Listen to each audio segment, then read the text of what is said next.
Okay, I figured out how to put the doggy wallpapers on loop. I figured it out. And they're so great. So great. I love it so much. I think it's great. I think I'm just gonna start using the wallpapers as my starting soon screen. Hello. Wait, where am I? Hello? Hi. Oh, I'm crooked. Hello, everybody. Hello. We are back with another day. It has been... Oh, that's foolish. Okay, here I am. Hi! Clay, thanks to the dono. Nate, thanks to the... Kate? Nate? Okay, which is silent? The K or the N? Thanks for 31 months. Thank you. Thank you so much. Thanks for streaming. Thank you for watching. Ilaria, thanks for joining. Thank you so much. Hello. Okay. I have had quite the day filled with meetings and planning. And Tori, thanks for 25 months. Alyssa, thanks for 23 months. Thank you so much. Thank you. Hello, everybody. It's been quite the day. Every meeting went very well. One of my meetings, my second meeting ended an hour early, so I played one game of Valorant before my other obligation, and we ended up losing. But that is the only game of Valo I'm playing today. I am a new leaf. I fit in one game. It was one game. It actually was one game. Music off. Shush. Paige, thanks for 24 months. Carl Lizzle, my drizzle. Thank you for the 10 months. Thank you so much. It was one game, first of all. I know some of you probably saw. I played with Ryan. I did. I was there. I was present. We lost. It was on Pearl. But that's okay. It made me realize, like, hey, this is good. This is good. Good thing we didn't win, because I probably would have felt like playing more. But no, that is not the case. Okay, we are having a react-only day. Bianca, thanks for 16 months. No. Not one game unless. No! I already rejected a lobby, okay? Wendy and Saikuno asked, hey, do you want a Valo today? And I said, no, because I have been putting off Gallerae for like 4 weeks now, and yesterday I said I would do it tomorrow. Tomorrow I said I would do it today. I have to do it. I can't play Valo. So I'm not playing any Valo today. Right? Yes? Sorry, can you wake your... Oh, yes. Am I in the way? Oh, God, are you sure? Yeah. Do you know how to drive the car? I totally do. Okay. Bye. Oh, no. I blocked Evan in. Okay. Unless... No one lesses. So Valo tomorrow? Okay, yeah, probably Valo tomorrow. Oh my gosh. I watched the first draft for the What's in the Box video, and it's so good. I'm so excited for you guys to see this, and watching it made me want to do it again. Little Valo today? No Valo today. Yeah, What's in the Box video will be out on Monday, 9 a.m. PST. I'm excited. It's gonna be really good. You're doing your nails tomorrow? Okay. I haven't gotten my nails done in so long, and I feel like I should also get my nails done. Just a little Valo? No Valorant. None. Kiara, thanks for 17 months. Thank you. Okay, here. I realize now. Okay. Since we're having a react-only day, we can chill for a little bit. We could chill. We can hang out, watch the corgis run around. How's this? Look at the dog. The dogs are doing dog tings. The clouds are doing cloud tings.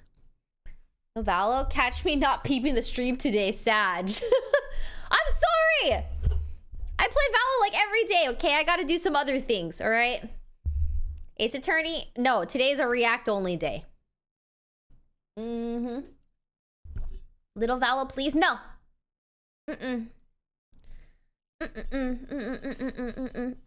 Yeah, we are watching True Crime today. Emma, thanks for the 19 months. Thank you. Thank you, Bruce. Thank you, Ray's Modern Life. Thank you so much. Shocking. Yeah, why are you guys trying to get me to do something that it actually is harming my life? AKA Valorant. Harming my life. Any other updates I have? Okay, meetings went well. Planning some things. Yeah. I tweeted. I think I shared too much with the internet. So maybe I just don't share anything with you guys. Yeah. Yeah, you know what? Yeah. Let's just get right into reacting to stuff. I'm just not gonna share anything anymore. Yeah. A new leaf. It is me. Hi. I'm the problem. It's me. Moonlit, thanks for the 5 months. Thank you for being so open and keeping it real in chat. Oh, yeah. About that. I'm a private girl now. I'm keeping everything private. Not leaking anything. Nothing. Why? I don't know. Well, okay. Because I feel like Saikuno, you know, we kind of leaked a little bit about Japan a little bit, you know, and I was thinking about it, I was like, damn, we really do leak everything, don't we? We kind of leak everything. Some things just have to not be leaked, but everything is leaked. Literally everything. I'm leaving. I was only here for Valky leak. Goodbye.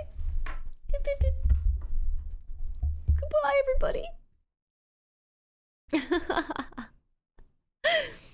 Oh God, yeah, we kind of do be leaking in this house a lot. Zach, thanks for 6 months. Thank you. I love watching your streams while working. Hello. Get back to work, right? Get back to work, okay? Japan who? I didn't hear. It was dark. Leslie literally told us everything. Yeah, this house, there's a malfunction in the pipes, okay? All the pipes are leaking here. Bray, thanks for joining. Jesse, hi, love the tweets. I should tweet more often. Okay, I confess, I do miss having an alt account. I do miss having an alt account. I miss it. I do. I miss being able to tweet all the time. But it was for the better good. It was for the better good. No, I'm not making another. No, I'm not. Bring it back? No. I'm already on Twitter enough, okay? Already on Twitter enough. I miss the accounts talking to each other. Well, now I can talk to myself in real life, so there's that. Tsunami, there's the 3 months. I just quit my job and I need one more ASAP or I'll be deported. I feel like you Don did that in the wrong order. I think you should have got the new job first and then quit your other job. Monka. Maybe ask your other job for a little bit more time. Oh no. Make a fan account? Excuse you, my main account is a fan account and it's a Mika account, okay? Rachel returns? No. TBH Nation, thanks for joining. All right, no more distractions. I said I would do Gallerae first thing today. Let me log in and stuff. Hold.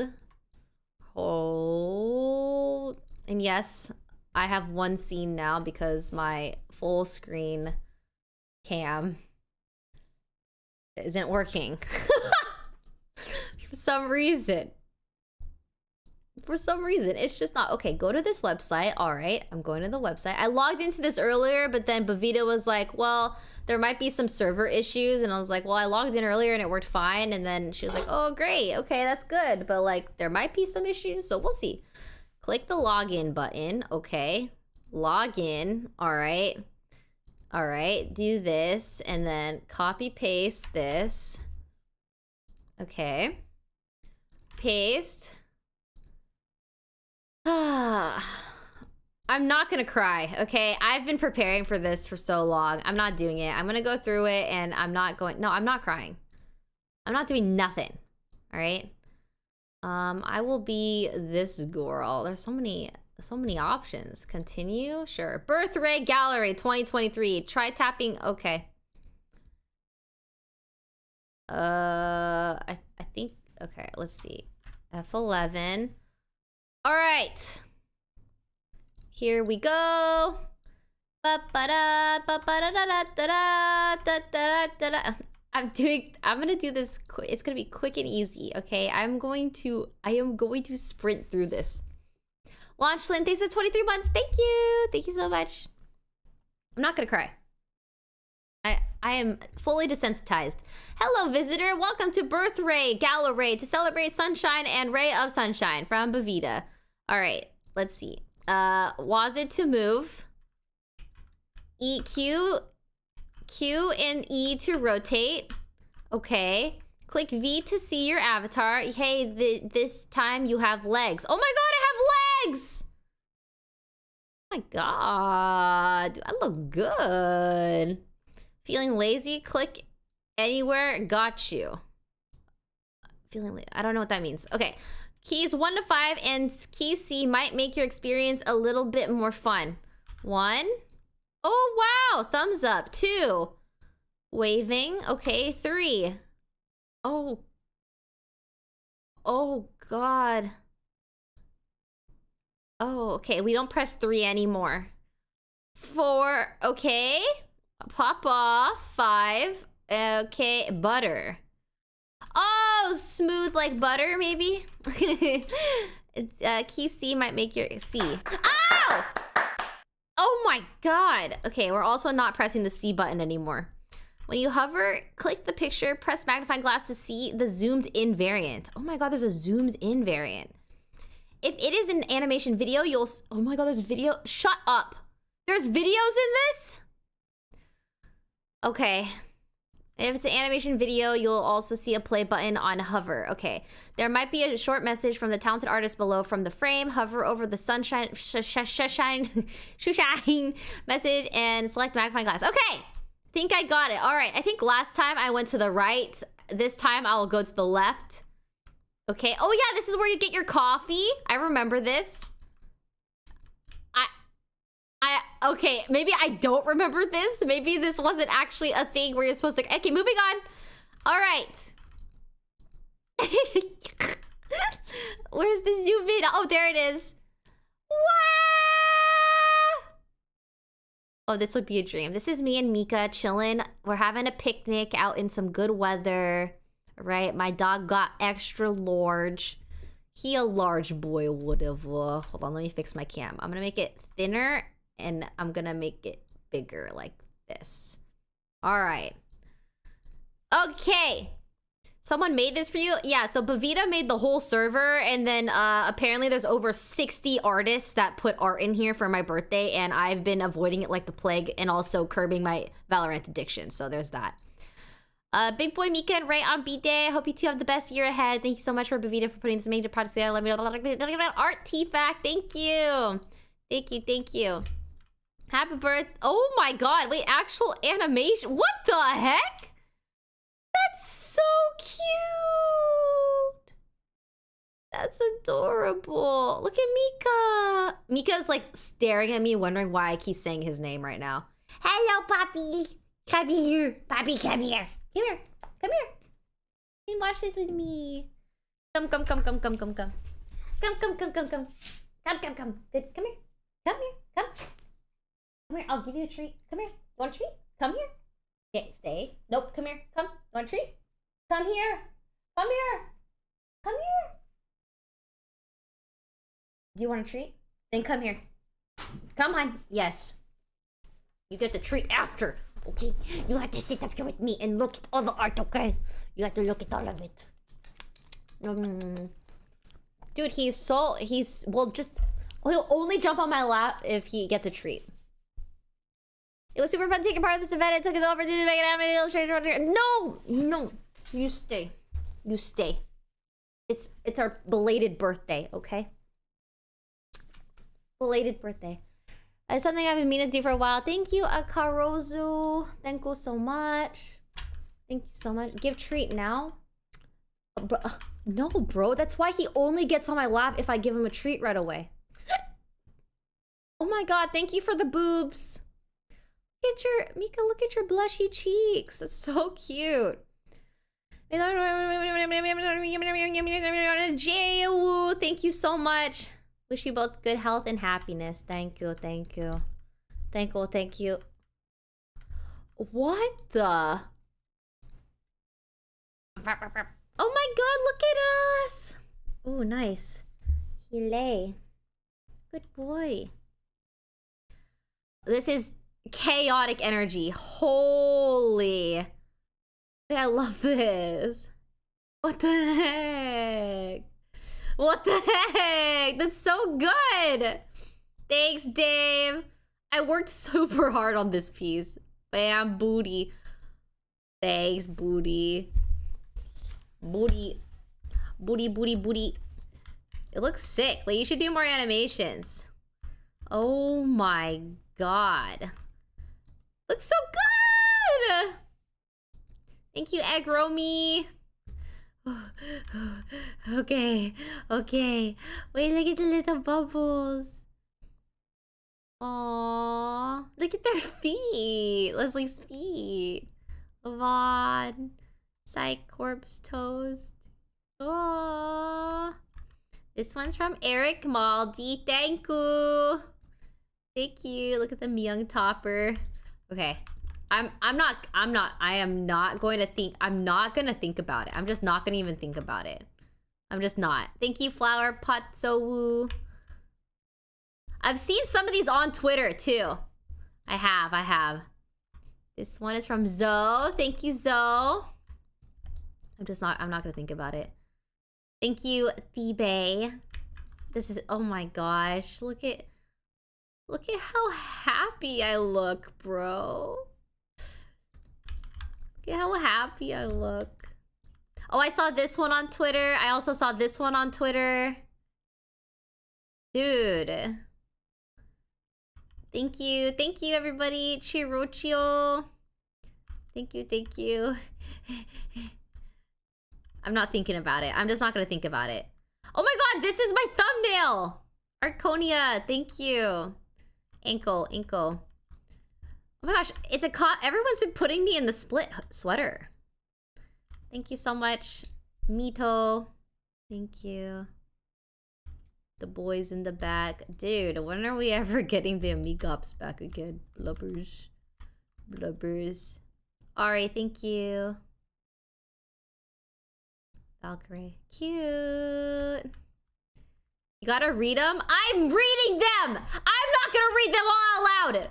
No! Screw you guys! And also, Bavita told me that I don't even have to do this on stream. And you know what? Quite frankly, I should have. Because I don't want to. I don't want to. And I put it off for 3 weeks. Okay? I'm already doing the most and doing it on stream. And I'm doing my best. I'm not gonna cry. Okay? So screw you guys. How about you read? How about you read it? No, we want tears. No, screw you all. No, I know you're all just I'm saying thank you to the artist. Okay, I'm saying thank you to the artist, and there's that. Okay, Mika, you did great. I know. I'm screaming. Don't go boo boo.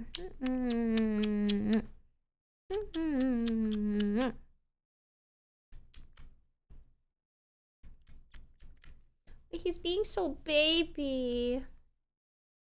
He's being so baby. Cry, make a short of clips, easy views, bruh. Dude, I don't like crying on stream. I realize that. Oh, you got lipstick on you.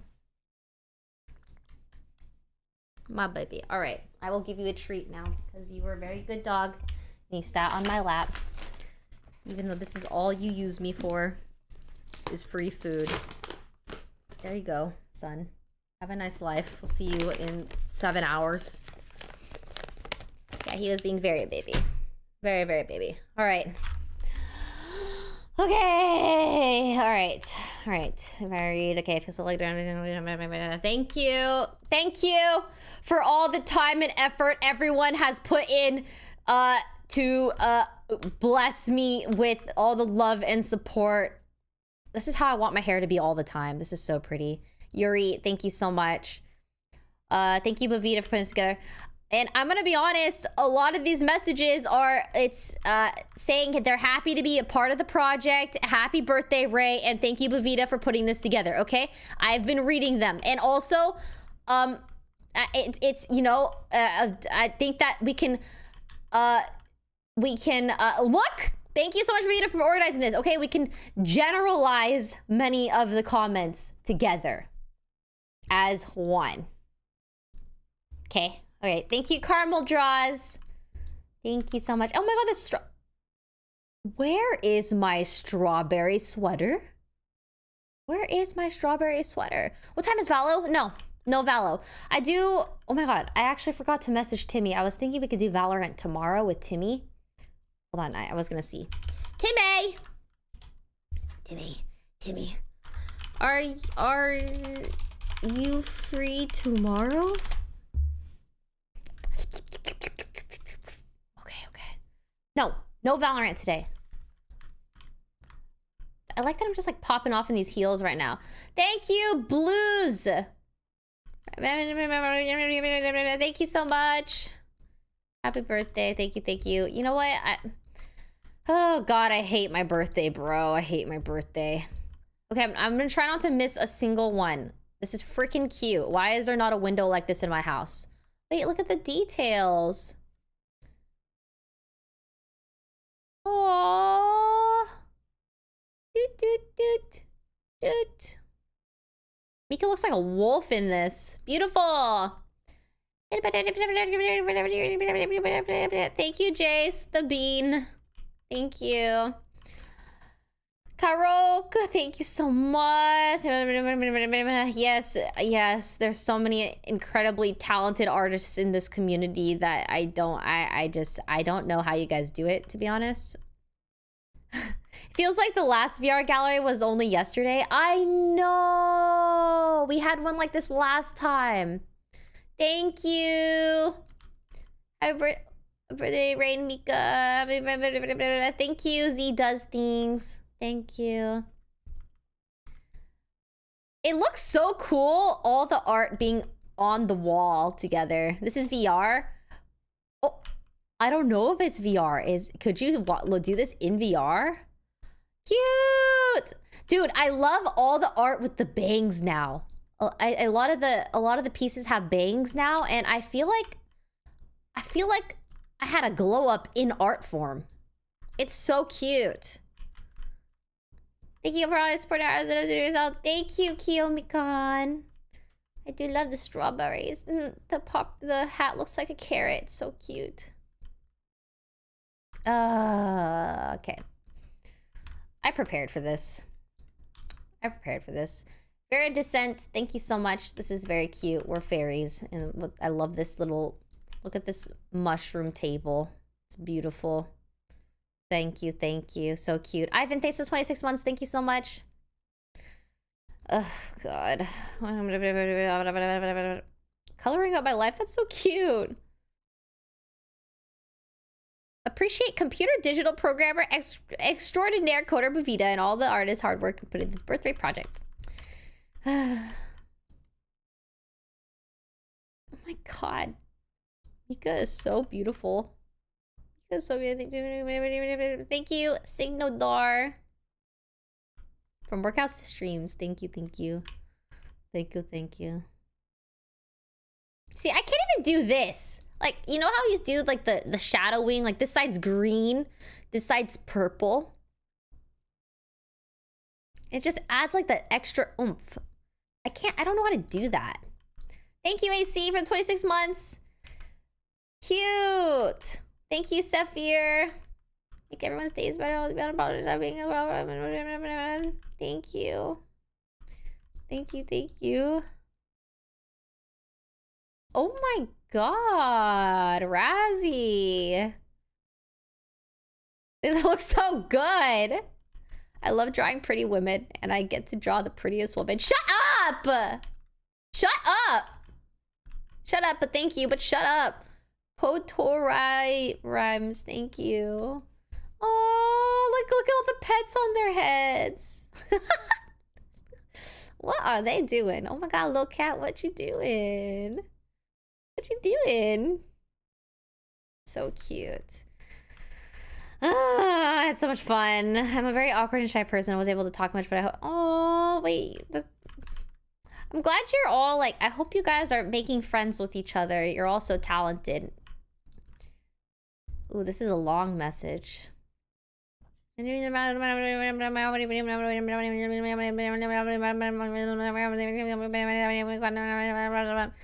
you.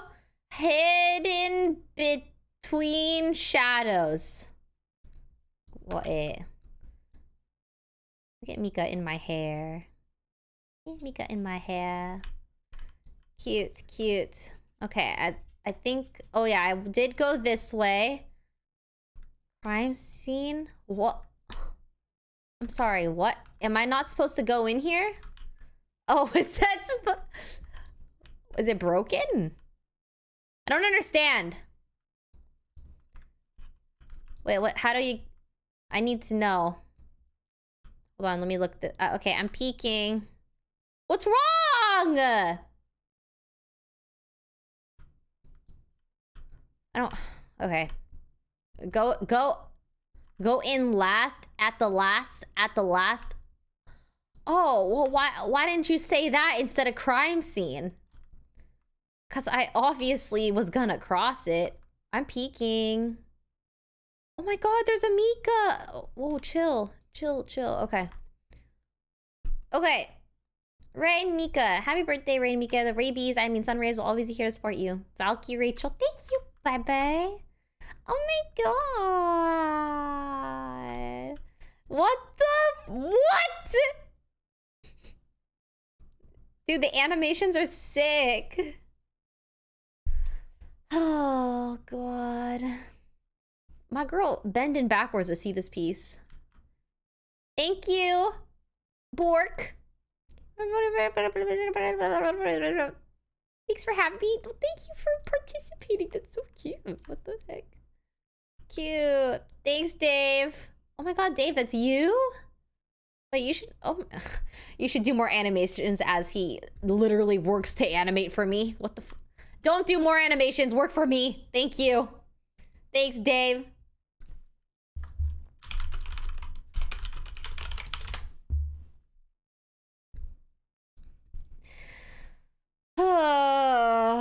Literally works for me. Whoa, oh, okay. I got it. Oh my god. Oh my god! We're like on a raft island. Thank you, Vilulia.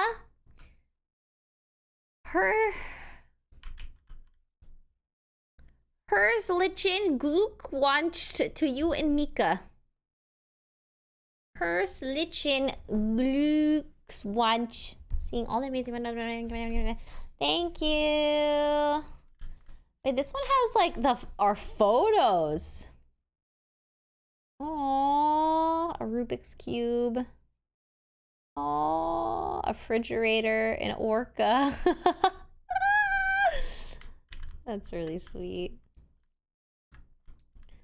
Thank you, Washer Lover. Beautiful. It's beautiful. That was the greatest German I've ever heard. You're welcome. Oh my gosh. What the fuck? Probably human, thank you. Your shoes are my favorite thing to watch. Oh my god, you got me tearing up! Fuck you all! I'm serious! I can't, I hate this shit! Damn it! I don't know, it's just, this one's very like reminiscing. It's got GameStop, Fortnite, Fall Guys, all the Amigos, GTA. It's just, oh god, it's so fucked up. That's so fucked up.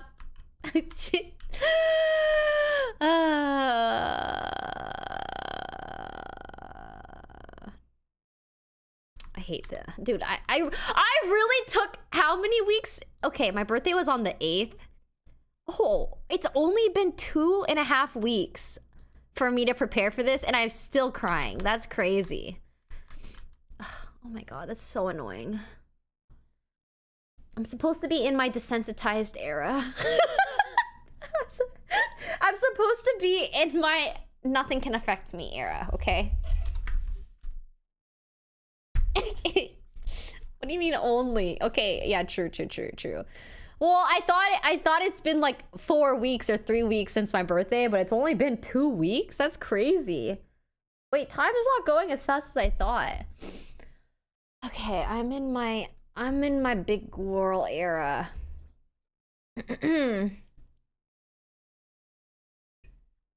I'm actually shocked. I teared up. I really thought I was so ready for this. This is annoying. Okay, I'm prepared. La la la la la la la la la la la. Thank you, Owling Doodles. It was an honor to be able to join us. I feel so lucky. It was a fun challenge for me and see how supportive everyone makes me want to open up and interact with Reese community more. That's so cute. What do you mean you're so lucky? I'm so like that. Oh my god! I can't do this shit. That's so sweet. No. I'm the lucky one. Okay, I'm losing it. I'm literally losing it. That's so sweet. God. I've been... Okay. It's just... Okay. I told you guys. I've been avoiding this like the plague because it's just a lot of people put in a lot of time and effort for me, and I just... It's very sweet. Oh my god. I wasn't prepared at all. I thought I was prepared. Okay.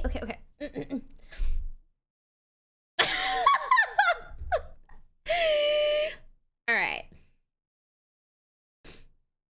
It's an act.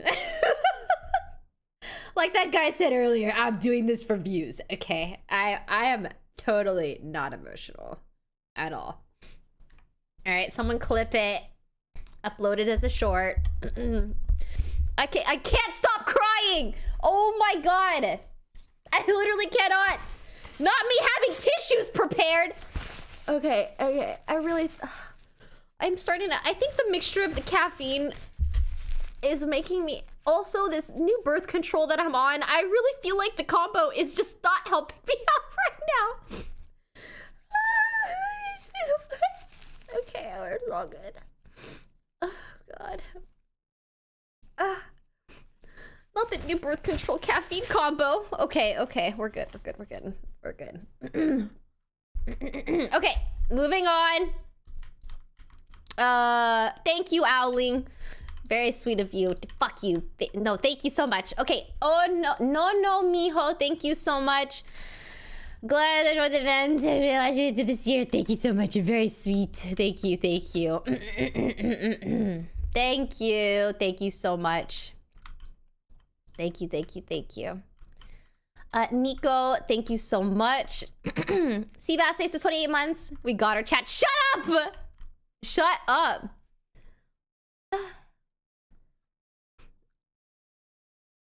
Thank you. Oh my gosh, not all the boys in chat acting like they've never heard of birth control before, the positive effects from it and / or the negative effects from it. And like, I have been on it before and I talk about birth control. Have I not talked about birth control in a long time? Why is chat acting surprised? The fuck? Birth control is very normal, yeah. I feel like I've talked about it a lot. Brenda, thanks for joining. Thank you.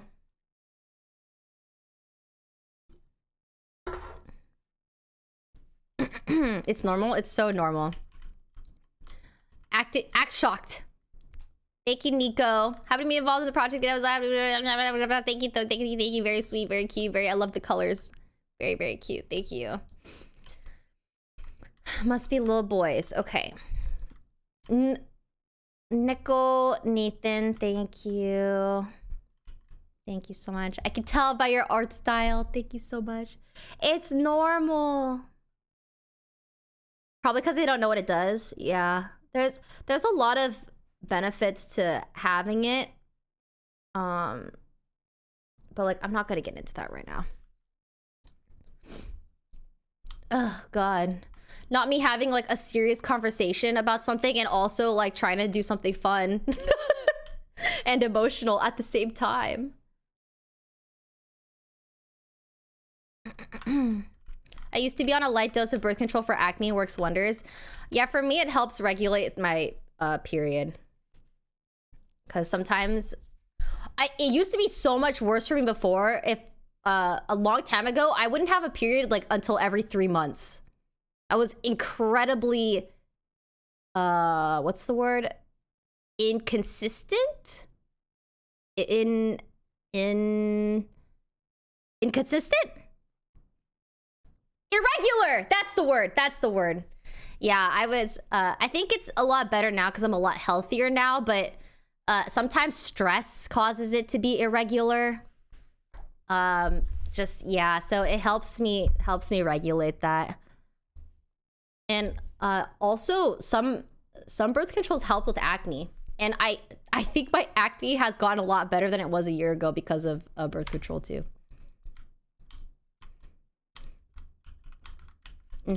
Imbalance. No, irregular was the word I was looking for.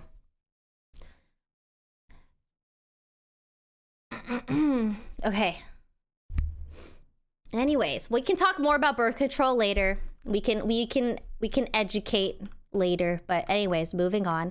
Happy birthday, Ray. Hope you like you have another amazing year full of fun. Thank you, Palushi. Thank you so much. Happy birthday. Look at Mika. Dude, I love that pretty much every single piece has Mika in it. It's so cute. So cute.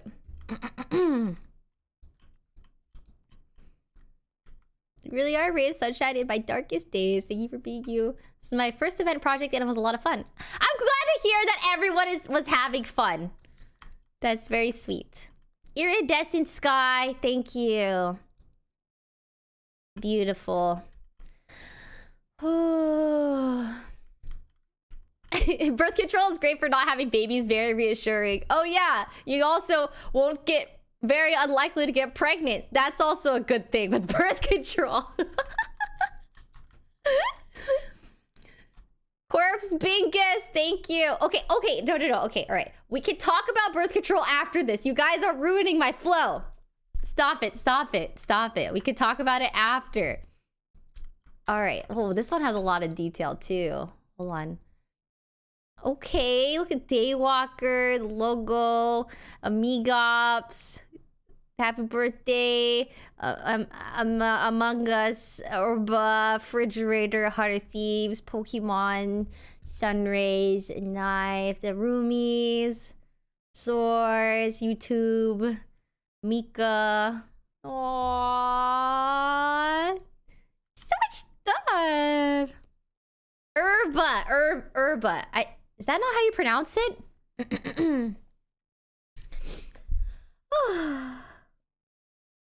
Okay. Take a minute.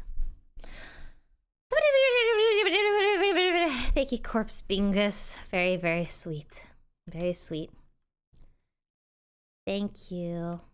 Hado, thank you so much. I'm already exhausted from crying. Great. This is what I should have just like had a day where I only react to this and then end stream. It's my art. Thank you, Steffi. Thank you so much. I love that Mika and I are like matching. Stop. Mika is like staring at me. Every time I say his name, he like wakes up from his sleep. Goodbye, Anan. Have a good homework. Giru, thank you. Thank you. The bangs are banging. Thank you so much, Giru. Thank you. Did I skip something? Oh my god, I did. Okay, but we go back this way. Okay, I'm gonna do a loop. Okay. Here we have B Arts. Thank you. I really enjoyed creating this portrait of Ray Mika. I also love seeing everyone's amazing switch. Thank you so much. You're all so talented. What's it like, bro? Whoa, this actually looks like a photo with the light here. Aww.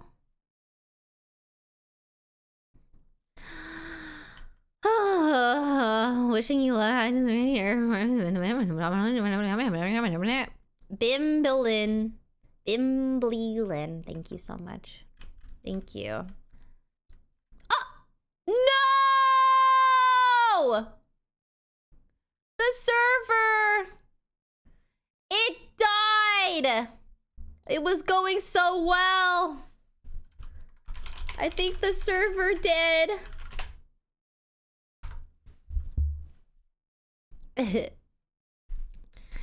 I guess we're just gonna have to move on to true crime till it's fixed.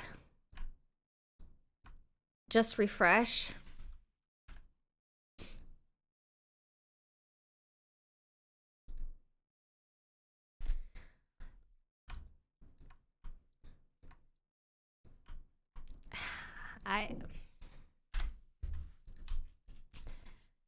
All right. It's fixed. What is it, Mika? What's up, bruh? Oh, I can sprint! Okay. Oh my god, that's the fluffiest Mika ever. Thank you. This is very fun. Would like to do this again. Have a really good birthday.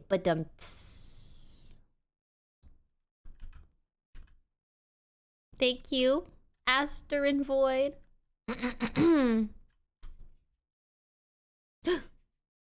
What's happening? Oh no. We have a wonderful Asa-chan, thank you.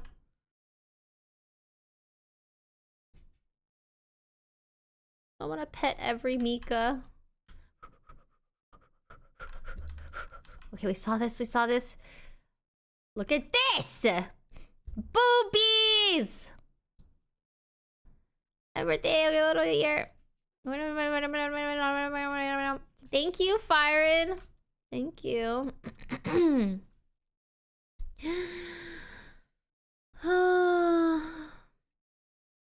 Booba, booba, booba. Oh. Pokemon crew. Got a new car. Happy birthday to a new year. Thank you, Youngs Plus. Thank you. Thank you. Oh. Do I go this way? Corpse realism. Thank you.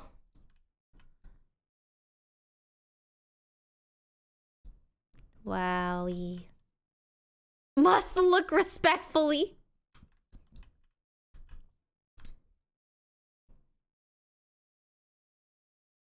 Oh, I saw this one on Twitter, I think. So pretty. The colors are crazy. Thank you. Thank you, Pancake. Why is there people joining? Because I leaked the URL, so it's probably gonna crash soon. Creator Ping, thank you so much. I saw this one on Twitter as well. Thank you. Sorry, Bavita. RIP server. I mean, bruh, what do you expect? It's in my genetics to leak. Like, thank you, MJ. Thank you so much. All right, so to prevent the server from crashing, I've been asked to leave so that we could kick everyone out. People might be able to join voice. Why is there even a voice option? All right, I left. I ruined everything. Leaking is part of her attributes. Like, do you think if I were to put that on a job resume, people would hire me?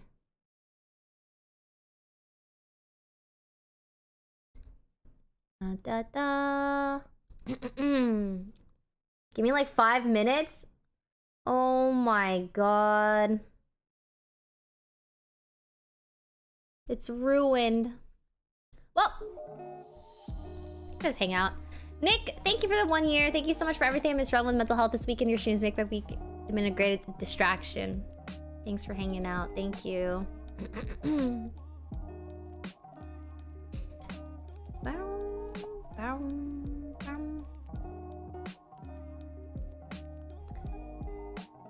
Someone said you can't spell Valkyrae without leak. Wait, but what about Leslie? Leslie leaks a lot. I think I need to cut these shorter. The bangs are getting a little too long, I think. How are you guys doing today? Ray feels like a big sis I never had. Bro, I want a big sister. Thank you, Will, for the 9 months. Thank you, Hobby Kite. Thank you, Merc. Liliana, thank you for joining. Brenda, Angel, Seabass, Sovereign, AC, Ivan, Mandy, thank you, thank you, thank you. Little Mermaid, thank you. I get so many compliments on the split sweater I bought. I even connect with another fan at the store. That's awesome. I love that. I hope the next merch drop meets your guys' expectations as well as the last one did. I thought Ray was an auntie. I am. I was an aunt 2 years before I was born because my half-brother is old and had babies. Melissa, thanks for 9 months. I love your channel. You inspired me to start streaming. Good luck with your streaming journey. Thank you. All right, everybody. When are you playing Yu-Gi-Oh? Oh, God. Before I play Yu-Gi-Oh, I have to beat Ace Attorney. And before I beat Ace Attorney, I have to get out of my Valo era.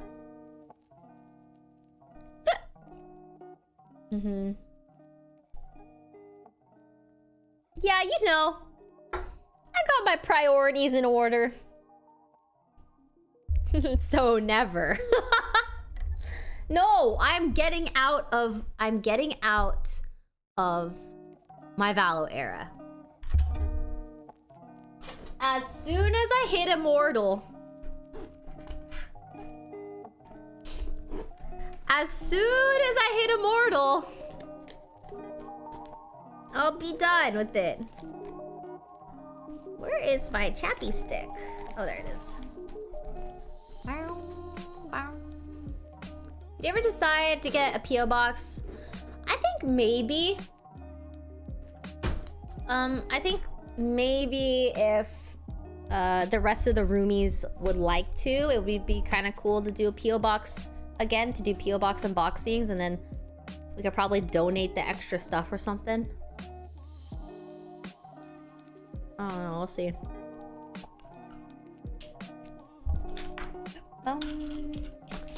Maybe. I don't know, we'll see. We're in the process of moving still. It's just taking a while. Atana, thanks to the 5 gifted subs. Danka. Ray, so Timmy's gonna train you, right? I mean, casually train. I think he is down for tomorrow. But we'll see.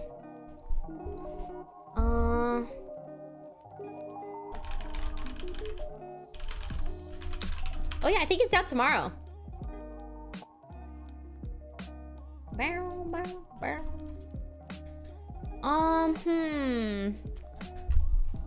Who would be good to get... Oh. Okay, we got a new link, I think. Feels like every time you finish moving, you move again. Yeah. Story of my life. Hello, puppy.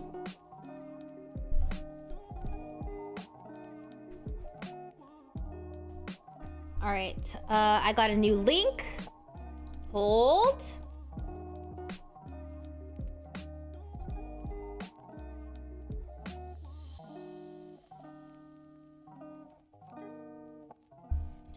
Hold. Copy. Pasta.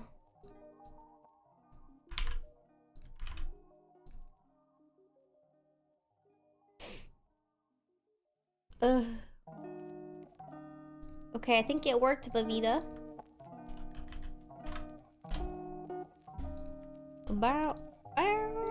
Oh my god, I've transformed!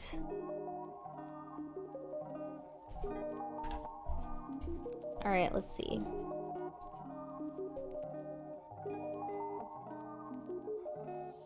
Isn't it overwhelming? I moved twice in my life and I'm done moving. I like moving because internet and power is like mega priority. And since I work from home, I need a change of scenery, you know? But I am starting to get out of the house more often regardless. All right, we're back. Music off. Why are you moving? Our internet sucks here. So bad. So bad. All right, I am a new woman.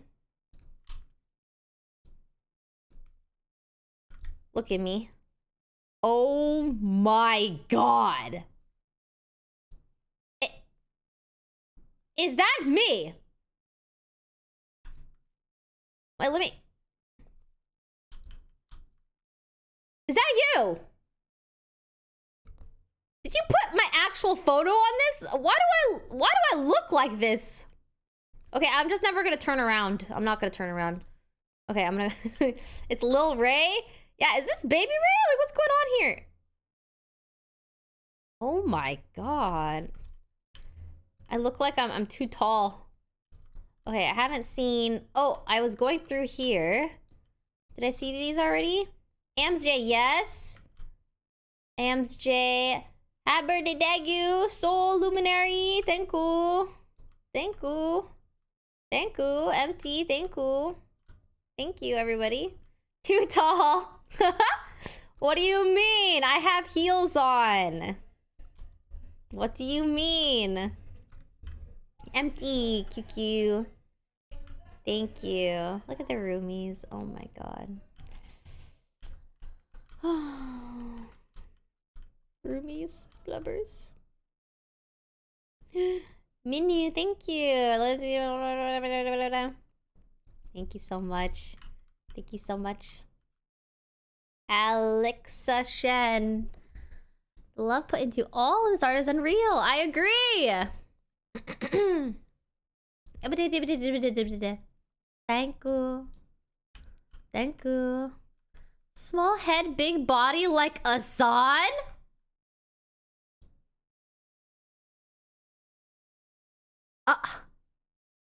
First of all, I can't unsee it now. Secondly, how dare? Okay, let's go this way. I saw that one on Twitter. Oh, I tabbed out. Bow, bow, bow. Ooh. Thank you, Kimori. Oh my gosh, this looks so cozy. Wow. Wow. Grendel, thanks for the gifted sub. Thank you. Thank you, Whimsticks. You bring a smile to my face every time you stream. Thank you for making... My nose is like kind of stuffy now from crying earlier. God. Thank you. Thank you so much, Lily. Thank you. So if I'm happy to see your talent, same. Thank you all. Thank you. Thank you. Look at Tiny Myung. Oh my God, my friends are so tiny. Cute. Thank you, everybody. Lena Alexis, thank you. Wishing a great...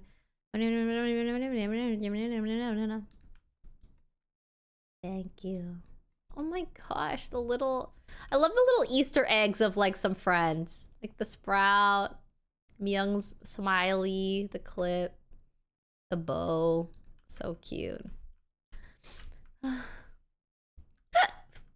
Oh God. That's my art. Thank you, Lillian. Thank you. Blue, thank you.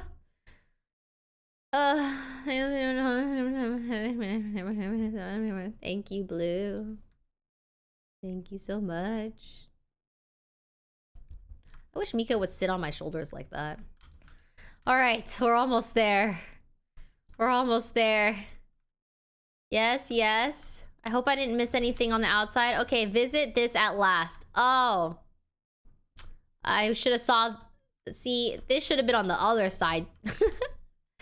Okay, we're crossing. Who was this? I'm glad I met you. Saikuno put in the first time we interacted on stream together, and it is just a photo of him killing me.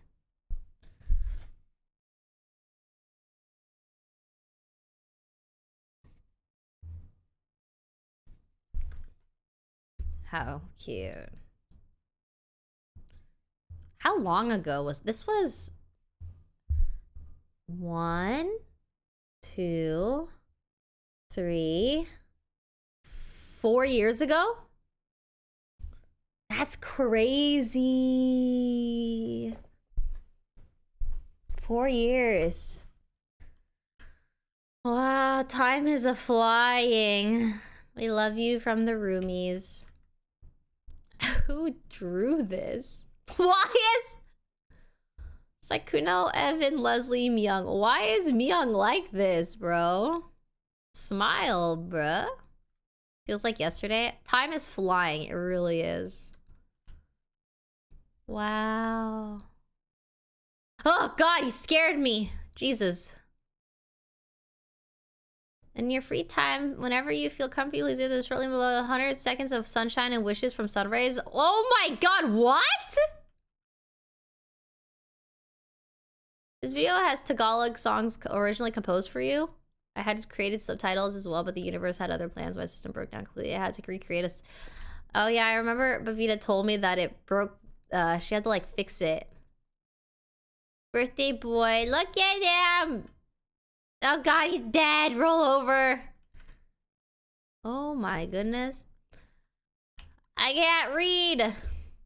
Oh God. Okay, if I just put it like this. Thank you,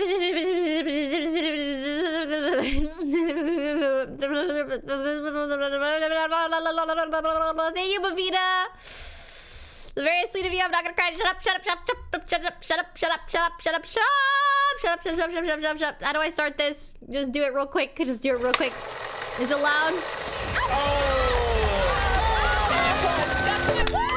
Here we go. Steady. Go. Steady. Red cap. This was the last thing I just wanted to sunrise. Okay. Valkyrae. Lamborghini? I bought a Lamborghini. I did it. The Lamborghini Urus. Dude, it's the best car in the world. It's my favorite. The dream car.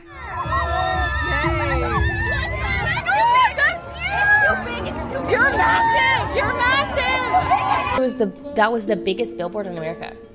I don't know, there's nothing that Ray can't do. I feel like I'm just gonna see her be a famous actress one day and also fly to the moon.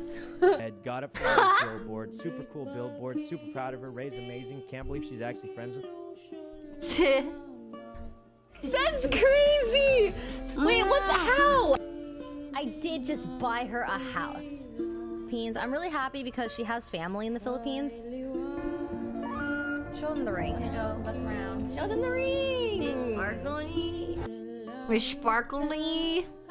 The pizza to get delivered to this studio. This is the first question. And Foosley, are you there? She's deep in thought. She's very deep in thought. Oh my God. Last cue, Saikuno. Oh, he's mad dogging us. I don't know. He's staring us. New roomies. Katamina, Yvonne. I think Yvonne was a surprise for a lot of people. Saikuno, probably also a sort of surprise since he kind of lives, you know, in many different places right now. And Leslie, which was the most obvious one. Okay. Oh God. Always in the living room, always eating together, always like catching kids in the kitchen, like watching. I'm tired of seeing myself. It canceled. God, she doesn't know how much we miss her now. Say it. Yeah, we miss you so much. Voice memo? Yeah, we miss her so much. Ray, come now to Amsterdam. What do people love? Valkyrae. We believe in Valkyrae supremacy, okay? Is probably one of Oh, my favorite God. people to play with. I feel like. I love you, Ray. And Ray is not the cutest little baby angel I've ever seen in my whole entire life. You are so precious. I'ma punch you, Myung. Oh my God. Yes. Hit the most clutch 6 clutchest thing I've ever done in my life.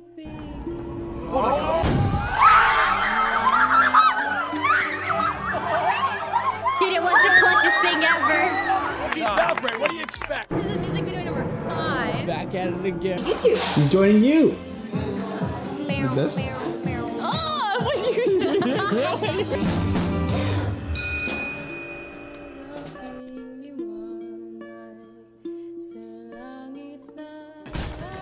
I'm Anthony Padilla, and I spent today with Valkyrae. I am standing here with probably the Oh my god, I'm sick of me. a man can find.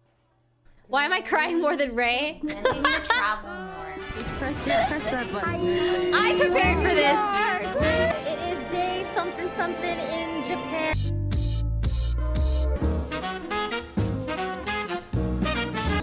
I'm done with me. When crime vids after this. That's when Yvonne and I got piped. What is F?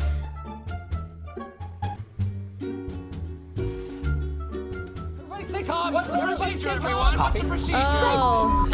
No. Yeah, no, I'm good. I'm just staying on YouTube. Wrap it up! You guys thought I'd go to Facebook. Gotcha.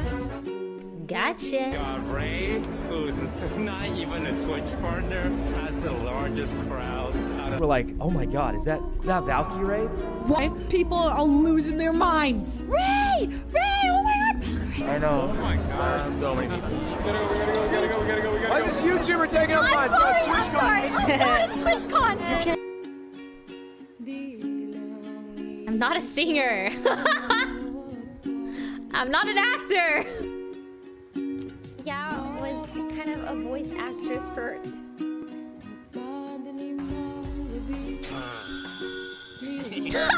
God. Yeah. This is Squad Commander Red. Initiate Operation Cheese.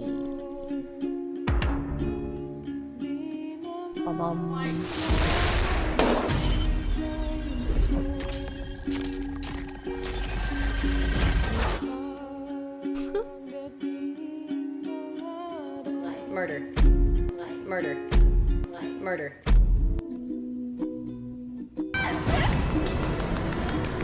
Second, I'm going to the other fridge. Carrot here with some Valkyraes.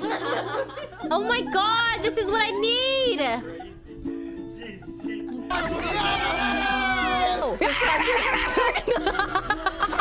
The mixture of like the peaceful song in the background, the screechy sound of my voice, and the audio from the videos is so chaotic. Like, why? Always me. It's always me. Why?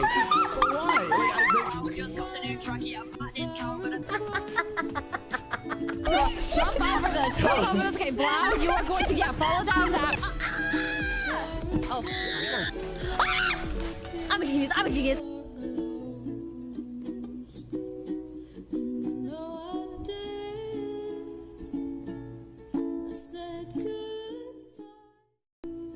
Oh god, finally.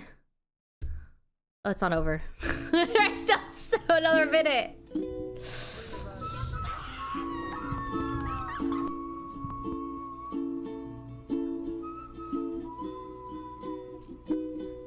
I hate looking at herself. Yeah, it's too much Ray, bro. Too much Ray. Just in time for... What is happening? Really great. Thanks, guys. You make life great, Ray.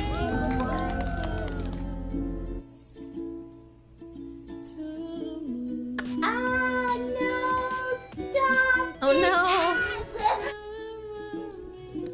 My flower fee. Thanks, Bavita. It's very sweet. Oh, God. All right. How does it the first half? Not gonna lie. Ah. How did you make all this? It's crazy. It's like a video game. Oh god, I'm not gonna read this right now. Nope. Okay. I did it, okay? I did a good job. No, not again. Wait, stop. Center? Okay. Alright. I think you missed a few in the first line. I don't want to miss any of the art. Did I miss this front row?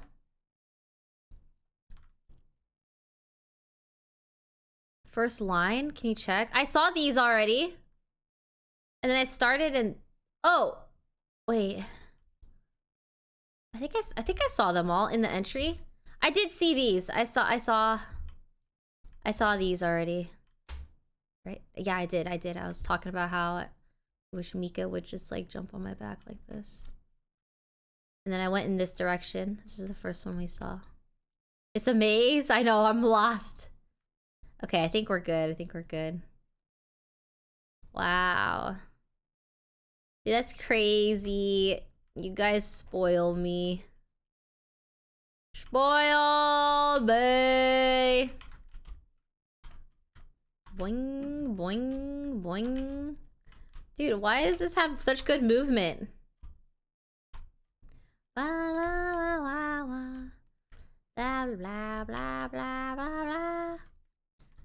blah, blah, blah, blah, blah, blah, blah, blah. Valkyrae community is so talented and good job, Vita. I know. So talented. Everybody. So talented. Tons of work here. Too much. Too much, honestly. Honestly, too much. I don't deserve this. Oh my god. Not... Bro, it's so scary. It's like realism. How did you do this?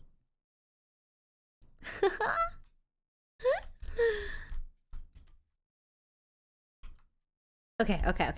Moving on. It's crime time.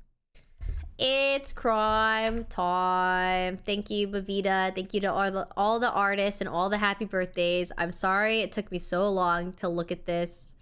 But I appreciate it. It was a very sweet gift. Very sweet gift. Too much. Don't.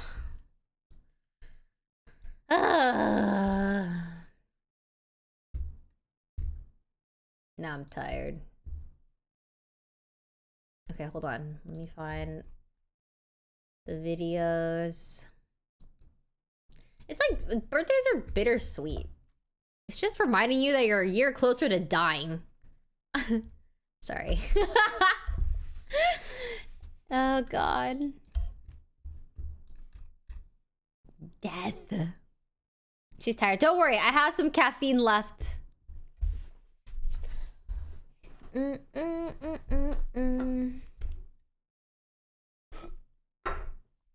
Alright.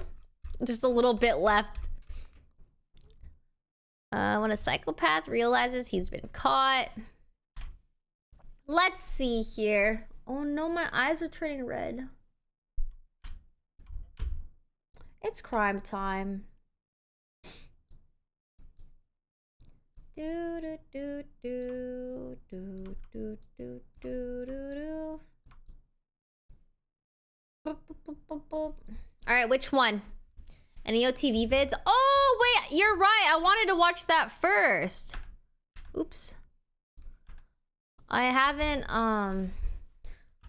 the new OTV video. I haven't seen it yet. Their last unboxing ever. OTV's last unboxing ever of all time. Happy New Year, offliners. Thank you guys so much for joining us for another year. And Thank you to Raycon for sponsoring today's video. Did you know that Raycon's wireless earbuds, headphones, and speakers offer premium sound quality and up to 54 hours of battery life? They're our favorite pair of super comfy to-go earbuds with optimized gel tips that won't fall out no matter what you're doing. Raycon's everyday earbuds feature 8 hours of playtime, 32 hours of battery life, and they're affordable at half the price of other premium audio brands for practical everyday use with music, podcasts, YouTube, whatever you're listening to. Here, we can see how to use some of the many bonus features that these earbuds offer, including 3 different sound profiles and noise isolation and awareness modes. But don't just listen to me. Raycon's everyday earbuds have 5-star reviews from over 50,000 other users, so you know they're good. Click the link in the description box or go to buyraycon.com/offlinetv to get 15% off of your Raycon purchase today. Hey guys, we're Offline TV and this is our last unboxing. It's a holiday unboxing and we are excited to unbox random stuff you guys sent us. Oh my god! The couples are coupling. Look at they're flirting. And then poor Yvonne and Scara over here. We're excited to unbox random stuff you guys sent us. Let's just hop right into it. Time to dive in. This one's pretty heavy. That's you. That's a you. That's a me? That's a you. That's a you. John. Jody and John. I'm so glad the holiday season's over. Wait, I think it's our kimono in Japan. Oh, wow. I would not have guessed that. I was way off. I was way off. What is this? What is it? Gaslight Gatekeep Girl Boss. Oh, it's pretty good. Oh my god, that's pretty funny. I saw. See, like, this is the part where I'm not sure if I want a P.O. box because, like, what am I gonna do with this? What do you do with this? JC, thanks for joining. Joe, thanks for 15 months. This, I was like, oh, it's us in Japan. That's so sweet. Who are these people? The middle one is Gibby. Yeah, I thought that, is that Gibby? You know, for the longest time, I thought it was Gaslight Gatekeep Gangbang. What? I'm so sorry. Oh my god. Wait, what did you get? What did you get? This is Dwayne. This is Mr. Dwayne. Hey, what should we call it? John, can you read this real quick? This is what Yvonne got. This is Mr. Dwayne. He is your new son. Please take good care of him. Here's a list of his needs. 1, a diet consisting... They spelled diet wrong. A diet consisting mainly of pure protein powder. Number 2, vodka, Brita filtered only. 3, hugs and kisses every day. 4, 30-minute walk every Tuesday night and Saturday afternoon. 5, must keep abs by working out daily. Kiss it. Scar, hold it. It's yours now. I really think you would like Dwayne. Oh, yeah, you know, I don't think I want a P.O. box anymore. No. I don't want. No, I don't think it's a good idea anymore. A rock with an air tag in it? That's awesome. Wait, he's actually ripped. Dude, he's fucking shredded. Where's our graveyard? That way. Like Broden said 5 minutes ago. Here, Offline TV, my name is Olivia. I'm 15 and I love you guys. Oh, what? They all go to me! But I've seen in that. Both of you! She's right in the splash zone. You're in the splash. She wrote our names down, each of us. Oh! Sarah. Sarah, Jody, Evan. Okay. Wait, there's a note. He said John is really lucky to have you. They're so right. She called me the short, feisty one. The short feisty, I like that. Oh, no way, dude, it's like Kratos' knives. Oh, that's sick. Oh my god.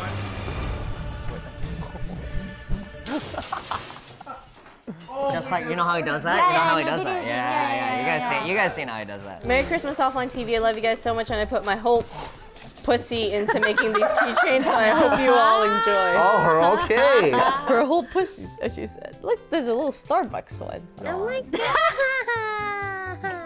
But it's so cute. Right? Motherfucker gave me Shrek. That's so perfect. Look at the little Shrek guy. One of my longtime subs, Slave to Bullis, sent some of us commander decks. Open it. Whoa. It's a specific custom commander for each person. This one's Sid.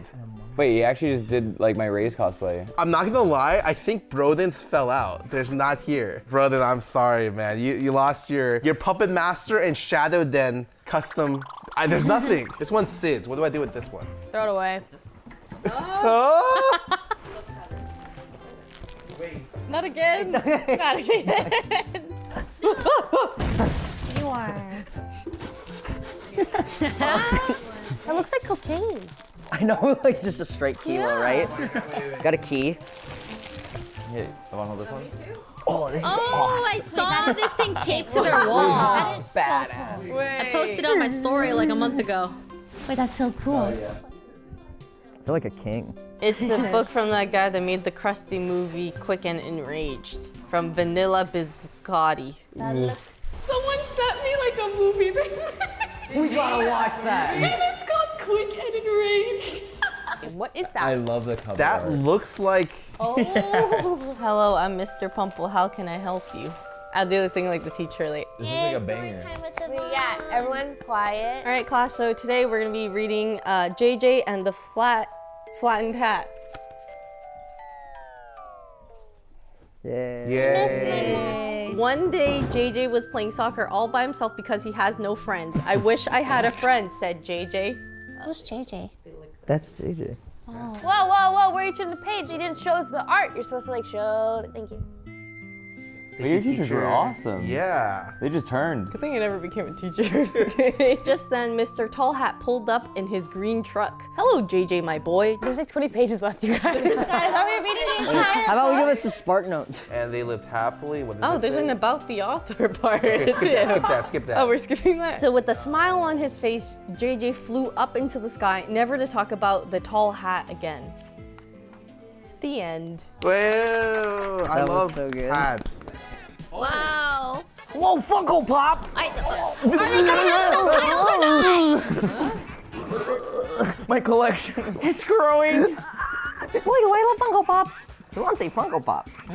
Dude! I hear you're also speechless. You must want Venom! Venom. We can start our own Funko Pop collection on the shelf. Oh, yes, that's what all the shelves. That's what the shelves are for. It's only gonna have one. Who liked Venom? This seems official. I don't know if I want to Oh, open it has like a really. This is like.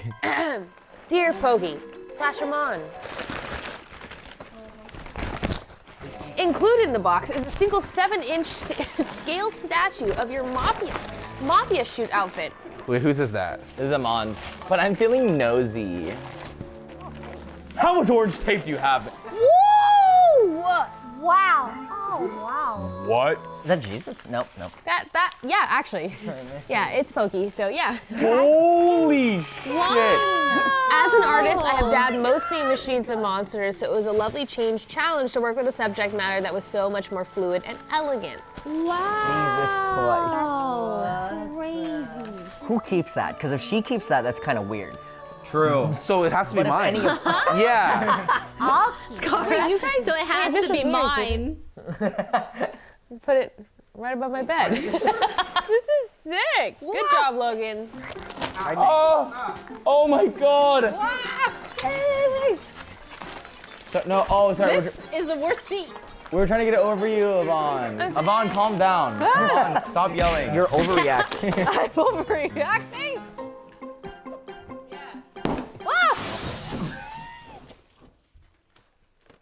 Next box.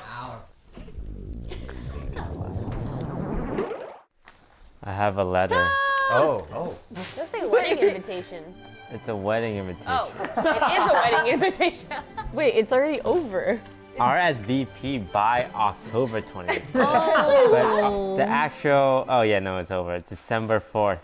I missed the wedding.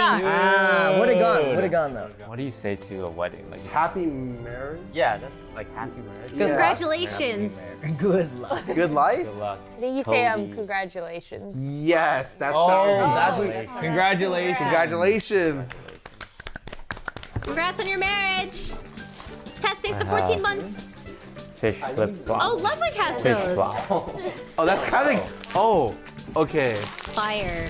Oh God. Fish flops. Those are fucking gross. Yeah, they I love it. I hate them. I don't like the mouth is open. Are they comfortable? No. It's like leather. It takes a day to break in. Then they'll be like the most comfortable slippers you got. What the fuck? Should I eat this? It looks like seeds. Are Are you eating it? Oh. This is food, right? Oh, God. This is food, not like rat my God. poison. This is seeds. It's pretty seed-like. Oh my God, don't That eat looks like it. a condom. Yeah, that's what I thought. It's like fennel seeds. It's like Pakistani snacks. They're pretty cool. Thank you, Sean. My. Are you sure that's how that's pronounced? S-H-A-A-N, Oh. That was a good crunch. I don't think I'm supposed to eat the whole pack. I don't think so. No, I don't think so. No. Dear Scar and Pokey, Merry Christmas and wish both of you incredible content you create. You are my 2 favorite members of the VS. I want to send you something unique. An official stamped card from the Pokemon World Championships in 2019. Whoa. I played in Worlds that year and only competitors were given these. Hope you like them. You need to keep Dude, that you need to sell those. No. You sell that shit right now. He gave it to Obey? Official. Holy! Wait, he gave it to you in English and Italian. You need to get that PSA rated and sell it fast. Are you serious? Sentimental gift. But how much is it? Oh yeah, thank you so much, Andy. Now you can just say you I'll went give to this the Worlds. book. That's awesome. Yeah, that's it. I went to Worlds. This is the proof.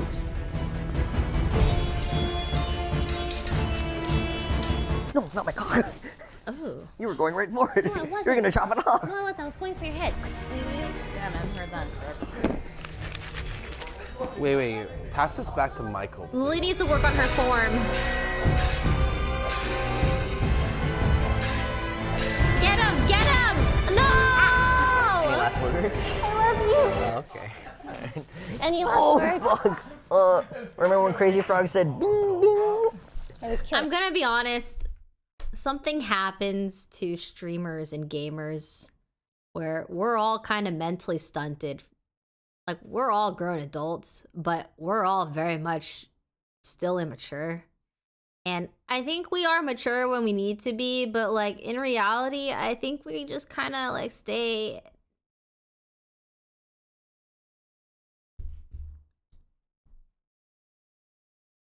the way we've been because of this industry. You know what I mean? And there's nothing wrong with it. I'm sorry I didn't set my phone on silence, but we got a text from Sydney saying, my Uber car smells like semen and he's listening to the Logan Paul podcast. That is a specific. It's from Rebecca. She bought a lot of party games for us to play, or some. I don't know what this is. Why is this a Blockbuster thing? Blockbuster exists? The game. Yeah, Blockbuster still does exist, doesn't it? Why are you so upset about that? You had a grudge? What's the story? I got her a Blockbuster gift card for her We birthday. all pretend like adults. I think you're onto something. I feel like when I was younger and I would think of an adult, like a 20-year-old was an adult, I thought they would have everything, like their shit together, right? But then I turned 20 and nothing was together, and I realized all of the people I knew, my parents, family, friends, everyone, no one had their shit together. Literally everyone pretends like they know what they're doing and they pretend like they're an adult, but no one actually is. Feels like. Why would you not like that? That's so awesome. Yeah. I know, it's like, wow, I can't believe I don't even like that. I should like that gift, yeah. Everyone's winging we learned it. there's only one Blockbuster YOLO. remaining in the Yeah, entire US. Oh, That makes it unique. wait, where's the one Blockbuster store? Oregon, apparently. Oh my god. Okay, so we got. Those are my slippers. This isn't part of the unboxing. Wait, what are you doing? I was like, wow, Someone someone sent some nice slippers. I was gonna take them. Thank you, Rebecca. He actually Crossing Monopoly. These are hella cute. Wait, they're like full characters. Wait, they're like they're full. Is there Tom Nook? Is he in this? Yeah, I like Tom Nook. Tom Nook's the coolest because he's a landlord. It's cute. They're so cute.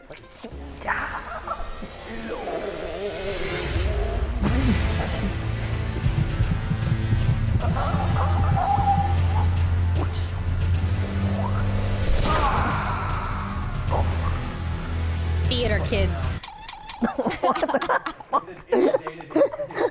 Thank you so much for watching our last unboxing video, and thank you for all the nice things you've sent us over the years. Next time we do this idea, there's going to be a bit of a pivot, so you can look forward to that. And if you enjoy this video, make sure to like, comment, subscribe. Happy New Year's. She stuttered. She stuttered. Not one take wonder. More like one take blunder. Good enough. It's not enough! It's just not What the heck? All right. I'm gonna do it. I'm gonna watch a 100 Thieves video with me in it. It's happening. It's actually happening. I never do this because I hate watching myself.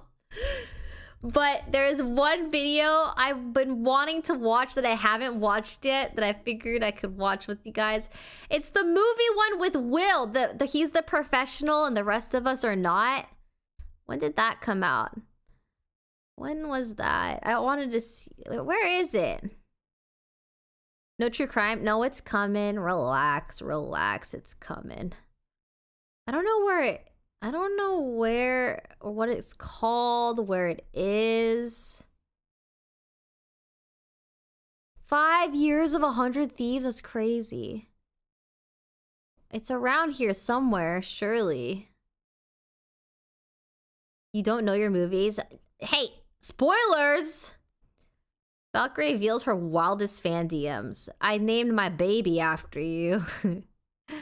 Oh my god, I can't find it. Oh, here it is! Can 3 noobs beat 1 movie trivia pro?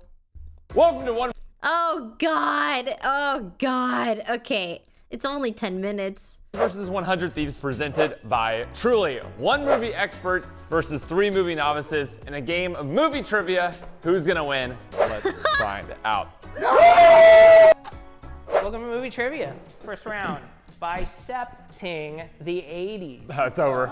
It's over for us. Okay, this is the only video we're watching with me in it, and then we're going to crime. One that was born in the 80s, yep. Here is your first bulging bicep.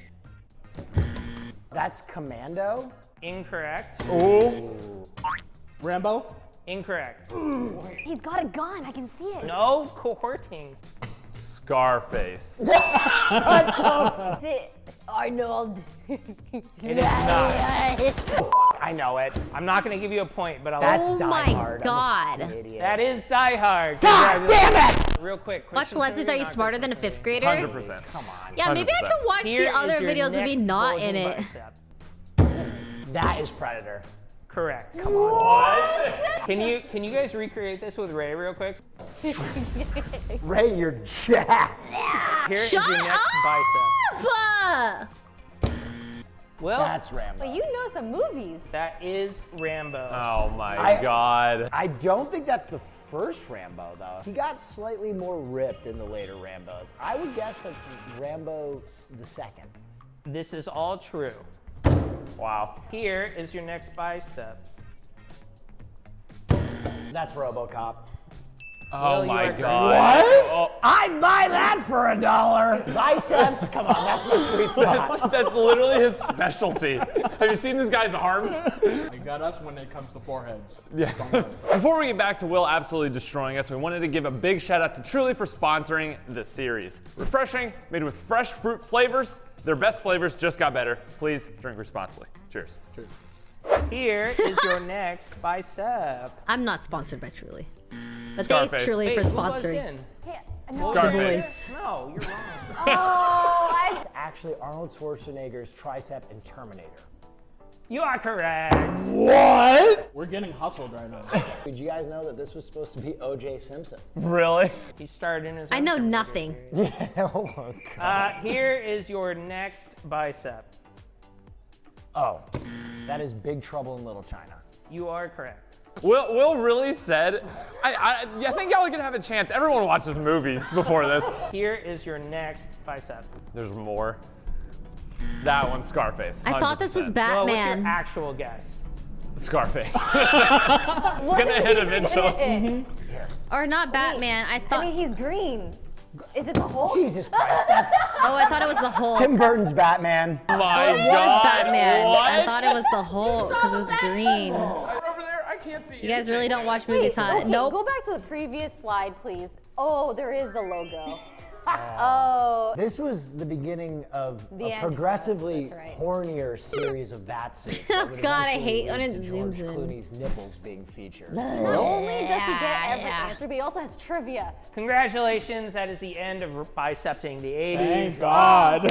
Will, you have a score of 6 compared to the 100s with a score of 0. Love that for us. All right, next challenge, pixel poster. Here is your first pixelated poster. Is it not look like Sonic a little bit? With the blue and the Okay. gold? Oh, the Incorrect. No! Do you guys want it a little bit more clear? Yep. Yeah. Can I cross your eyes a little oh, bit? the yellow is throwing me off. Can't. Oh, I know it. I know it. Do it. Send it. Shrek. That is correct. Boom, bitch! Achoo! Achoo! Ah! Oh God, what's happening to me? Oh God. I just realized when I was taking a pee that the word they use for me is homicidal maniac. But that's the correct term, right? It was one of the most brutal killing sprees in all of Maine's history, sending shockwaves through the small town of Amity. Fortunately, and to the relief of the townspeople, it wasn't long before a suspect in the triple homicide was apprehended. However, the motive they gave behind the killings is one of the most bizarre and unbelievable, leaving investigators questioning how much was fact and how much was twisted fiction. Yep, time to change my title. Trigger warning.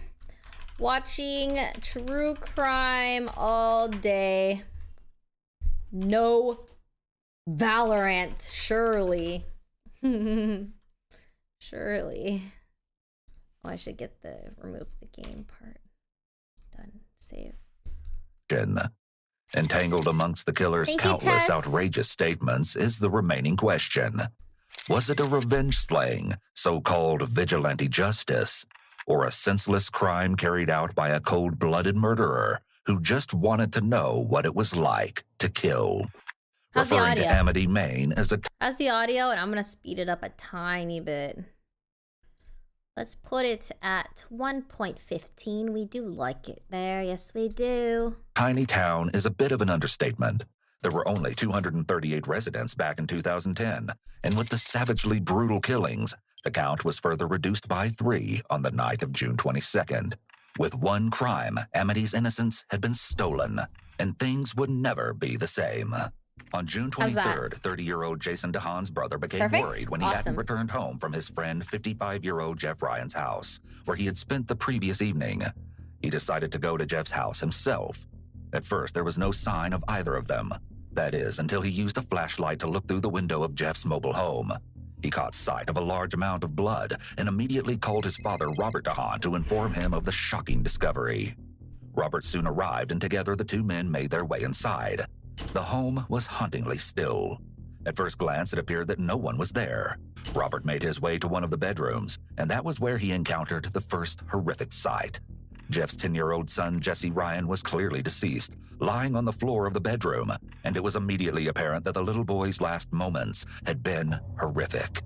At this point, the men notified authorities. Maine State Police troopers soon responded, and it wasn't long before the other two victims were located nearby. Jeff's body was found in a shed on the property, and they found Jason's mutilated body had been abandoned at the end of the driveway. Initially, Jeff's truck was nowhere to be found. A few days later, it was located approximately 15 miles from his home. It had been set on fire, apparently to destroy any evidence the assailant had left behind. The whole situation was impossible to swallow. Initially, it appeared to have been a random ambush. There was no other explanation as to how these individuals had been chosen. For the first time, the town lived in fear. A homicidal maniac was on the loose, potentially roaming the streets, preparing to attack again. It was No, I'm not imperative that the asleep. killer be found immediately before any additional lives could be taken. A wealth of evidence was gathered from the crime scene. Amongst the items collected were beer bottles and cigarette butts, as well as fingerprints, and most importantly, the DNA profile of an unknown male was found. While a variety of law enforcement agencies were hard at work on the case, I'm on my phone. an elderly couple, Robert Bob Strout and Joy Strout, sat for an interview with a local newspaper.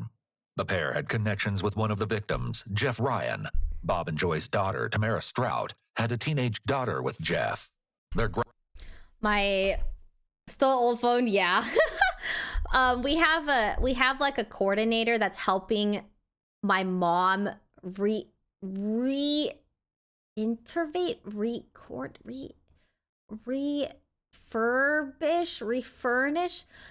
pretty much someone that's helping her with her new place in the Philippines. Like she's getting new furniture, renovating. So we're renovating. Renovate. That's the word I was looking for. We have someone that's helping us transfer like funds to my mom and help us with like the time zones and stuff. So just making sure that we're up to date because she's trying to get it all ready before I get to the Philippines for Conquest so that I could stay at her place when we're there. So that's the plan. Yeah, she's getting a new fridge, a couch. Granddaughter had just lost her father, and though it didn't initially seem there was any other connection to the ongoing case, lots of planning one stuff would going soon on. Emerge. Detectives conducted 12-hour numerous difference, interviews, which eventually revealed my mom someone usually had been calls me staying like with in the Bob middle and of the Joy night. Strout for a few weeks, including at the time of the killings, a young man by the name of Thane Ormsby. You see, Thane's mother was good friends with the Strout's daughter, and Thane moved in with the couple to help them around the house, cooking, cleaning, and taking care of their pheasants and other birds. Since he was at the Strout's home at the time I'll of the be in the killings, Philippines police believed that early Thane June. could have witnessed something potentially helpful for the case. The thing was, at the time of the investigation, Thane was no longer living with Bob and Joy. Luckily, the couple knew exactly where he was. Thane had made a recent move to Dover in Maine's neighboring state of New Hampshire. There he was now living with Bob and Joy's son, which made tracking him down even easier for detectives. Maine State Police detectives spoke to Thane at the residence on June 29th, 1 week after the killings, and asked him a few questions. At the time, Thane agreed to provide his fingerprints and a sample of his DNA during the course of the meeting. On July 2nd, the detectives returned to the residence where Thane was staying. They asked if he'd be willing to speak with them at a Dover, New Hampshire police station, You guys are and he lost. obliged. I'm not gonna lie, they introduced like 7 different people, and I'm also lost because I looked down. I don't like this video. I want to pick a different one that has less people involved. Holy. Finding something unbelievable. Heck, really? There's more. Show it. While searching for a missing person. More buried in the freaking ground right here. What the? Oh my god. What the heck? Dude, this is... What the? What the heck is it? Hopefully we'll be able to make it back. Look for shelter. I think that's what we should do. What is up, Evil Crew? All right, you guys, today we are back with a major update to the Nan Dixon mystery. We went back to the place that Nan disappeared. Oh my gosh, and she's we so uncovered pretty. some new clues, guys. For those who are new to the channel and you don't know who Nan Dixon is, we're gonna give you a quick recap so you can watch this video on its own. If you want the full details on this case, the link to that video will be in the description below, so go check that out after you're done watching this video. On September 22nd, 1978, Nan Dixon completely vanished on her way to visit her brother. She has never been seen again. 3 years later, Nan's car was found in a gully 10 miles away from her brother's place, and that very location is where much of this video is. I don't like this one either because I feel like we need to watch the other one to understand what's going on. Okay, which I ones? just realized when I was taking Which a pee ones that have the we word not they seen that are approved that we could watch? Yeah, I feel like I don't like that we have to watch a different one. I don't know if the other one's copyright free as well. Links in the description, but I don't know if it's copyright free or not. This playlist has copyright free videos.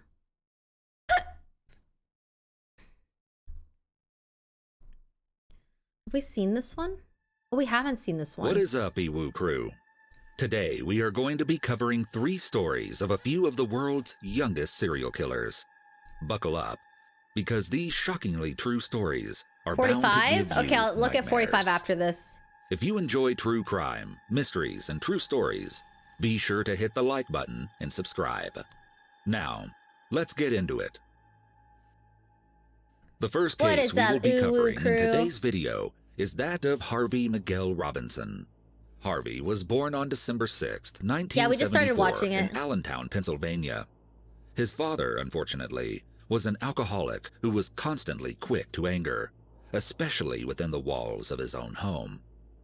Mr. Robinson's physical and verbal assaults on his wife eventually led Mrs. Robinson to leave both him and Harvey behind in search of her own safety. As he was left alone with his father, Harvey had a remarkably rough childhood. Throughout the course of his early life Really, no and Valo today? adolescence, I the might constant play maltreatment that Valo Harvey later. faced at his father's hand We'll resulted see. in Harvey developing anger issues We'll of his own. see. With so much I don't violence know. and pent-up hatred in his life, it was What evident if they by need the a time fifth? Harvey was 17 years old that something about him appeared to be inherently off. Stop distracting me. Perhaps if the people in Harvey's life had paid a bit more attention to his strange and malicious tendencies as a boy, someone could have prevented the shocking events that would later come. In August of 1992, the violence in Harvey's life reached a limit. In fact, it overflowed. When 29-year-old Joan Burghardt got home from a long shift as a nurse's aide in East Allentown, she was relieved beyond belief to finally relax in bed. Joan was an aspiring nurse who had studied at Lehigh County Community College in the years leading up to 1992.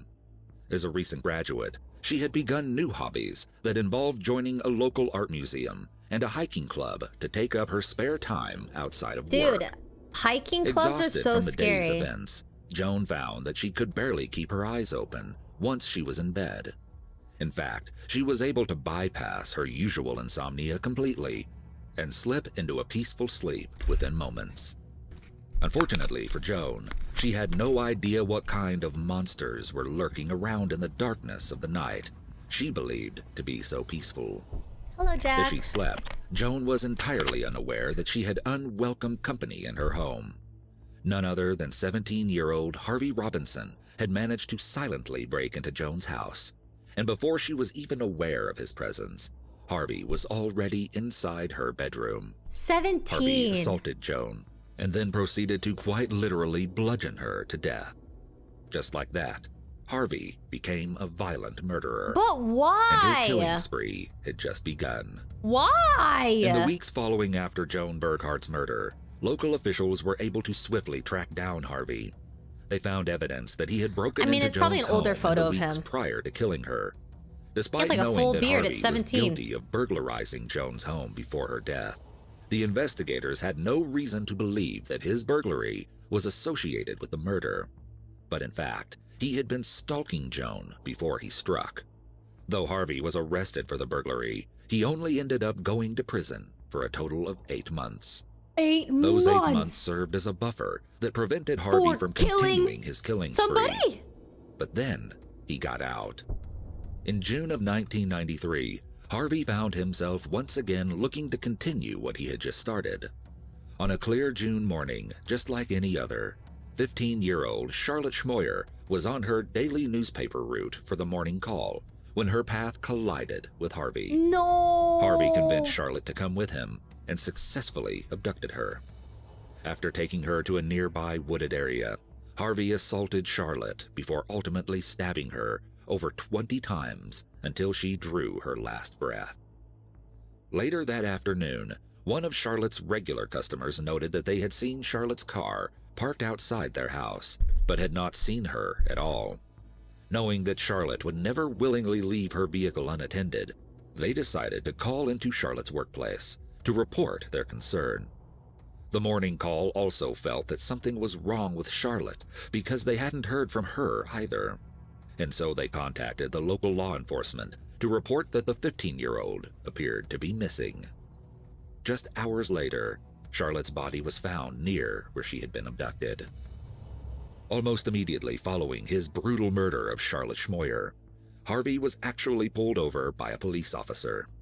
Nervous to face the consequences of his actions, Harvey accepted that he had been caught and 15. anticipated his arrest. However, the officer simply handed Harvey a speeding ticket That's so and let him young. go on his way. Having once again got away with murder, That's Harvey crazy. felt unstoppable, and he refused to quit while he was ahead. In July of 1993, just 1 month after murdering Charlotte, Harvey struck once more. While her entire family slept safe and sound in the comfort of their shared family home, 47-year-old Jessica Jean Fortney found herself face to face with a young serial killer. Harvey Robinson mercilessly attacked Jessica in her own home, forcefully assaulted her, and beat her to death. Harvey even left her body for her family to eventually find in the morning. Insanity. While investigators searched for the killers responsible for Joan, Charlotte, and Jessica's murders, they had no idea that they were looking for just one man responsible for all of the heinous crimes. And yet, Harvey was far from satisfied with his crime spree.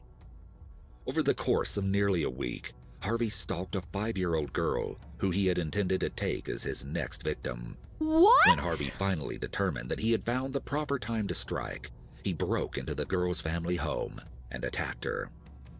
Harvey brutally assaulted the child in the same way he had with all of his previous victims. This time, he decided to choke the young girl to death. No. Or rather, he had intended to do so. Oh. The child fell unconscious, and Harvey believed that she was dead. So, just like Jean Fortney, he left her limp body to be discovered by her family. Wait, she survived? By some miracle, the girl actually managed to survive the horrific attack, and when her parents found her, she proceeded to tell them exactly what had occurred. Oh my gosh. Just weeks later, Harvey broke into the home of another woman by the name of Denise Samcali. Harvey attempted to assault Denise, but was unsuccessful as she fought back and was able to break free from his grasp. Get him! Having escaped Harvey's hold on her, Denise ran outside, only to find that Harvey was still on her heels. He once again tried to subdue her, but Denise refused to go down without a fight. And eventually, Harvey gave up and fled the scene. After reporting the attack to local authorities, Denise actively worked with the police to assist them in their investigation. Assuming that Harvey would come back to finish what he had started, police used Denise as bait to trap Harvey and catch him red-handed. And fortunately, it worked like a charm. After she had gotten away, Harvey had started stalking Denise, waiting to finish off his attack. Just days after he first tried to assault and kill her, police watched as Harvey once again approached Denise's home. Swiftly, officers attempted to arrest him, but Harvey had come to Denise's house armed, and he pulled a gun on the police officers and abruptly opened fire on them. Police responded with gunfire of their own, which wounded Harvey, but not enough to stop him from escaping. Oh no. Fortunately, Harvey ended up needing significant medical attention as a result of his wounds. He ended up checking himself into a nearby hospital, where officers were able to locate him just hours later. Lol. At Harvey's trial, the prosecution was able to connect Harvey to his 3 murders and 2 attempted murders by presenting matching DNA that had been collected at each of the crime scenes. At Harvey Robinson's trial, District Attorney James B. Martin noted, quote, "These were horrific killings, and I just thought the death penalty was appropriate under the circumstances. I still think it's appropriate." I think it's appropriate. Harvey Robinson was ultimately... Do you guys... How do you feel about the death penalty in this case?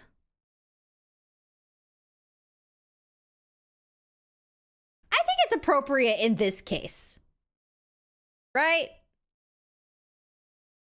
It's warranted. Like, this guy... It's almost like he doesn't even have a reason. Like, he's just going around killing people. Why would he stop? Danger to society? It's just like, yeah, it's just mindless killing. It's insane. Don't like the death penalty. I like the death penalty. Deserves worse. Should be in jail. Oh, it's like in life... life in prison or death penalty. It's just so... One is just... it's just a matter of like, is it deserving? Vote time? ultimately No. sentenced to death and received 2 additional life sentences for the assaults and serial murders he committed at the age of 17. As of 2021, Harvey is 46 years old and is still imprisoned on death row.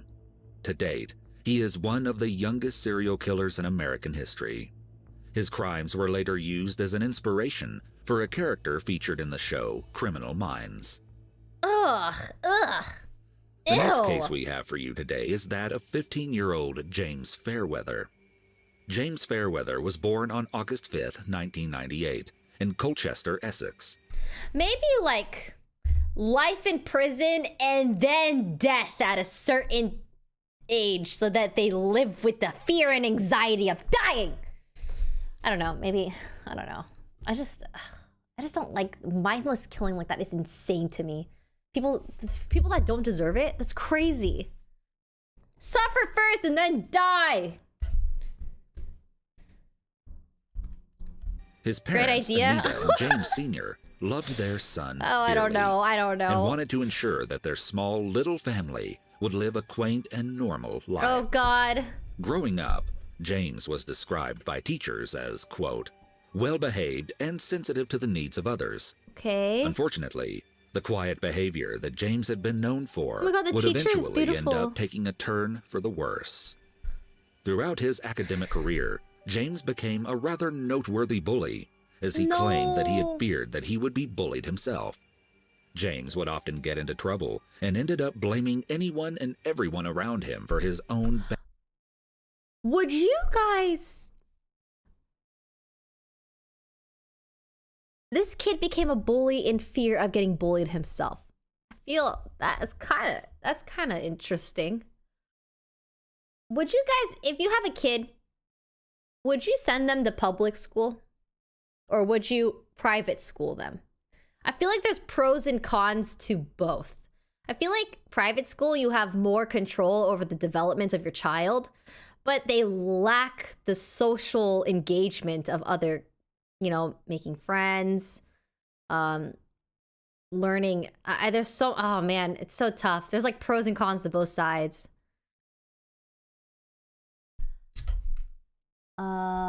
Public is really good in my country. I also guess it depends on, yeah, where. Private school is expensive.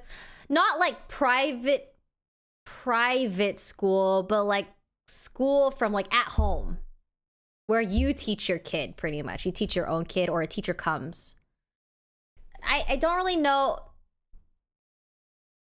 There's like private schools where it's still like public, but it's like all girl or all guy. They wear uniforms and stuff.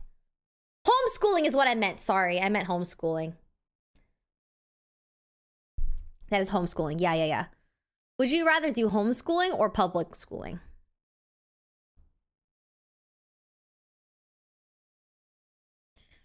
For sure, school with the other kids just for the social skills. Yeah, I feel like social skills is so important, but like I feel like there's a lot of kids that just have broken families that are going into public schools and they're reacting from their at-home experiences and retaliating with kids in the public space, which also in turn causes more trauma because of like the bullying and stuff. Bad behavior. Various reports from James's school demonstrated that other bullies often teased James for having larger ears, and many would even refer to him as Dumbo. But the bullying was only a piece of James's rather dark side. Perhaps the most chilling part of James's childhood was the fact that he often Social claimed aspect, that but his it was only also career detrimental for my aspiration mental health. was that he wanted to become a murderer.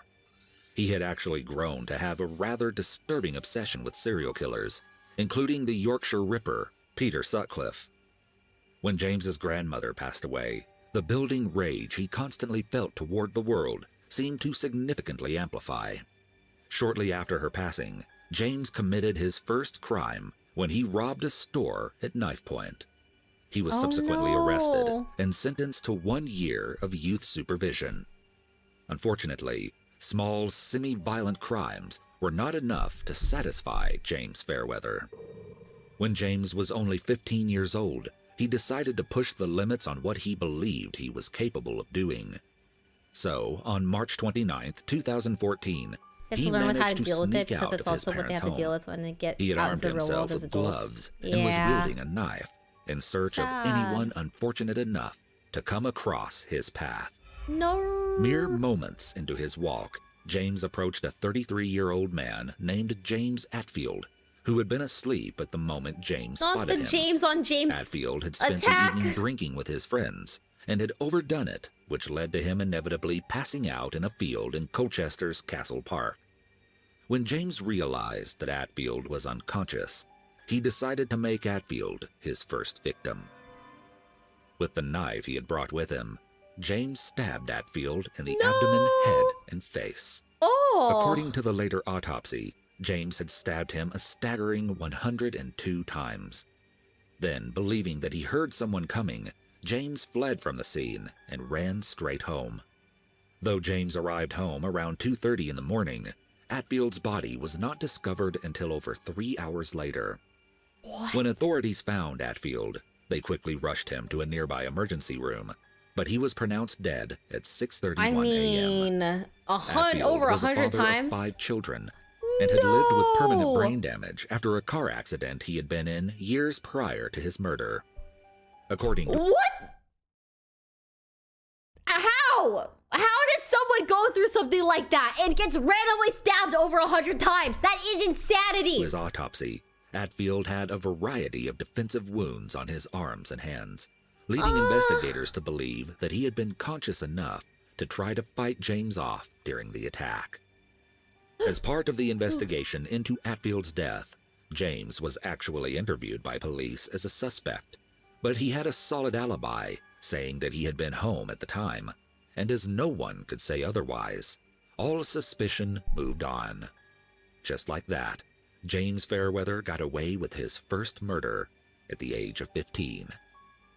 Just months later, on June 17, 2014, James once again found himself looking to take another life. This time, James was far bolder in his attack. This time, he decided to strike in broad daylight. No way! As a 31-year-old college student, Nahid Almania was walking to her university at 10:30 in the morning. She had no idea what kind of dangers were lurking nearby. James managed to sneak up behind Nahid and stab her in the back with a bayonet knife before spinning her around and knocking the sunglasses off of her face. Then, James stabbed both of her eyes until she fell to the ground and obtained a massive skull fracture. James stabbed her an additional 9 times, fracturing Nahid's rib before he fled the scene. After 2 disturbing murders, I am never going out in broad daylight ever again. That is crazy. Just any random person can just come up and stab you whenever they want. Her eyes. Yeah, he stabbed her in the eyes. Essex police were on high alert and ended up questioning around 70 local residents who had been known to have a history of knife-related crimes, once again including James himself. But he again had an alibi, and he was not questioned any further. By January of the following year, Essex police had located and interviewed more than 900 potential witnesses to both Atfield and Nahid's murders. Perhaps the most confusing aspect of the 2 killings was that Atfield and Nahid had been 2 complete strangers with no connection to each other.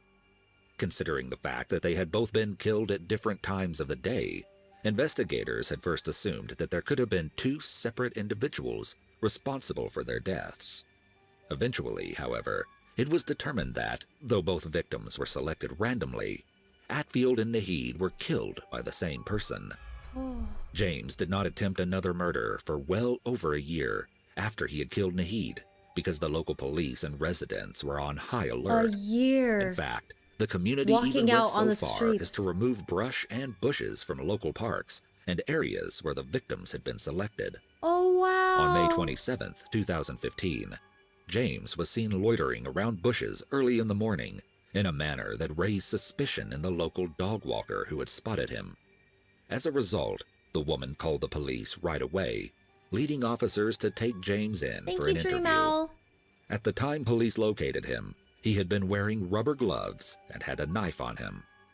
He was immediately arrested and taken in for questioning regarding his potential roles in the recent Colchester stabbings. Ended up cutting all the when trees authorities down. looked closer into James's background, they found that he had been completely obsessed with documentaries about serial killers and had even told his psychiatrist that, quote, voices were telling him to burn babies and maim prostitutes.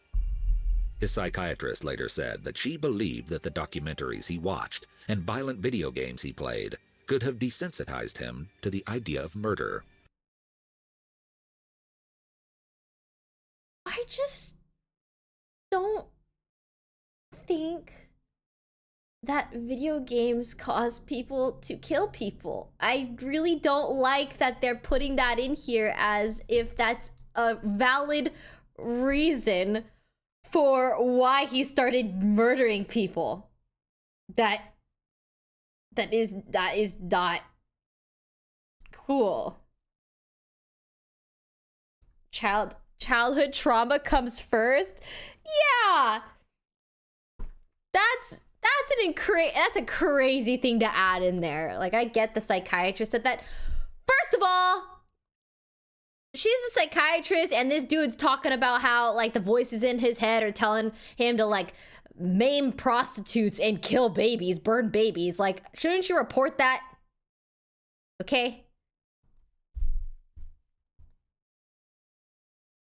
Boomer mentality. Dude, yeah, a lot of the older generations do think that video games cause people to be more likely to murder.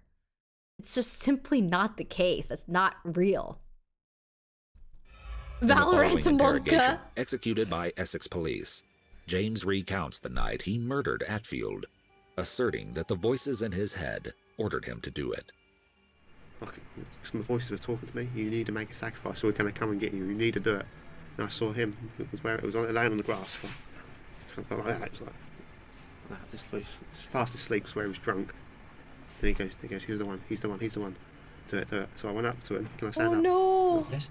Went up to him. No, sit down, sit down. We're not helping that. So I stabbed him first there.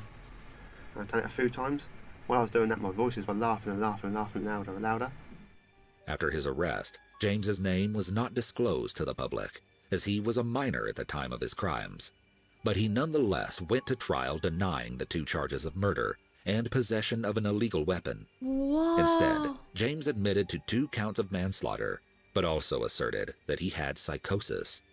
His psychosis was not confirmed by the court psychiatrist, though all 4 psychiatrists who looked into James's mental state agreed that James had an autistic spectrum disorder. James was found unanimously guilty on April 22, 2016, and was sentenced to life imprisonment with a minimum of 27 years for the atrocious murders he had committed. One of Essex's youngest killers remains imprisoned and is now 22 years old. Bro. Finally, the last case we have for you may be one of the most shocking cases of child killers the world has ever seen. 13? The story of Craig Price. Craig Price was born and raised in the Buttonwoods neighborhoods of Warwick, Rhode Island, in a small working-class family. As a teenager, Craig was often described as, quote, a hulking teenage football player with a baby face and a winsome smile who lived with his parents in a small ranch house in the Buttonwoods. Though most serial killer cases include some level of trauma paired with heightened mental issues, there was nothing particularly significant about Craig's childhood that would ultimately influence his later actions. Perhaps that is what makes Craig's behavior all the more chilling. I'm scared. In July of 1987, when Craig was only 13 years old, something inside of him appeared to have shifted dramatically. On the night of July 27th, Craig set out to do something he had never done before. He wanted to kill. But why? With a rather basic plan created and a victim selected, Craig set out in the middle of the night, intent to break into the home of one of his neighbors, who lived just 2 doors down from his own house. After letting himself into the home with ease, Craig quickly went into the kitchen and armed himself with a single knife from the homeowner's kitchen set. Then, he snuck into the bedroom of 27-year-old Rebecca Spencer, where she slept. Seeing his fate, lock your doors! Everyone, get up and lock your doors right now. Make sure your doors are locked. Barricade them in. We need wood and nails. We need to... my door doesn't even have a doorknob. Like, you cannot get in here. Okay? I took the wrench off. Not even home? Bro! Go home quick! Go... Go home fast! Okay, no one panic. Stop panicking. Don't panic. We're cool. All right? These are very unlikely situations, but we need to be aware of the possibility that it is possible. Just be cautious when going to your car. You know, when you go from your car to your workplace, you know, be sure to have an extra sense of your surroundings, right? Make sure to have some sort of like defense, maybe a little, you know, a little pocket knife or something, okay? Something a little bit. I'm panicking. Don't panic! Don't panic. Everyone relax. Okay, I started to panic, but I realized if I panic, you will panic. Don't panic. We just have to be prepared. We just have to be prepared. At Rebecca's, Craig proceeded to stab the young woman 58 times until she drew her last breath. Craig swiftly vacated the premises and snuck back into his own home, virtually undetected. 58 times. Even with his lack of life experience and status as a 13-year-old boy, Craig managed to thoroughly clean himself and ensure that there would be no evidence left behind that could potentially connect him to Rebecca's murder. The initial investigations into Rebecca's death went cold in the months following the attack. No In way. fact, it was completely unsolved for 2 whole years, and Craig managed to fly under the radar and avoid any and all suspicion. Thrilled by the feeling of success, Craig was satisfied with his first murder, and though he was determined to kill again, he found it best to wait before striking again. So, 2 years later, when Craig was just 15 years old and a freshman in high school, he decided to test his luck once more. But why? Or rather, 3 times more. On September 1st, 1989, Craig was high on both marijuana and LSD and itching for a thrill. So he stuck to what he was familiar with and set out into his neighborhood in search of a home to infiltrate in the same fashion that he had previously done to Rebecca's home. Having faced various racially charged situations in his youth, Craig decided it would only be appropriate to attack one of the white households in his neighborhood as a sort of revenge. Silently, Craig broke into the home of 39-year-old Joan Heaton, while she and her 2 daughters, Jennifer and Melissa, were sound asleep.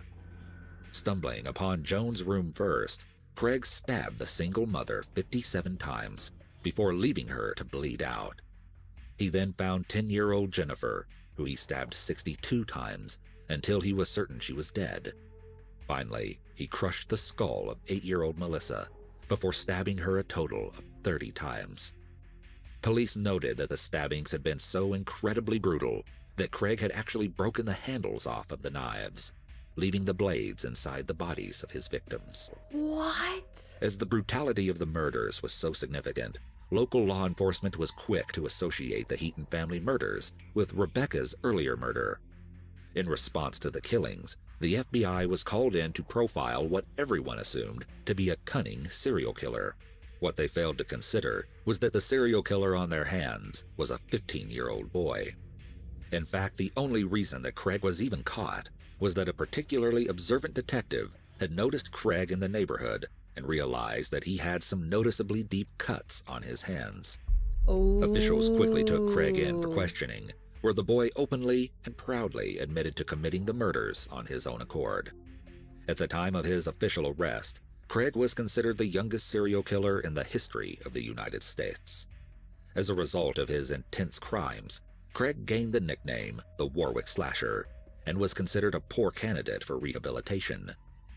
At his trials, Craig was charged with the murder of Rebecca, Joan, Jennifer, and Melissa, and was incarcerated until his 21st birthday for his crimes.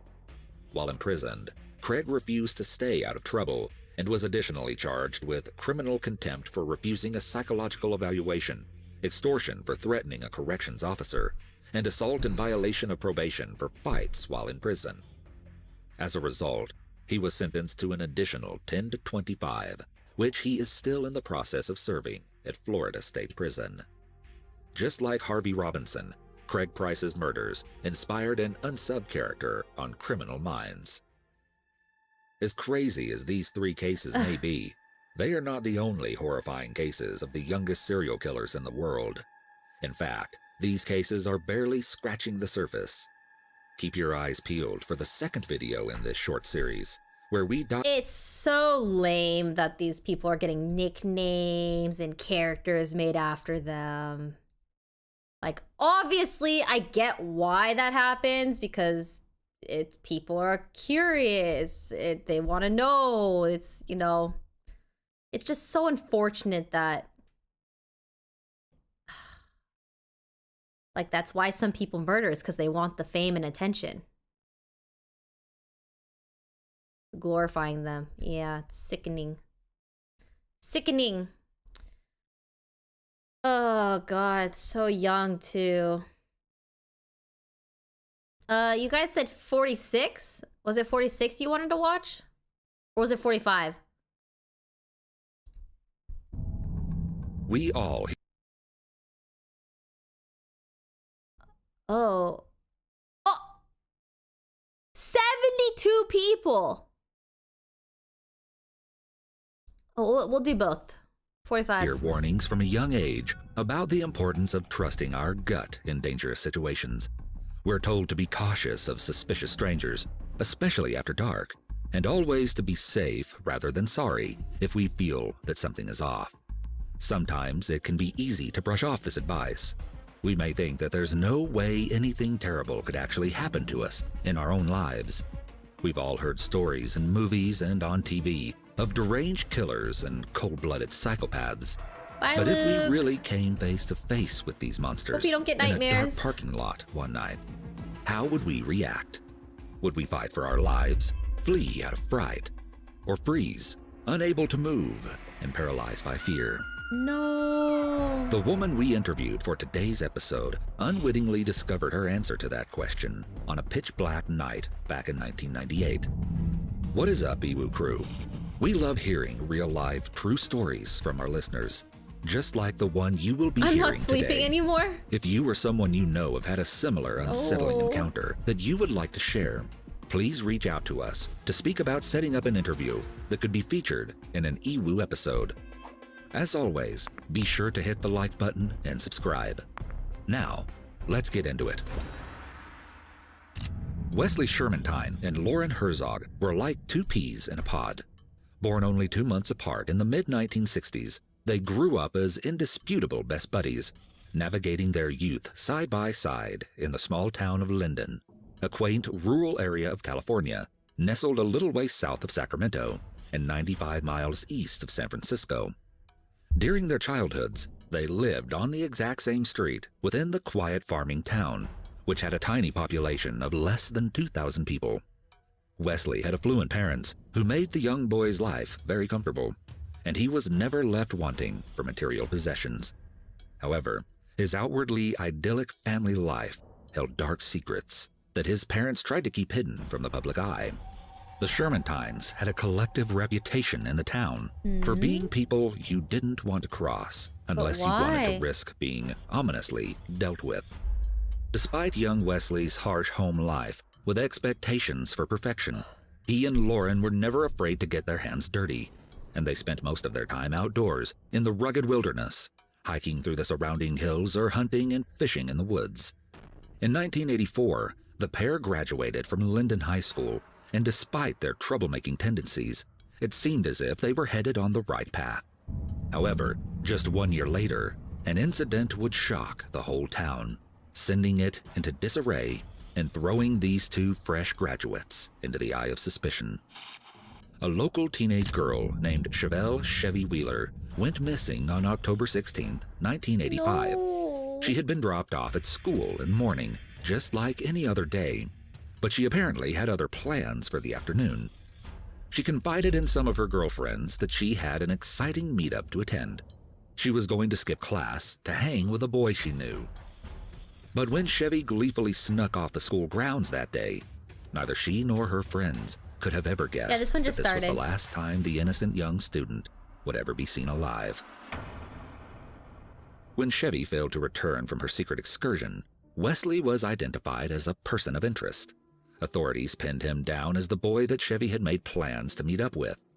Unfortunately for Wesley, word of his troublesome antics and mischievous inclinations had traveled fast in the small town, and his reputation had preceded him. townspeople knew that he and Lauren had gotten into some shady business throughout the years, like roughhousing, drinking, and most concerningly, hard drugs. Specifically, the two boys had begun to heavily use methamphetamine. If you're familiar with the drug terminology, you may be realizing how the duo got their infamous title. Of course the word not. speed Surely, and the definitely moniker not. Speed-Free Killers originated from the influence of meth on the pair's violent activities. Authorities and theorists alike believe that this behavior-altering drug was largely responsible for the boys' alleged killing frenzies. And Chevy's sister later shared an important detail during the ensuing investigation that aligned all too well with Wesley's known drug use. She reported that young Chevy had mentioned her intentions to smoke marijuana with Wes at their hangout that day. Accordingly, because of Wesley's already questionable public image and connection with 16-year-old Chevy, the police obtained a search warrant and investigated the young man's secluded hunting cabin. Inside the small building, they discovered blood. At first, they couldn't be sure if this evidence was meaningful. After all, it was a hunting cabin. Perhaps the blood was from a freshly caught deer. And indeed, Wesley and his folks maintained that previously slaughtered game was to blame for the red stains. But when the blood was tested, What mascara do the you results use? seemed to confirm I law use the enforcement's Better Than worst Sex fears. mascara. The blood type matched Chevy's.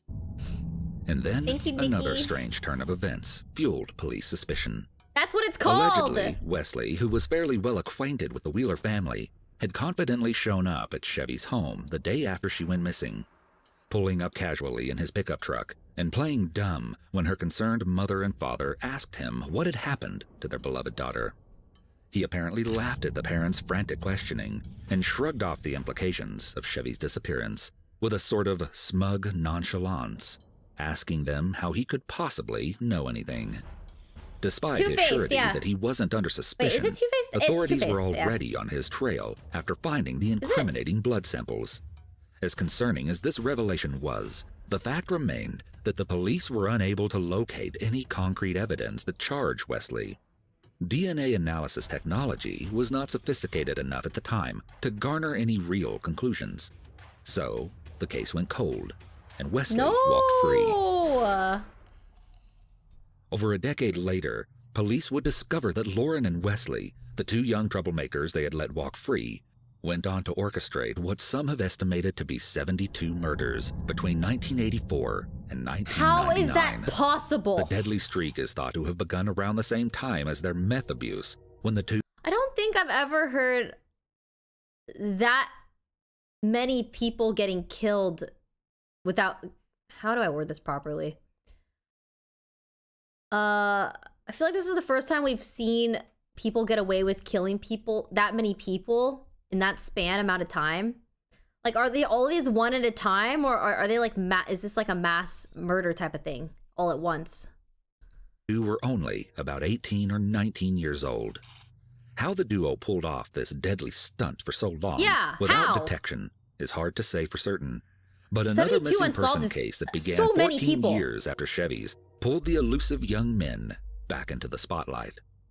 On November 14th, 1998, Cindy Vanderheiden, a 25-year-old woman who had grown up in San Joaquin County just as Wesley and Lauren did, suddenly and inexplicably vanished without a trace.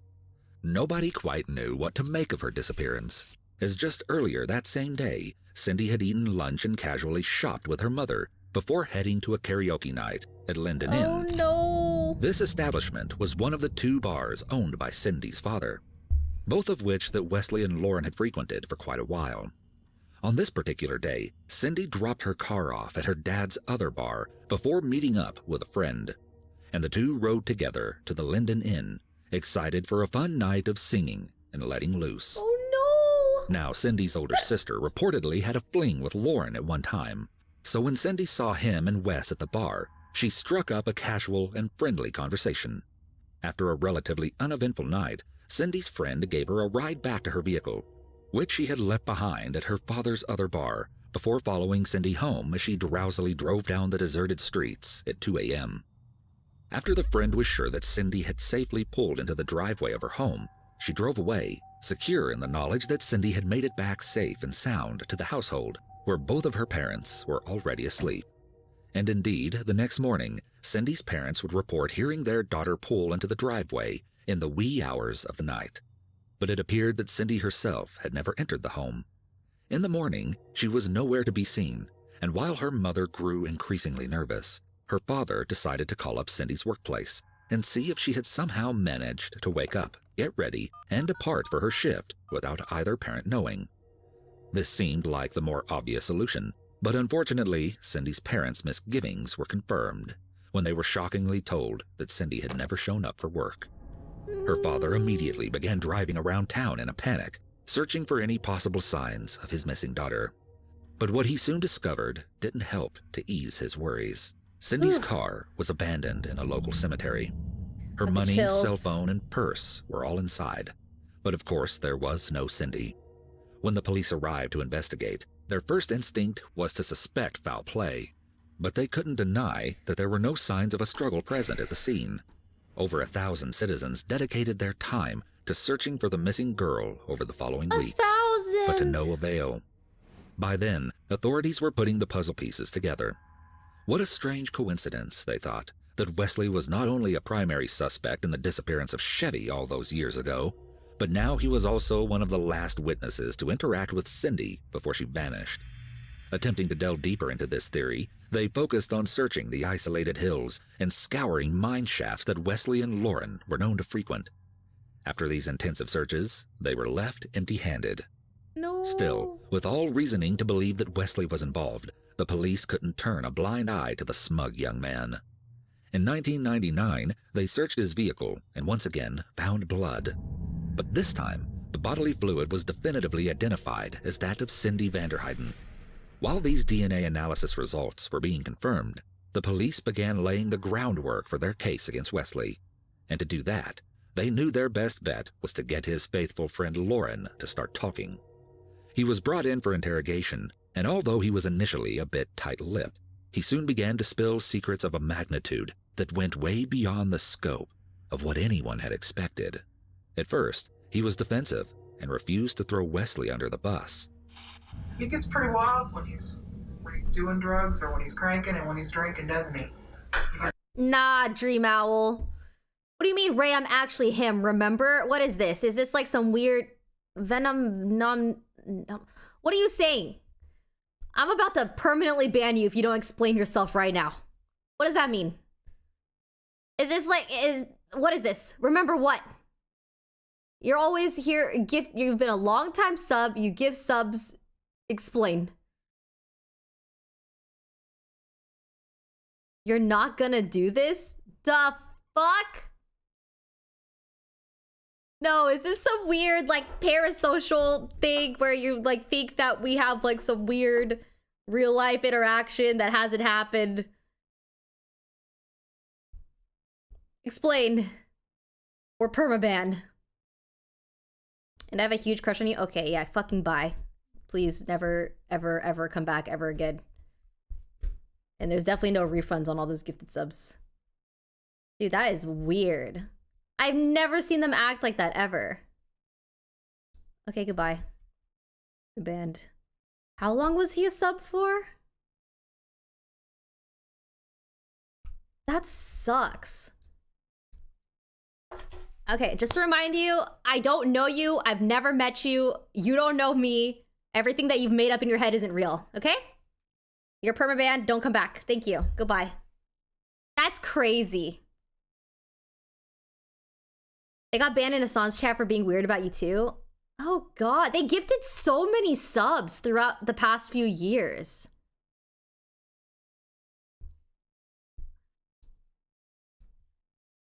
But I've never seen them type like that before.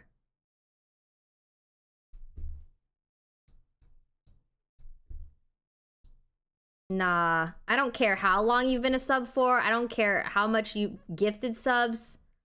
There is no excuse for being that crazy. I don't like that.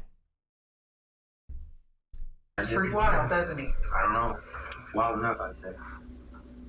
That, yeah, think that Wes would be actual creepy capable behavior. of forcing a girl to have sex with him? I don't know. maybe not. But in an interview soon after, Lauren had a change of heart and opened up a lot more. She kind of went back to go back to her car. She said that several times, you know. Wasn't going that way. I was still in the backseat, just like something moving to the road going. You don't get to just pay for a pass to be creepy? No. Well, he started telling her to do stuff, you know, and it's kind of a back and forth argument kind of thing. And I needed to do stuff as in. It's one thing to be like, many of you see me every time I stream, all right? You probably have built this perception of me. It probably feels like you guys know me. It probably feels like we're friends, but I am not your friend. I don't know you, okay? It's just creepy that he was a longtime subscriber saying, remember this, as if the situation that he made up in his head was real. Like, it's not real.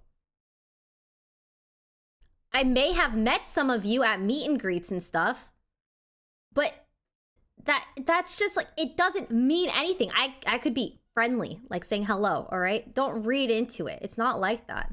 Yeah, what Ludwig said was true, okay? Creators are not your friends.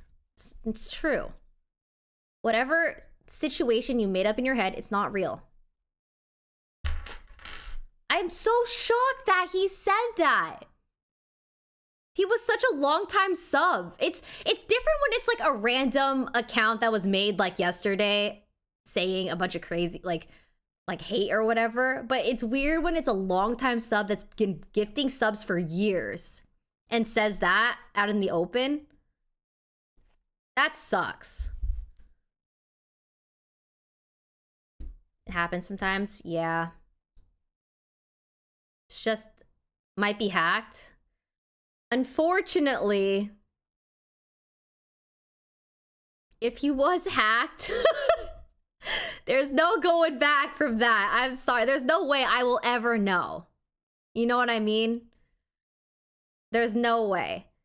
I mean, and what are the odds of that account getting hacked and coming into my chat room to type that? I doubt it. I don't think so. It's yeah, Copium hacked. Yeah, no, I don't think so. It sounds like he built a parasocial idea in his head that we had something more than it was. Black, I guess that's what you call it. You just get wilder and wilder. They've been Weird Champ for a while. I've never seen him type like that before. I told him at one point. How did I miss it all this time? Don't kill her, man. Take her back. Oh my god, I can't even focus on this. I'm actually baffled. Me too! He's gifted so many subs.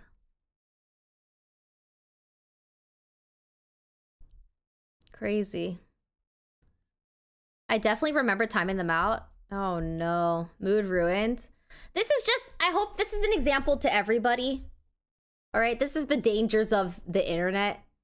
And like, you have to remember, people online, like content creators, just here to help you pass the time, entertainment, okay?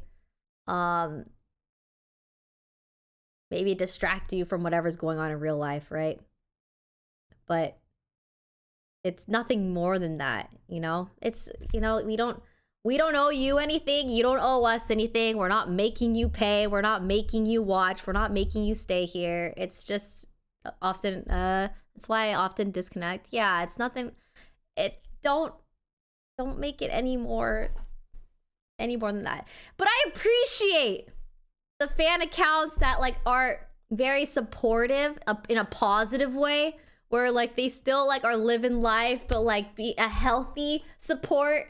You know what I mean? Where it's not like your whole life and you pretending like you know the person and that you know what's best for them, and you know, you're doing whatever you can to just like, you know, not like that. Support from a distance. Yeah, you know, you can still appreciate someone for helping you get through something. Like, For example, I remember back in the day when I was super depressed, I used to watch PewDiePie videos all the time. I used to, like every day after school, I would just like play video games and I'd have like a PewDiePie video playing on the side, or I would watch it while I ate. And it helped me get through what I was going through. It made me feel like I wasn't alone. It helped me. This is just an example, but you know, I will always like appreciate that time because it like, you know, and like his efforts of uploading content and stuff, it helped me get through what I went through. And I know that I do that for others as well. But you know, I'm not gonna like pretend or make up a scenario that like he's my best friend and I know him to his core because I've seen his content. There has to be a healthy barrier, you know?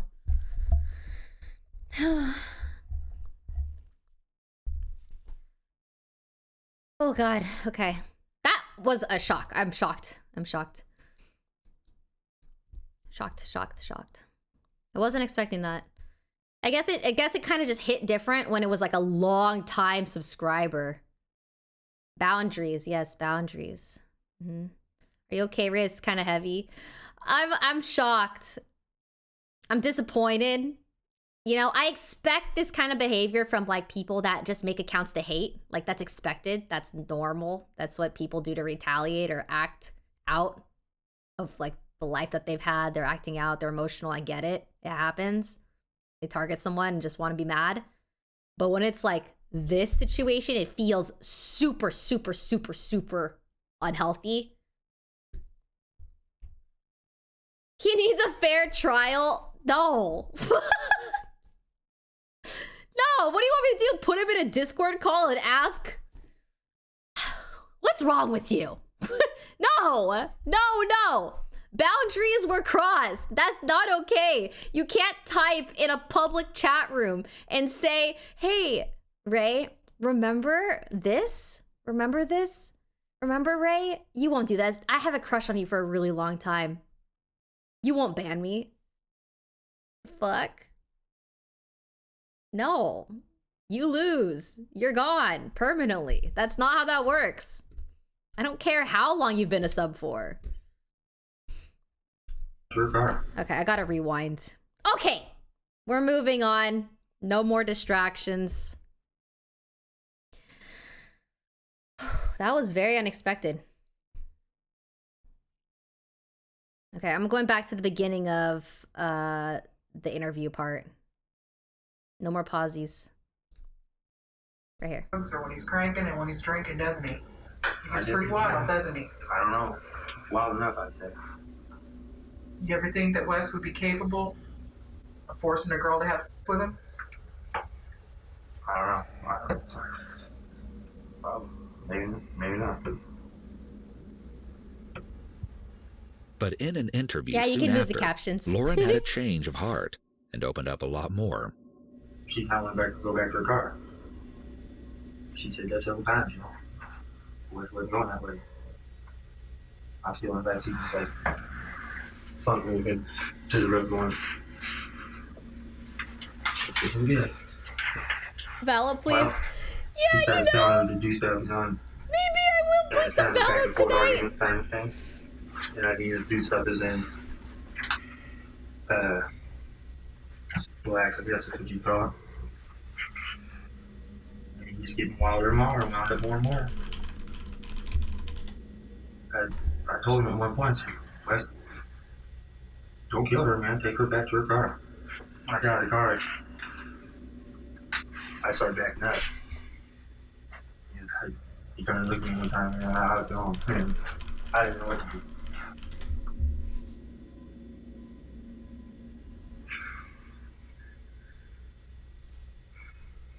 Yeah.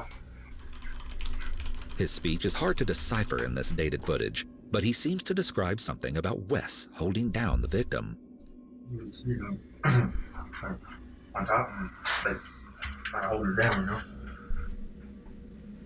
And I guess must be towards the end, I remember he just let them natural.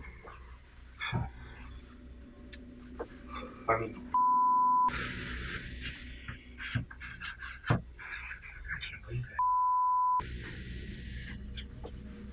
I look, you want to become a content creator, but not really anymore.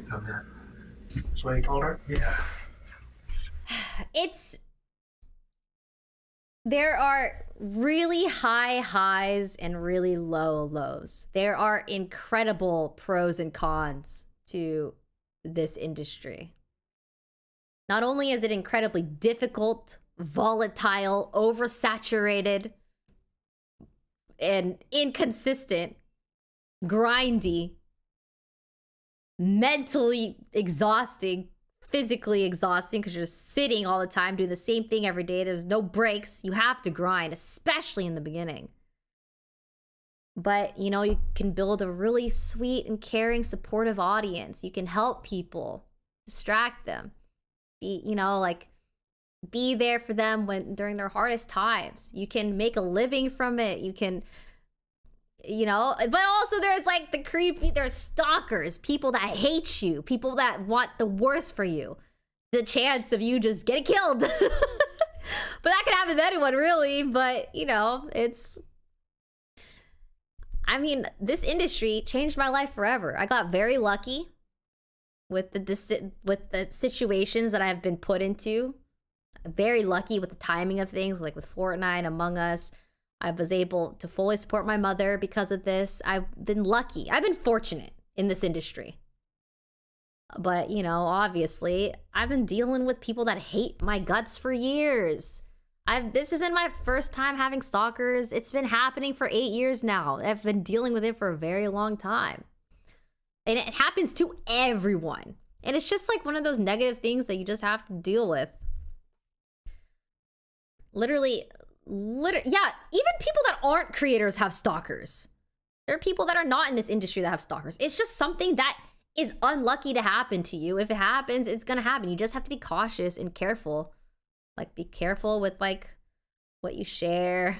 I do be oversharing, it's true.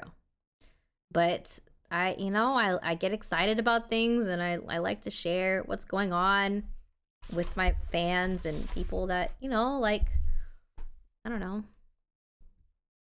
Entertainment industry, even athletes. Yes, I mean, sports is entertainment too. Very much so.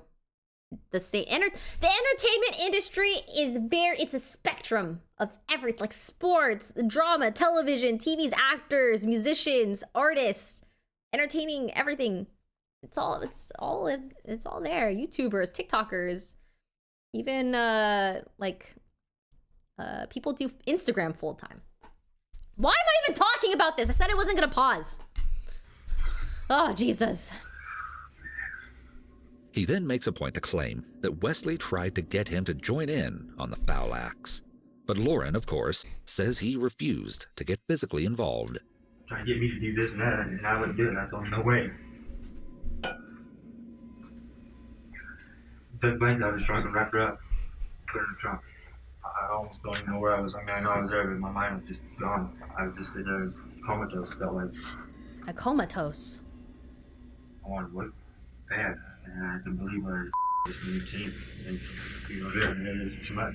The interrogator asks Lauren if this new story is the truth, since it directly conflicts with what he had told them earlier about Wes's innocence.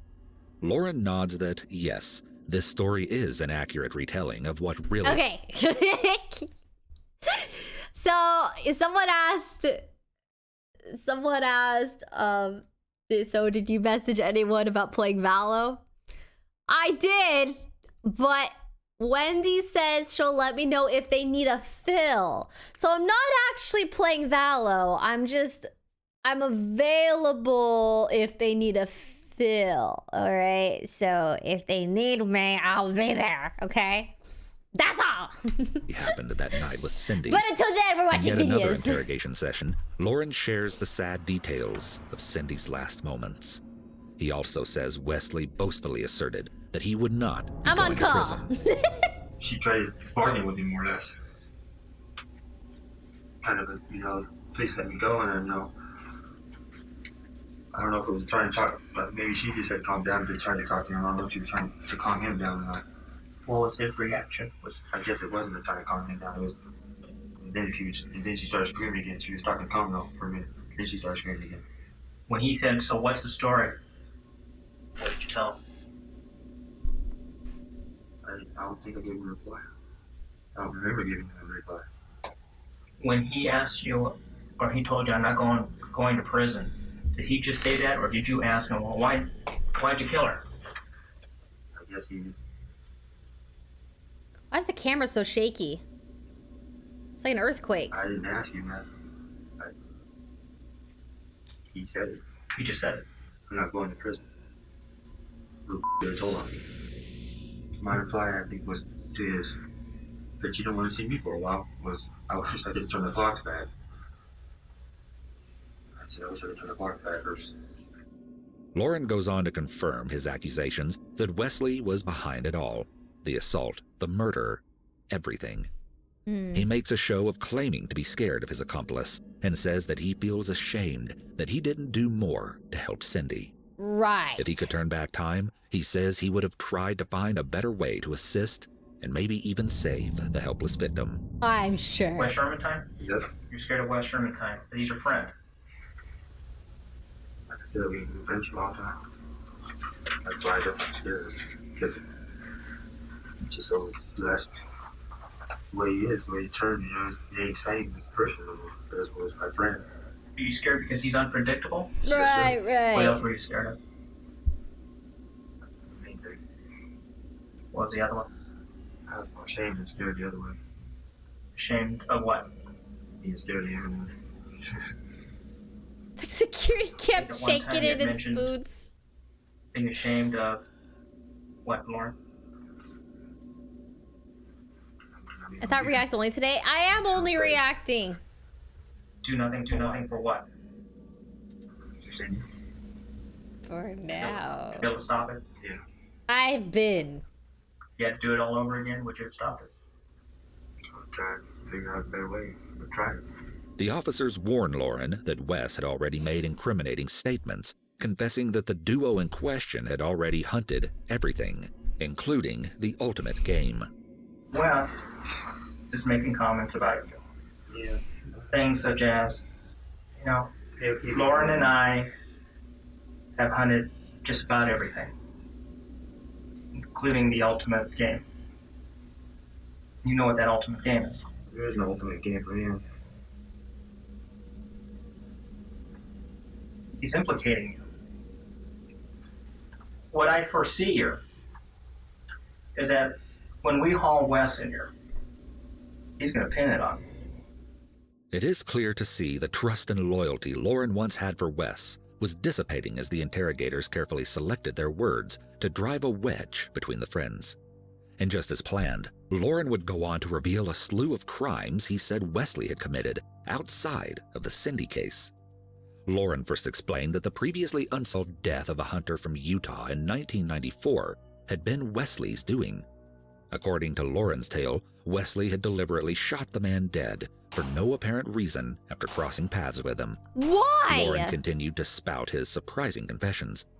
He reported that Wesley was behind the murder of a man named Henry Howell, who had been discovered in his parked car on the side of a highway with his head and mouth grotesquely bashed in. Why? As Lauren tells it, Wesley jumped at the opportunity after seeing the vulnerable man pulled over and immediately stopped the car to seize the victim's shotgun and use the weapon to end Howell's life before robbing him.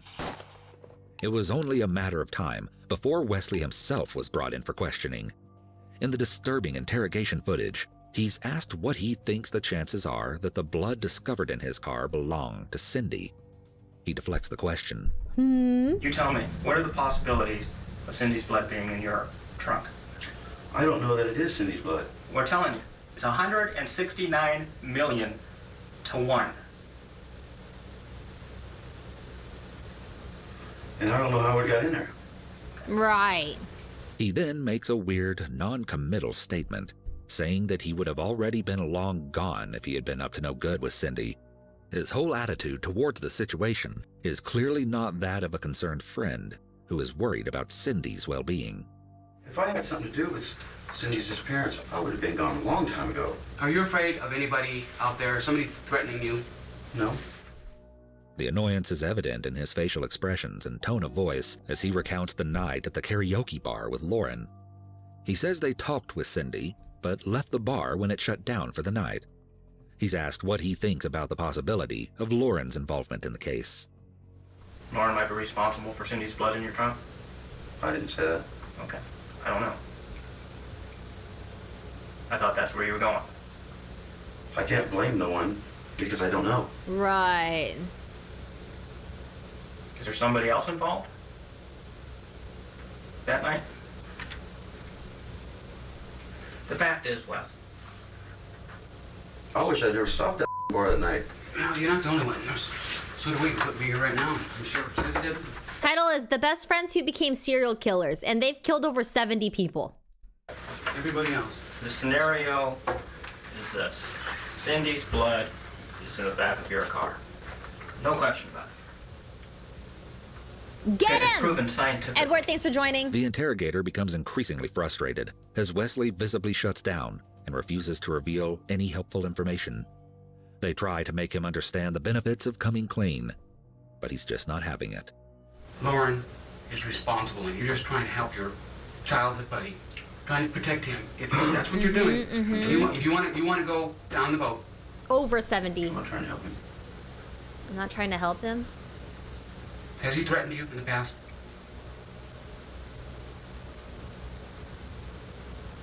Hmm? Lauren's threatened a lot of people. Well, has he threatened you? Yeah, he's pulled a gun on me before, too. If there's something that happened that night, you have to tell us now. Yeah. It's as simple as that. We can't make it any simpler for you. If you lied in the past, I don't care about the lies. I want the truth. Me too. of what happened that night. There's blood in your car. There's a simple explanation. He knows it. I know it. It's there. Yeah. Take the opportunity. Oh, Lord, crazy.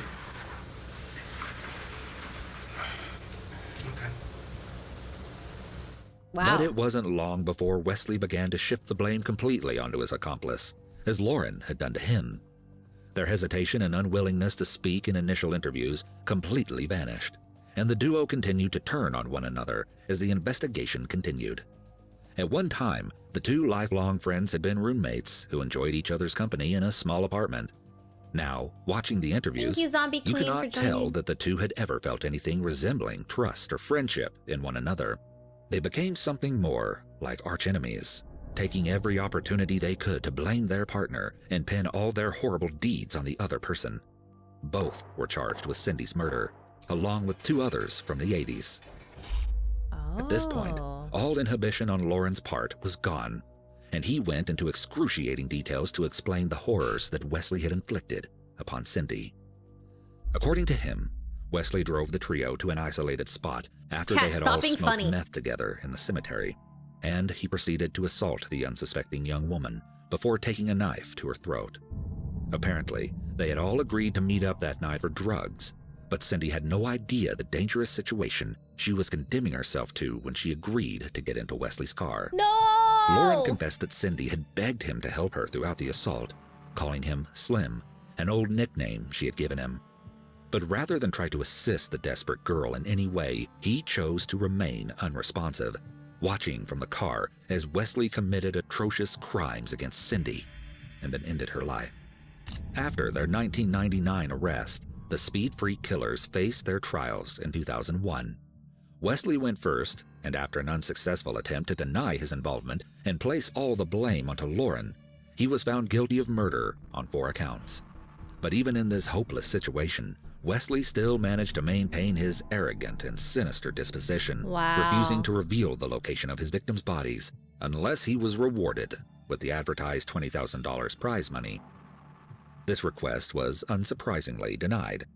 At first, we wondered what use Wesley would even have for that sum of money in jail. What? But apparently, his plan was to pass it down to his sons. Regardless, his sick little scheme didn't work out, and he even denied an opportunity to avoid— Do they... What if you're being interrogated, do they lie and say that they'll like fulfill a money amount or a promise for information? Like this, they fulfill. Stop. They do lie and be like, okay, we'll give you $50,000 if you tell us the truth. He'll lie about anything? Fulfill! With the death penalty in exchange for the body location information. He really was stubborn through and through, even in the face of certain death. Lauren was given a bit more of a lenient sentence. It seems that the court viewed him as the accomplice to Wesley's criminal masterminding. He was sentenced to 78 years in prison. But even though the law may have taken a little pity on Wesley's partner, they made a decision that is almost incomprehensible in its foolishness. Following an appeal in 2004, Lauren's convictions were overruled. The argument was made that he had been coerced into revealing implicating information against his will, and that he had not received proper and fair treatment during the interrogation process. He was paroled in 2010, but due to an uproar of public disapproval over the court's decision to free Lauren, especially from the victim's family members, no California county wanted to take him. In response, Lauren was made to live in a trailer near the prison. This living arrangement sought to please the concerned public, who, for good reason, didn't want the convicted killer roaming free. But his carefree life of liberty didn't last for long. The speed-free killers had long since dropped any illusions of support or camaraderie between them, and Wesley was not happy to hear how easy his partner had gotten out of his sentence That sounds when so he good himself right now. was landed the death penalty. In the true fashion of a vindictive soul seeking revenge at any cost, Wesley decided to take an eye for an eye and reveal all to authorities.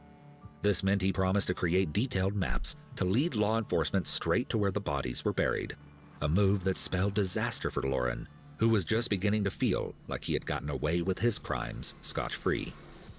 Yum, yum. I'm hungry now. Lauren had always maintained his own innocence and pushed all the responsibility onto Wesley.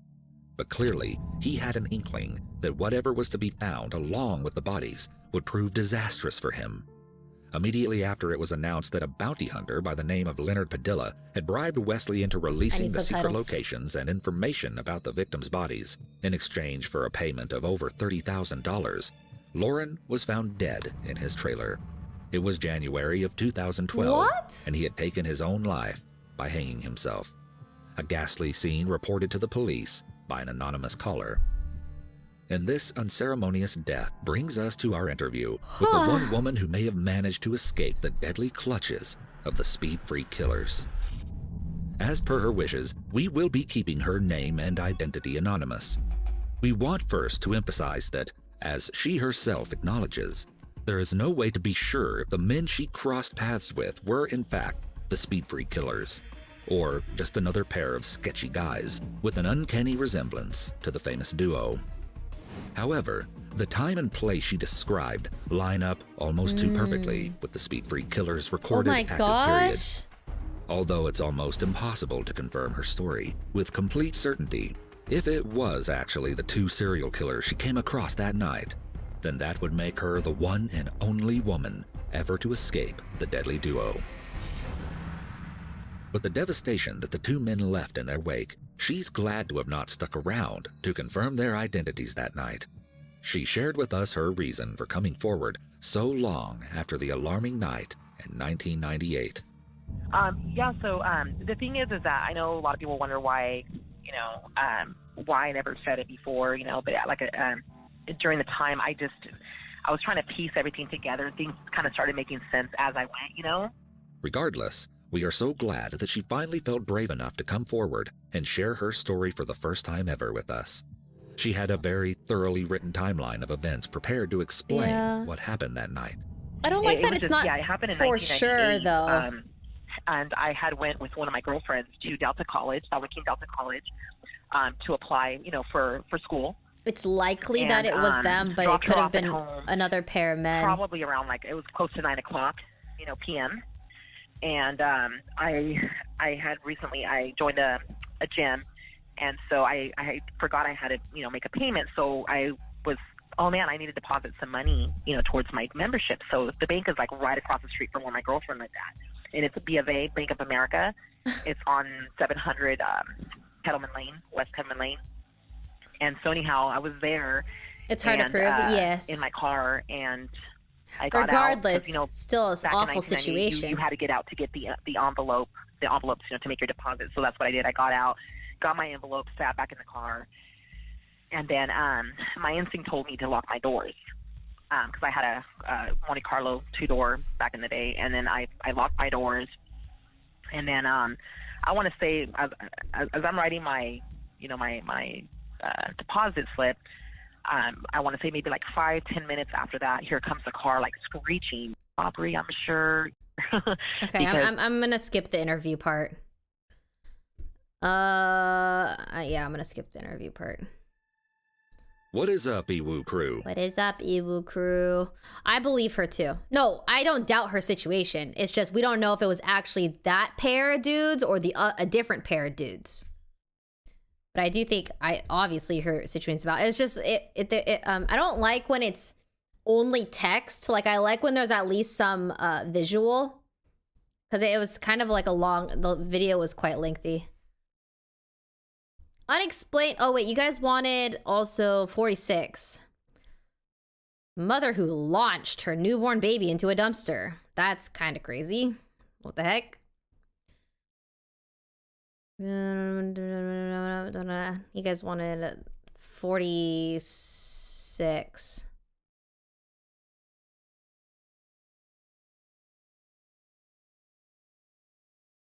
Little lumps everywhere? Wait, what is this? Pathetic ass and he's a drunk. Now tell the truth on that. Hey, you come see me. For real? You! Everybody wanna know? Yes, I did kill her! The shocking courtroom clips you just witnessed document the unhinged behavior of Michelle Blair. Take note of her insane outbursts, as you're about to see a different side of her in stark contrast to this public persona that she never wanted to reveal to the public. Oh. What happened? The following interrogation footage has never been seen before. Michelle Angela Blair, a 35-year-old mother of 4, appeared to be a dedicated and loving mother to the outside world. But a twist of fate revealed that not only was that a lie, but that she was also hiding an unimaginably disturbing secret in plain sight within her apartment. Michelle's lies came crashing down around her when she failed to pay rent for her East Side Detroit apartment. She was eventually served a court-ordered eviction notice. On March 24th, 2015, a crew arrived at her apartment to carry out the eviction, only to find out that Chat's Michelle saying this wasn't one's there. bad. So they began moving her things out, including all of her furniture. In the living room, where the family spent much of their time together, the moving crew found a large white freezer. When the freezer was opened, to the movers' horror, all of Michelle's darkest secrets were exposed. What's in Because there? of this disturbing discovery, they immediately called the police. Michelle was eventually found at a neighbor's apartment where she was hiding with 2 of her children, but the other 2, 9-year-old Steven and 13-year-old Stoney, were nowhere to be seen. Michelle was arrested and brought in for questioning, where she shared the horrific story in graphic detail. As she was being led away by police, Michelle said to them, "I just want you to know I'm not evil. It was just an evil act." The following footage has been analyzed by a qualified team, including a licensed attorney and former criminal prosecutor, a licensed clinical psychologist, and a former licensed professional counselor. It's important to note that the police department made some redactions to the following footage, but we added context throughout for your viewing. In order to protect the identity of the alleged victim, we will be referring to him as Michelle's youngest son and by the pseudonym Alex throughout this case. Okay. Water or pop or something? Coffee? If you guys have any Vaseline, just small bit. I got no Vaseline. Just water then. Just water? Can I ask you a question? Is anyway my aunt being here? She was an ex-police officer. I just want her to hear it from me. She's here. We're talking to her. That's okay. Just have a seat, okay? We'll be right with you in a second. An officer uncuffs Michelle and offers her water. Both are gestures of goodwill. These gestures are meant to keep her from shutting down and keep her comfortable to get her talking. Just have a seat right there, guys. Thank you. Sorry. I'm gonna shut this door.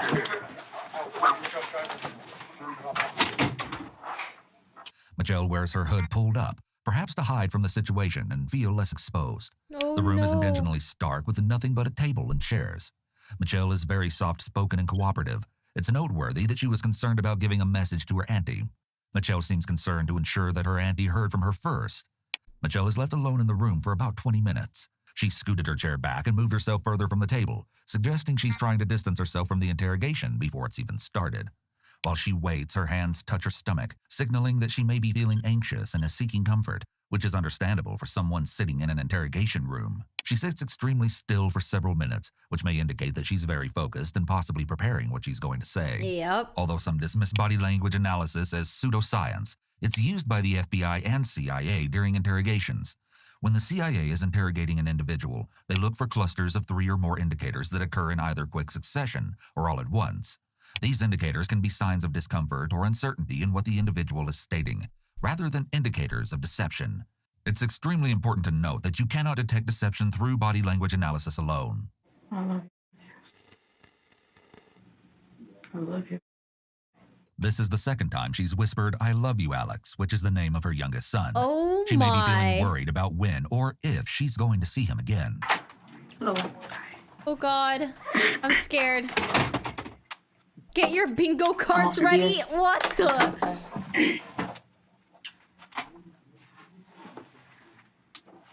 You doing okay? Got some water? Yeah. Okay. All right. Today? I'm okay. You okay? She's gonna pop off. I'm gonna ask you a couple questions, if you don't mind, okay? Can I ask you one? Sure. All right. I love the true crime interviews. I know it's been a while since we've seen an interview. Right now, but I can find out. As soon as we're done, I'll make sure you know all that information, okay? I just really wanted to tell my A little loud. her face. Because I created a big distance between her and she honestly never did anything but love us. And I created that distance for her so I can hide it. You get what I'm saying? So she thinks that I'm mad at her and don't love her. I'll make sure you. It's on the Reddit. There's a true crime Reddit Because she loved me so much. bingo card that someone in the community made. Her and I remember her face. It's on the Valkyrae Reddit page. I gotta take care of this first, okay? And then you can tell me anything you You want guys to. are unhinged. I got some administrative things that I gotta let you know about, like your constitutional rights. The officer stops her as she needs to Mirandize her before she implicates herself, and without hearing her Miranda rights, any statement she makes may be inadmissible. The officer has Michelle read the Miranda warning out loud to show that she's literate. It's imperative that the officers make it clear that the suspect is Mirandized properly, which means they were both informed of and understood their rights before agreeing to waive them. Despite the police never making it seem this way, you're waiving serious constitutional rights, and the courts take this very seriously. I have so the it right must be to done remain properly. silent. Did you graduate high school? No. Up to what grade of schooling do you have? I want to say 10th, maybe. The officer is professional but not particularly friendly. She's a little gruff and serious, but that appears to just be her personality and not intentionally related to the interrogation. The station likely sent a female officer to speak to Michelle, as they may have felt that she'd be more open when speaking to another female. Do you know if my kids' names were released on the news yet? Mitchell is a I've been pretty hearing unique about it. Dad knows. name I've never Yeah, heard. and It's like Mitchell and trying to Michelle. keep it- I gave them the number and everything. To who? To their dad. Mitchell. His dad, you know. Okay, I'm just going to ask you some quick questions just about you, basically. What's your first name? Michelle. M-I-T. M-I? M-I-T. C-H-E-L-L-E. The officer is getting background information to try to get her used to talking. Once a suspect begins talking, it's harder for them to stop. It's always important to begin with questions that they will be more open to answering instead Relatable. of jumping right into the facts of the crime. This also helps to build rapport. The officer likely has most of this information already, but wants to get more specific details, and also wants to get a sense of how candid Michelle may be. She may also be trying to ascertain her competency regarding criminal responsibility due to the nature of the crimes and the possibility that Michelle has mental illness. What color is your hair? Can you put your hoodie down? I have any hair. Okay. Dark brown. Okay. But you just put brown. Bring your hoodie down. Yeah, just leave it off. Yeah. Are you cold or something? No, it's just look at my hair. You feel like you're in here with my head. God. You know? So you say, okay, just so used to being. You have any body scars? Tattoos. What's on your chest? Trust no one. What's it say? Trust no one. What's on your back? Trust no one. Like what? Is it wording or a picture? Wording. What's it say? I have to tell you. Yeah. I have to show you. It's ridiculous. Okay. I mean, What is it? I got this covered up. Stephen Barry. Yeah. Okay. Okay. I'm right here. What's that one? Just the kids' names. Oh, God. It's for their dad's name, but I just cross his out. Okay. Asking general questions that are easy to answer may help put Michelle at ease before the actual questions relating to why she's here begins. It will also help the interrogator establish Michelle's baseline and observe her behavior when she knows her answers are truthful. This will help her dissect Michelle's responses and body language later and gauge if she is being honest. The officer asks her about her tattoos. What someone permanently inks on their body can be very telling about who the person is. Michelle has "Trust No One" tattooed on her chest. This provides a lot of insight into her mindset. I typically don't like to make any definitive conclusions about tattoos because people choose words or phrases for different reasons. But it seems that this type of phrase might be significant. It could indicate that Michelle has had a tough past with a limited support system, or she's been betrayed by people close to her that she should have been able to trust. Probably. Michelle is embarrassed about the tattoo on her back, but still shows it to the officer, which proves she has a respect for authority and will likely continue to be cooperative. Do you have any amputations? No. You use any narcotics? No, you mean? No like regrets. No, like drugs, illegal drugs. No. I've smoked weed before. I have no Not idea the devil's lettuce. where he is, his number, or anything. I don't talk to him. And honestly, I don't talk to my mother. Michelle is estranged from her immediate family, which is something that could indicate a problematic personality, or possibly a dysfunctional childhood or family life. It's likely that her support system is limited, which is problematic as she's a single mother with incomplete education, and she likely needs help. The lack of relationship with her parents could also indicate, like the "Trust No One" tattoo implies, that she's been betrayed by the people she should have been able to count on in her life.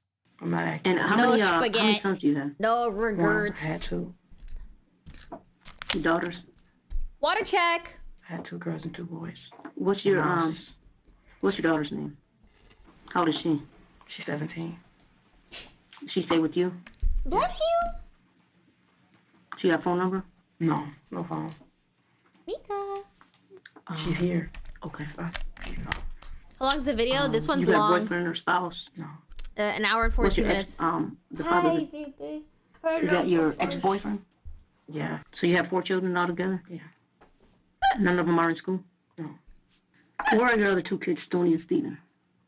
At my house. At the old house. Oh, Where no. in your house are they? Maddie, thanks for joining. Who put them in there? Michelle lowers her voice, but bluntly answers. Her lowered tone indicates shame, but she says this with no real emotion otherwise. Oh She's my forthcoming and God. appears to be willing to tell the truth right away, which is somewhat unusual in interrogations. Instead of blaming anyone else for putting the children in the freezer, she's taken responsibility for that part of the crime. Wait, she just said it right away. When the moving crew first opened the freezer, they found a teenage girl's frozen body inside. She was completely naked and covered in frost, except for a large black plastic bag that was placed over her. Her head was pressed against the inner side of the freezer wall, where there were bloodstains next to her face. A long piece of black fabric, possibly a silk scarf, was still fastened around her neck, and there were notable injuries to her throat, her right cheek, right brow, her bicep, and her chest. Why? Under the girl were several blankets, but because her body was frozen to the side of the freezer, only a portion of the blankets could be cut away. Oh my But the police were able to cut a hole, which revealed another frozen body hidden under the first. This one, a preteen boy. Neither body was able to be removed from the freezer, and instead, the entire thing was sent to the Wayne County Medical Examiner. Oh Why did you do that? My God. Because they were. So long was the other thing. When you say they, who are you referring to? Michelle alleges that 2 of her children, Stephen and Stoney, were inappropriately touching and assaulting her youngest son, Alex. Oh my God. It's important to note that none of Michelle's claims about Stephen and Stoney have ever been substantiated, and her allegations could certainly all be fabricated. If this is true, this behavior is extremely disturbing, and why her older kids would do this to their sibling would need to be explored. Behavior like this shows signs of extreme trauma, mental illness, or is behavior that may have been done to them, as kids will often do to others what was done to them. It's extremely rare for children to assault their sibling without them being victims of this kind of abuse themselves, especially when they're this young. Since Michelle's report of Alex being abused by his 2 siblings was never substantiated, this point in the interrogation could really just be the beginning of Michelle's fabricated story. A story that she either knows is a lie, or a story that she has convinced herself is true.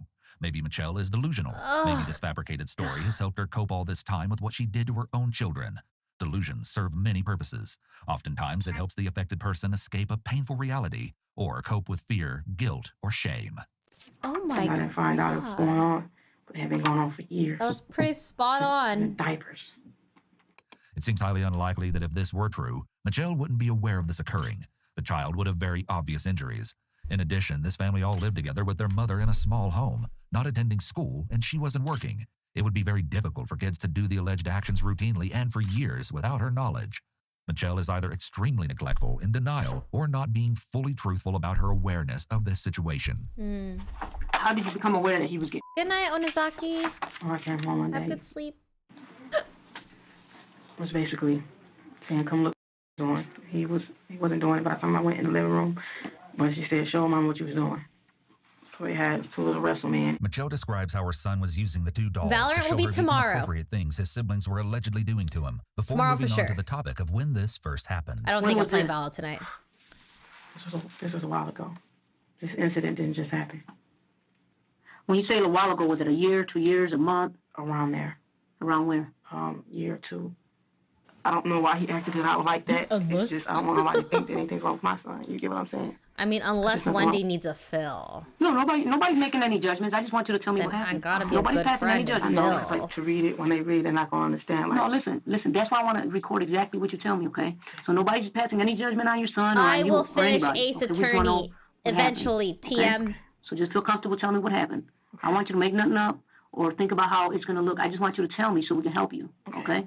And we can help your son if he needs it. The officer tries to ease her concerns about how this will sound, so Michelle continues to talk and is as honest as possible. She frames it by saying they want to help her. However, the officer is not there to help Michelle. Michelle sounds a bit more distressed here. She's more emotional now than at any other point throughout the interrogation so far. And after he told me, he said he came in his face, and I said, "Anybody do that to you?" And he said, "No." And he put his head down and he said, "Yes." I said, "Who the f-?" You know what I mean? He was upstairs. Oh, God. So I went upstairs with and I asked him, "Was you your brother? Oh, your effing brother. Was you your brother?" And so you asked somebody did that to him? Yes. So I'm like, "Why are you playing like that?" I told him, "That's nasty as hell. Why are you playing with that?" I said, "Did somebody do that to you first?" He said, "No." And he had his head on and he said, "Yes." And I asked him who, and he said, I just went straight upstairs with him, well, all three of us. And I'm asking, and he said, "No, he's lying." I'm like, "No, I'm not." You know, so I'm looking at the both of them. And I said, "What?" Because my understanding was, you got to understand, I was a lot younger than she was, like, over a year ago. And he had to be quiet about all this time. So when he's telling me, he's getting loud, and he's like, "Yes, he did. Yes, he really did this to you. Why didn't you tell me?" Because they said they was going to kill me and beat me up. I looked, I told him to tell me the truth before I beat him. Oh, my God.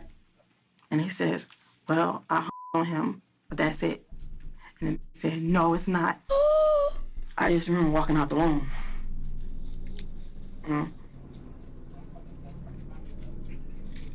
So, I mean, I remember everything else. I'm just saying, it's like, I couldn't say I wasn't like out of my mind. You understand? When do you think this was? Roughly 2 Oh, minutes ago. God, so sad. What did you do at that point? I sat on the floor for a while, by the edge of the door, and I just remember I kept going, "What the f?" I told my man, I said, "Tell me the truth." You said you went outside and sat on the floor? No, I went in the hallway. Like, okay, I was in his bedroom when we were talking to him about all this, because that's where he was at. And I just stepped, like, in the hallway between the door and, you know, like the threshold, and I sat on the floor. And I'm looking at them like, "What the f? This is your brother, you know?" So I asked, "Are you telling the truth?" And the way he was crying, he just wouldn't stop talking. He said, "Yes, you do. You're in my bed." But they did this to him every day, every night. What did you do after that? Did you take any physical action towards? Not just yet. And then I just closed the door, and I just kept looking at him. I said, "I can't believe you." I took him downstairs because he was telling me more and more stuff, and it was not making sense. It's just, I got through telling me everything. I went back upstairs, and I opened the door because I fully believed him, and I knew that's what he had did. He told me things that, after finding out, now it makes sense. You get what I'm saying? It's like certain things, I'm like, "What's wrong?" Or he crying, or he fell out the bunk bed, and I'm fussing at him, take toys away from him. It's like I'm fussing he didn't even do. What did you do when you went back upstairs? I punched him. I just started punching him. I just kept punching him. At what point did you stop punching him? Oh, no, that's not how I stopped punching him because he looked up and he said, okay, I'm ready to tell the truth. After she says that Stephen admitted he was ready to tell the truth, Michelle opens up both hands quickly and turns down her mouth.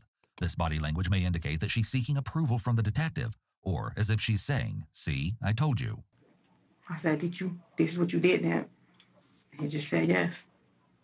I punched him again. Although it's possible that Stephen did abuse Alex, it's also possible that he falsely confessed only to escape the punishment. Oh It's convenient for Michelle to God. report that she supposedly got a confession out of Stephen because she might believe that this adds validity to her story of the alleged abuse towards Alex. Let me ask you this. This is awful. This is, I don't think I've seen one this intense before. Just imagine what she's saying is true. First of all, it's not valid for her to kill her kids for that. But like, it's still an awful, awful situation. Awful. Like this, oh God, it's sickening. It's so sickening. This is really, really bad. This is one of the worst. Yeah, I don't think I've seen one like this. Sad.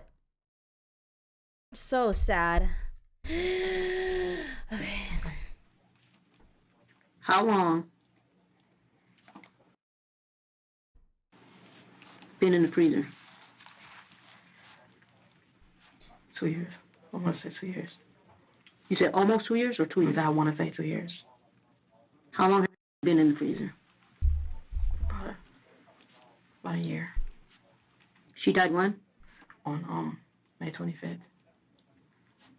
Of what year? Last year? It would have to be. I'm just a blur. This was apparently her daughter, who Michelle stated died May 25th, but was unable to recall the year. Michelle then said that the other child was killed August 30th, 2012. Despite it all being a blur, she was ultimately able to remember the dates. It's shocking that no one reported either child missing and shows the isolation these children must have been living in for no one to notice they were missing for so long. Michelle must have been lying about where they were, or they had very little, if any, interaction with other people. One of her neighbors eventually came forward to speak with investigators, and she explained that Michelle told her she'd made Stoney and Stephen move away to live with their aunt because they'd been doing mean things to Alex, such as taking food away from him. As well, one of Michelle's friends was interviewed by police, and he stated that any time he asked about where Stoney and Stephen were, Michelle told him that they were upstairs in their room or at an aunt's house. According to Alexander Dorsey, the father of Stoney and Michelle's surviving oldest daughter, when he asked about Stoney, she also gave the same answer, that she was living with an aunt. Apparently, these explanations were enough to keep people from asking more questions about where the two children were, because no one seemed to realize they were gone. How did you... That's crazy. I can't, like... I was holding him. He died. After she's asked how Stephen died, Bitch, Michelle's you hands go did from being it! open to in tight fists. The fuck? And why are you The more space between crying? someone's fingers, the more relaxed they are. As someone's stress increases, the fingers instinctively close. Having one's hands balled up as Michelle does indicates high stress. Just holding him. What caused him to die? I didn't ask you what you were doing. I asked you, how did your son... I don't know. What I'm saying is he died from... The officer's tone is noticeably harsher Oh my when God, she I'm confronts so Michelle mad. with the fact that she didn't directly answer the question she was asked. This asserts her authority and control over the interrogation. Mm-hmm. From what I inflicted on him, but it wasn't... He didn't die right then. You get what I'm saying? That's what I'm saying. I couldn't tell you specifically what happened inside. Well, you say you afflicted on him. What did you afflict? I was punching him. So you say you don't know what caused him to die? No, I know I did. What I'm saying is, I don't know specifically what was going on in his body. You get what I'm saying? Oh, There's some things that we can... I don't want Ron to know because she'll feel bad and it's not her fault in any way. It's just me and you talking. Poor Okay. baby. Well, like I said, my aunt loves us, but after it happened, I called her. She was mad at me because, you know, it's just she wouldn't be my life together, period. Okay? So I called her and I asked her if anything happened, you know, you take the kids. She was like, Angel, you've always Child, been not a baby. tired. You know what I'm saying? I'm tired of kids. That's definitely not. She was saying, just get yourselves together. You know what I mean? Mm-hmm.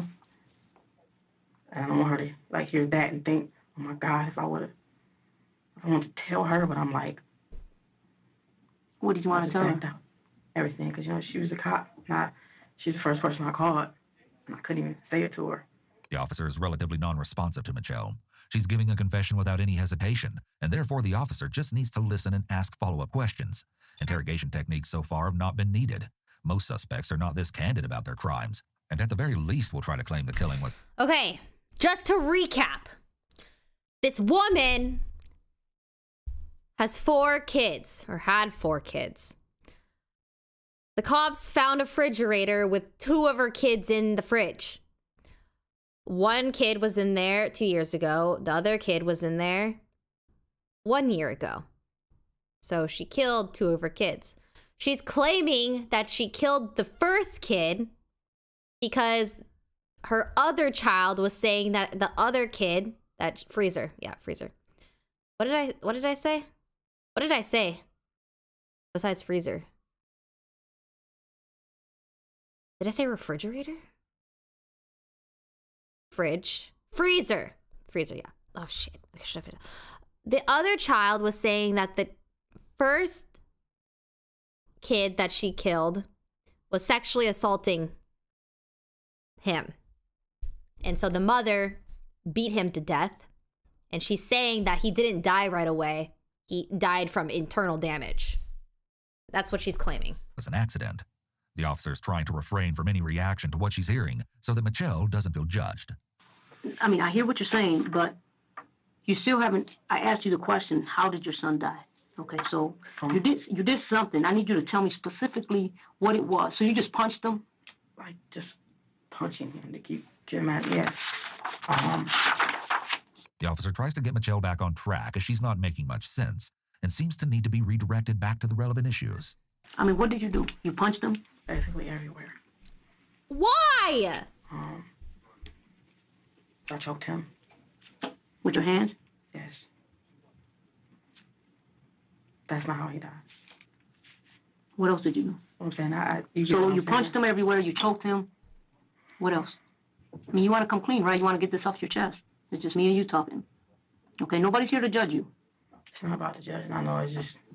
It's painful. Is it painful to you? No, it's evil. It's evil what you did? Is it evil? Yeah. Okay, so you're judging yourself. When the officer sees Michelle freeze up, she tries to get her talking again by making it seem like this is just a conversation between the 2 of them. In reality, it's being recorded and will be shown to judges, lawyers, and jurors if necessary to obtain a conviction. The officer gets her to admit that what she did was evil, to show Michelle understands right from wrong. This is a legal requirement to be held criminally accountable for one's actions. Because I love them. You love them, okay? But what, man? That's how I feel. Like, y'all know. Anybody who know me know about my kids. And it's like, and then turn around all this time I keep it y'all from everybody else. And it's y'all. It's like amongst yourselves. There's no other outsiders. There's no outsiders that ended up hurting y'all. And that's the one thing I've always been worried about in my life. Because that's what happened to me. That's why I don't trust my mother. You know? They didn't do anything when shit happened to me. We're gonna get to that. But I need you to take it off your chest, and I need you to tell me what you did. You told me some stuff, but I punched him. Like a bathtub, right? Hot water. Oh God. And I did like this. And I stood him in there. In the hot water? Yeah. No, Did you got right back out. Did you run the hot water first and then dump him? What do you mean? How? I grabbed him in the bathroom and I was still talking to him. And then I'm asking him, like, why are you drinking sex? I hate him. And it's okay. We're just talking about it, and I got the hot water on. And I'm still talking to him, but it's like I'm threatening him. And I didn't plan on doing it, but I did it. It's like, I can't explain it to you. So you turned the hot water in the bathtub? Yes. And if you don't tell me everything, and tell me exactly why, just everything, like what you've been doing. Did you put him in the bathtub? I stood him up in there. You stood him up in there? Yeah. So his feet got really messed up. Oh my God. It was basically a rotation of that, punching him, just hurting him. He's skinny. How long did that go for? In total, after I found out, he was in there 4 or 5 days. And I made him stay in his room. I took him food because I didn't know what to do. So I called my aunt first to see, but I ended up, I guess, checking out. I didn't tell her. She knew nothing of what was going on. Michelle admits to premeditation and how she harmed and burned her son over a number of days. She wasn't acting in the heat of the moment when she was informed about the assault, which makes her guilty of first-degree murder. This admission was only after the detective insisted and kept asking Michelle what else she did. He started telling me everything, you know. He said he said he took his dad away from him. It's just a lot of things. Like, we talked for a very long time, and he just told me a lot of stuff, and I just had to go downstairs. The stuff that her oldest son told her may have been true.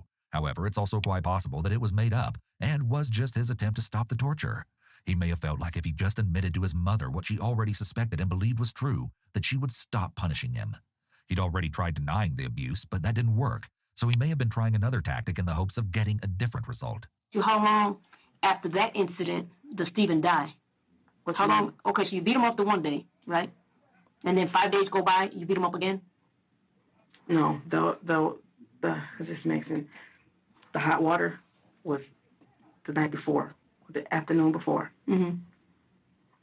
I was around 1 something in the afternoon. So are you telling me, because when I asked you what exactly did you do this? Basically, that day when I found out, I messed him up. He was still walking around functioning. Mm-hmm. He was just in that room. And then the more and more started telling me throughout the days and everything he remembers since he was eating Cheerios. The officer gets Michelle to admit he passed away after the extensive abuse to show she had ample opportunity to get him help if she regretted her actions, but she chose not to. Mm-hmm. I've been calling around to see what to do when I asked the police. When I asked the police, when it's 2 brothers, I put it in the scenario as somebody else's situation. Mm-hmm. And if one brother was and the other one, can y'all take the little one to jail even though he's a minor? Why would they take the little one to jail? Not jail, but like juvenile. Mm-hmm. Calling the police suggests that she may have had some conflicting feelings about what she was doing. However, these doubts weren't enough to stop her from continuing. After hearing Michelle's hypothetical, the police should have at least come out to investigate the situation and speak to the children. A simple welfare check may have saved their lives. Peachy. This case shows many flaws in the system. And sadly, this isn't the only example of a missed opportunity to save these children's lives. Back in 2005, the Michigan State investigated Michelle for allegations of child neglect. At that time, her eldest child would have been around 5. The claims of abuse must have been somewhat substantiated because Michelle was referred to counseling, but her children were not removed from her home. Oh, I'm trying to get a timeline here, because you do these things to him, right? How long do you do these things? You assault him, you put him in the water. How many days go by before he dies? I want to say no more than a week. Oh, the officer goes back God. over the entire story Michelle is told to solidify her story and make sure it's clear and the timeline is explicit. When things occurred, it's important to show premeditation and to show the long and serious suffering her children endured. Michelle sits in silence as the detective continues writing. At this point, she's sitting with her head down. Maybe the emotional exhaustion of the interrogation is starting to really set in. So you said the first day you punched him several times. The second day you didn't touch him. No. But the third? The second day I was like throwing up and was really, I had been drinking. So if I could, like, from the first day period, I just couldn't get up. You say you was throwing up?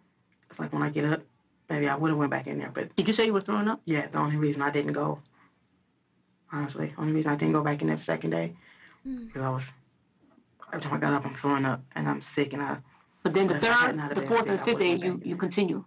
The following days, you continue to assault him. Is that correct? Drinking. But did you continue? Yes. Okay. What did you do, the same thing? I was going back for just punching him, basically, and choking him. Oh, my God. Typically, when these sorts of horrific crimes occur, the perpetrator is often under the influence or had been using substances close to the time the crime occurred. She also said she was throwing up the second day of the abuse, and the only reason she didn't continue abusing her son the second day is because she was feeling sick. Yeah, and it was like, this is how it went, like, I'll talk to him for a second, and he'll say something, and I'll start punching him, and I'll stop, and then I'll start talking to him again, and then it was like no answer he gave was. Who witnessed this? Stoney. And who else? Was downstairs. She witnessed. Stoney. Yes, well, it was downstairs, but it mean me doing this to Steven. Yes. Yeah, she saw me punching him. Saw you punching him? Yes, both of everybody. It wasn't the first day though, because I had told her to go downstairs with the girls, but at one point, yeah, they did. Everybody saw that. Michelle now admits to someone witnessing her assaults on her son, which will be useful to corroborate her admission. If the witness was a minor, she'll also be charged with endangering the welfare of a minor. A child witnessing abuse is extremely damaging to them mentally and emotionally. At what point do you put Stephen in the freezer? After he died. When I came back in the room, he says, I just throw up. Oh my God. When I came back from him, he says I have to throw up. So I walked him to the bathroom. He didn't throw up, and he said I had to poop. He didn't poop. Oh so I just went back in God. the room, and he laid back down. And his breathing was it sounded weird. Oh my God. It was just, and I put my hand right here on his chest, and his heartbeat was like, it was crazy. I put my ear up to it, and it was like, he's just like, he's going like this. So he was fading out? And I tried to do CPR on him. You tried CPR on him? I tried. While he was still alive? No, when he started looking like that and started doing that. So did he stop breathing when you tried CPR? He stopped before that. So he stopped breathing and you tried to do looking CPR? At him and he's going, Okay. So I didn't hear it no more. So I'm just looking at him like, oh my God. And then, like, the food I had gave him, I had to feed him, actually. He told me his stomach hurt and he didn't want to eat. And I'm like, you don't eat, you know. This was the night before. He said, have some pizza or something like that. And I'm like, no. I actually thought you can't have no pizza. So I'm giving him a little healthy choice. The smart choice is beef stew. No. I just know I was trying to do it. And I smelled it. He probably had so much internal damage. Interestingly, Michelle appears to be especially triggered by remembering the smell of the beef stew. Smell can be an important part of memory. Michelle has appeared detached while recalling most of what she did to Stephen, but the sensory experience of this specific memory may have been difficult for her to push away. Her hands reach up toward her face, which is likely an adapter behavior signaling stress. At that point, he stopped breathing. Yes. And what did I do? Yeah. Just closed the door and sat there with him for a while. So you didn't try to give him CPR or you did? After he was gone, after I'm like, nothing is happening. Okay, so he stopped breathing at some point. Started to get. Did you ever give him CPR? Yeah, I'm like, I don't know how to do it, and I never. So you never did give him CPR because you don't know CPR. What do you mean? You told me that you gave him CPR. You're not listening then. That's what I'm asking. I don't want you to tell me. Okay, it's like when I went to blow in his mouth. That's what I'm saying about the soup. Mm-hmm. Right on his nose. So I took it as you are still breathing. So I'm doing like this, and then I heard something. I'm like, that's right. You know, I'm like, get up. He not up. When I'm doing like this, it's making. I can't explain it. It's just making. You know. The officer is now trying to ascertain whether or not Michelle made any efforts at all to save her son's life.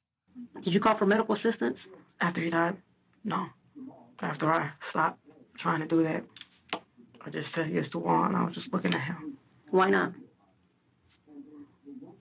Why didn't you call for somebody? I was scared. How did Stoney die? My kids. Stupid. Stoney, I meant to do it. Excuse me? With Stoney, I meant to do it. Like with Steven, I can't even say it was an accident, but it's not. If somebody died from what you do to them, then it's that. But Stoney, I did mean to. Michelle admits that with Stephen it was an accident, but she verbalizes awareness that Stephen died because of what she did to him. Her actions show at minimum a complete reckless disregard for his life.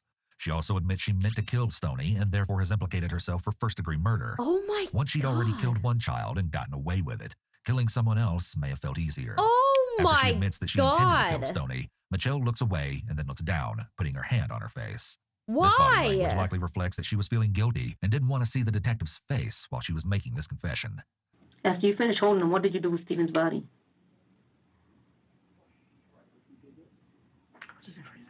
You what? Her whisper could indicate that she is ashamed of what she did. Did you do anything? You just put him in the freezer? Did you put some clothes on him? I can't believe this is real. You put him in the freezer as he was? Well, he had this Paul Frank blanket that he really like I a lot. cannot believe this is real. So I wrapped. You wrapped him in what kind of blanket? Paul Frank. You know, the monkey, Paul Frank. on kids' clothing or. That was his favorite blanket, Paul Frank? It's like, you know, it's a name brand, has the monkeys on it, and it was a big comforter. It was blue and white with monkeys on it. And, like, I heard he used to argue with them, like, don't touch my blanket, you know what I'm saying? So I just...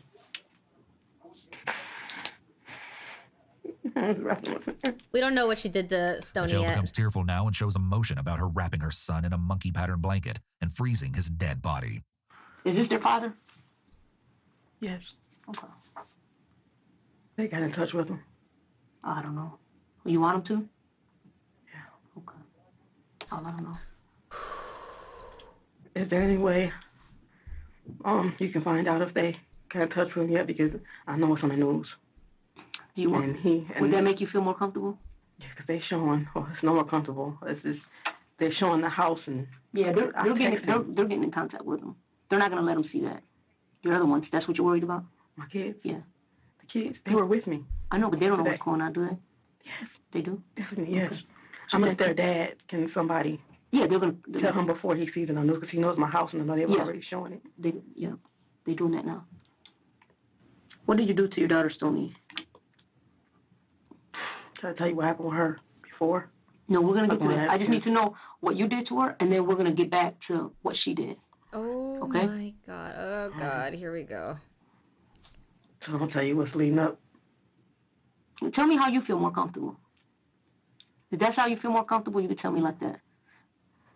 But we're gonna get to that. I just kind of would rather you answer this question, and then you could tell me what, and then I'm gonna ask you what led up to it. Okay. First, same thing. The very first thing.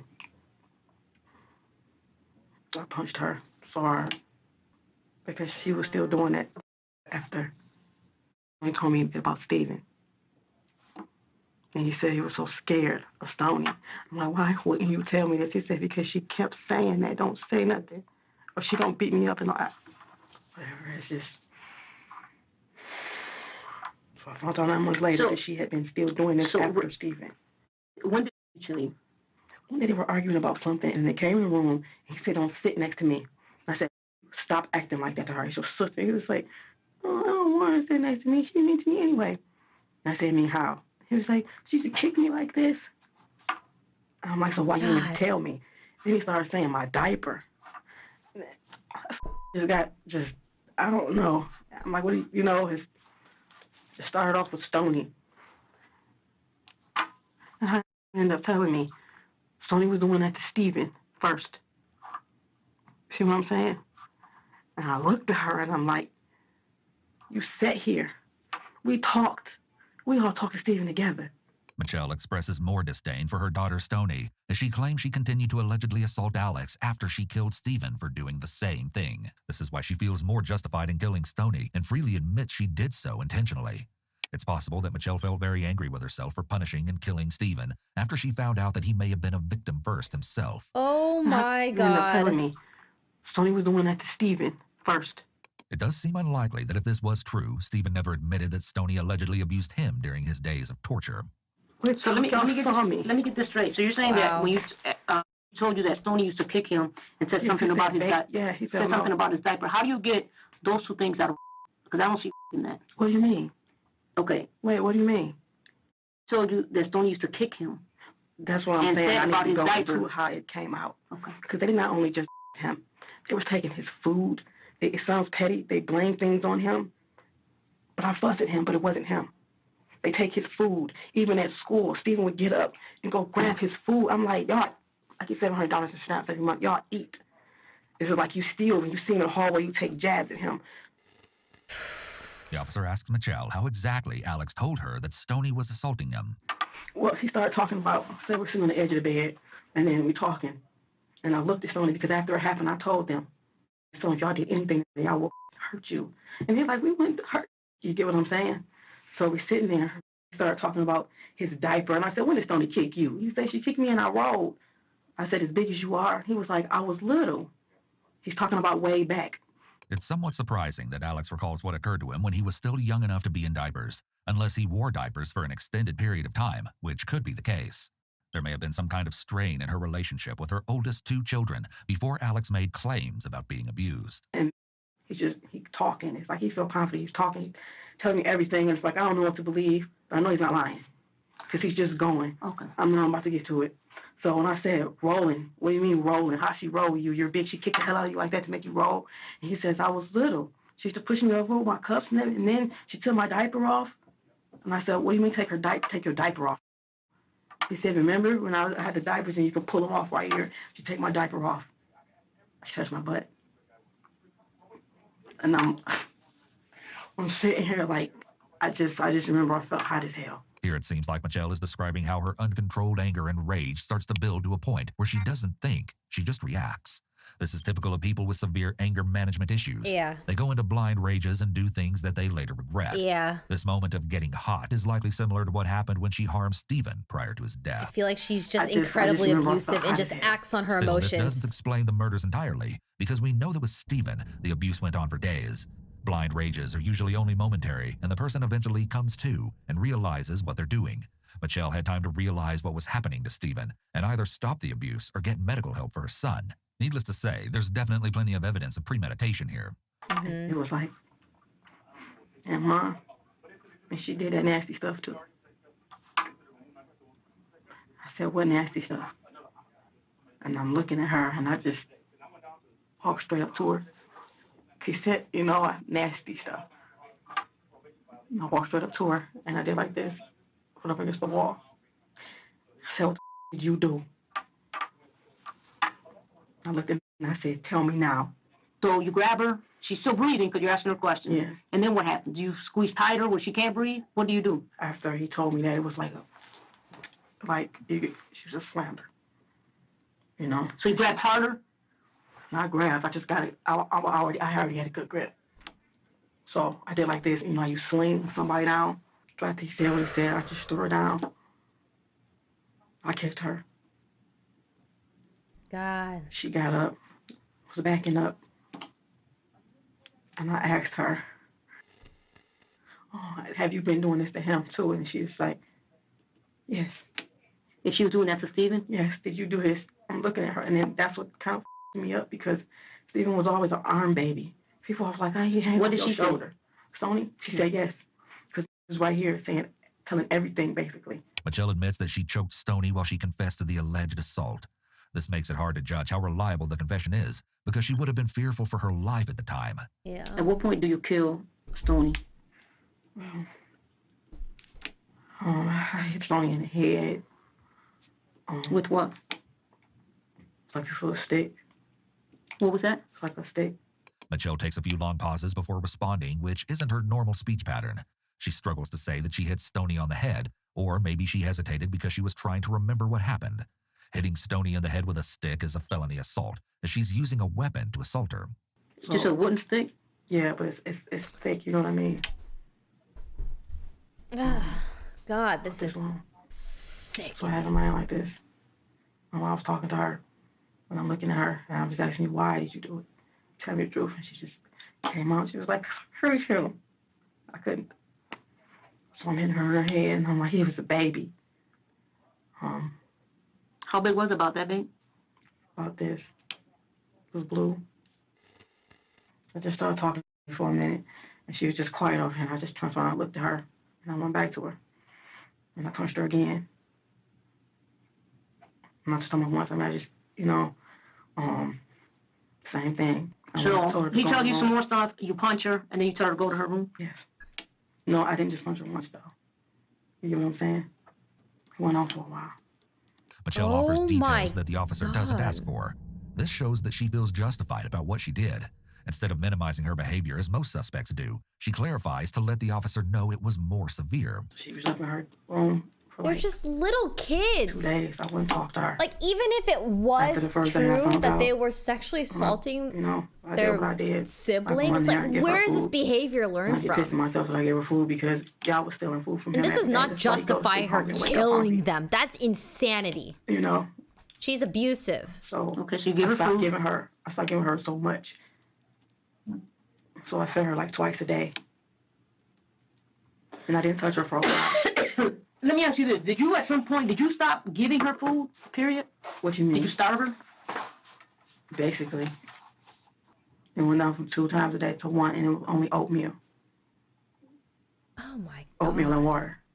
Like Stephen, Stoney didn't die in the heat of Michelle finding out about the abuse. She was slowly and methodically killed by being repeatedly harmed, starved, and tortured. This evidence shows another premeditated killing. So you basically starved her, God. right? Is that how she dies? No. Okay. There's more? Tell me more. Okay, so... How long did this go on for? In almost 2 weeks. But the hitting wasn't. Oh my Just God. the starvation? I Can did you mess her up that first preach day. about Jesus I did somewhere mess her else? up bad that first day. She was still walking around, and you know, I don't know how I was functioning, but I take her little food up to her, and I even go up and I sit in the corner and I just talk to her and I look at her like, we talk for a second. I just keep saying, how do you do this? And I just talk about all of us and what we were supposed to be like. And I just leave the room. Oh, you guys probably couldn't see the comment, but like they're just spamming it in chat over and over. Which is something that's done when a person is in a more calm and rational mental state, to then inflicting abuse that ultimately killed the children. Jesus is here. This is what I'm trying to get to him. I don't know if you guys could see it, but like they might have been hidden already, but brother, you they're just spamming it over and over. He's retarded. He heard her say that. He's retarded. He's annoying. Yeah. And she just went, oh. She cried because I wanted her to give him a hug. And I said, you don't love him. And she was like, no. I punched her. And I told her to say it again. She's saying, no, like, it hurts you. You hate him that much. You don't want to hug him. And so what did you do when she did that? The blue pipe. Excuse me? The blue pipe, the wood thing. Was it a pipe or a stick? Well, it was, I guess you can, it's a wooden, but I call it a pipe because if you hold it in your hand, yeah, and it's blue.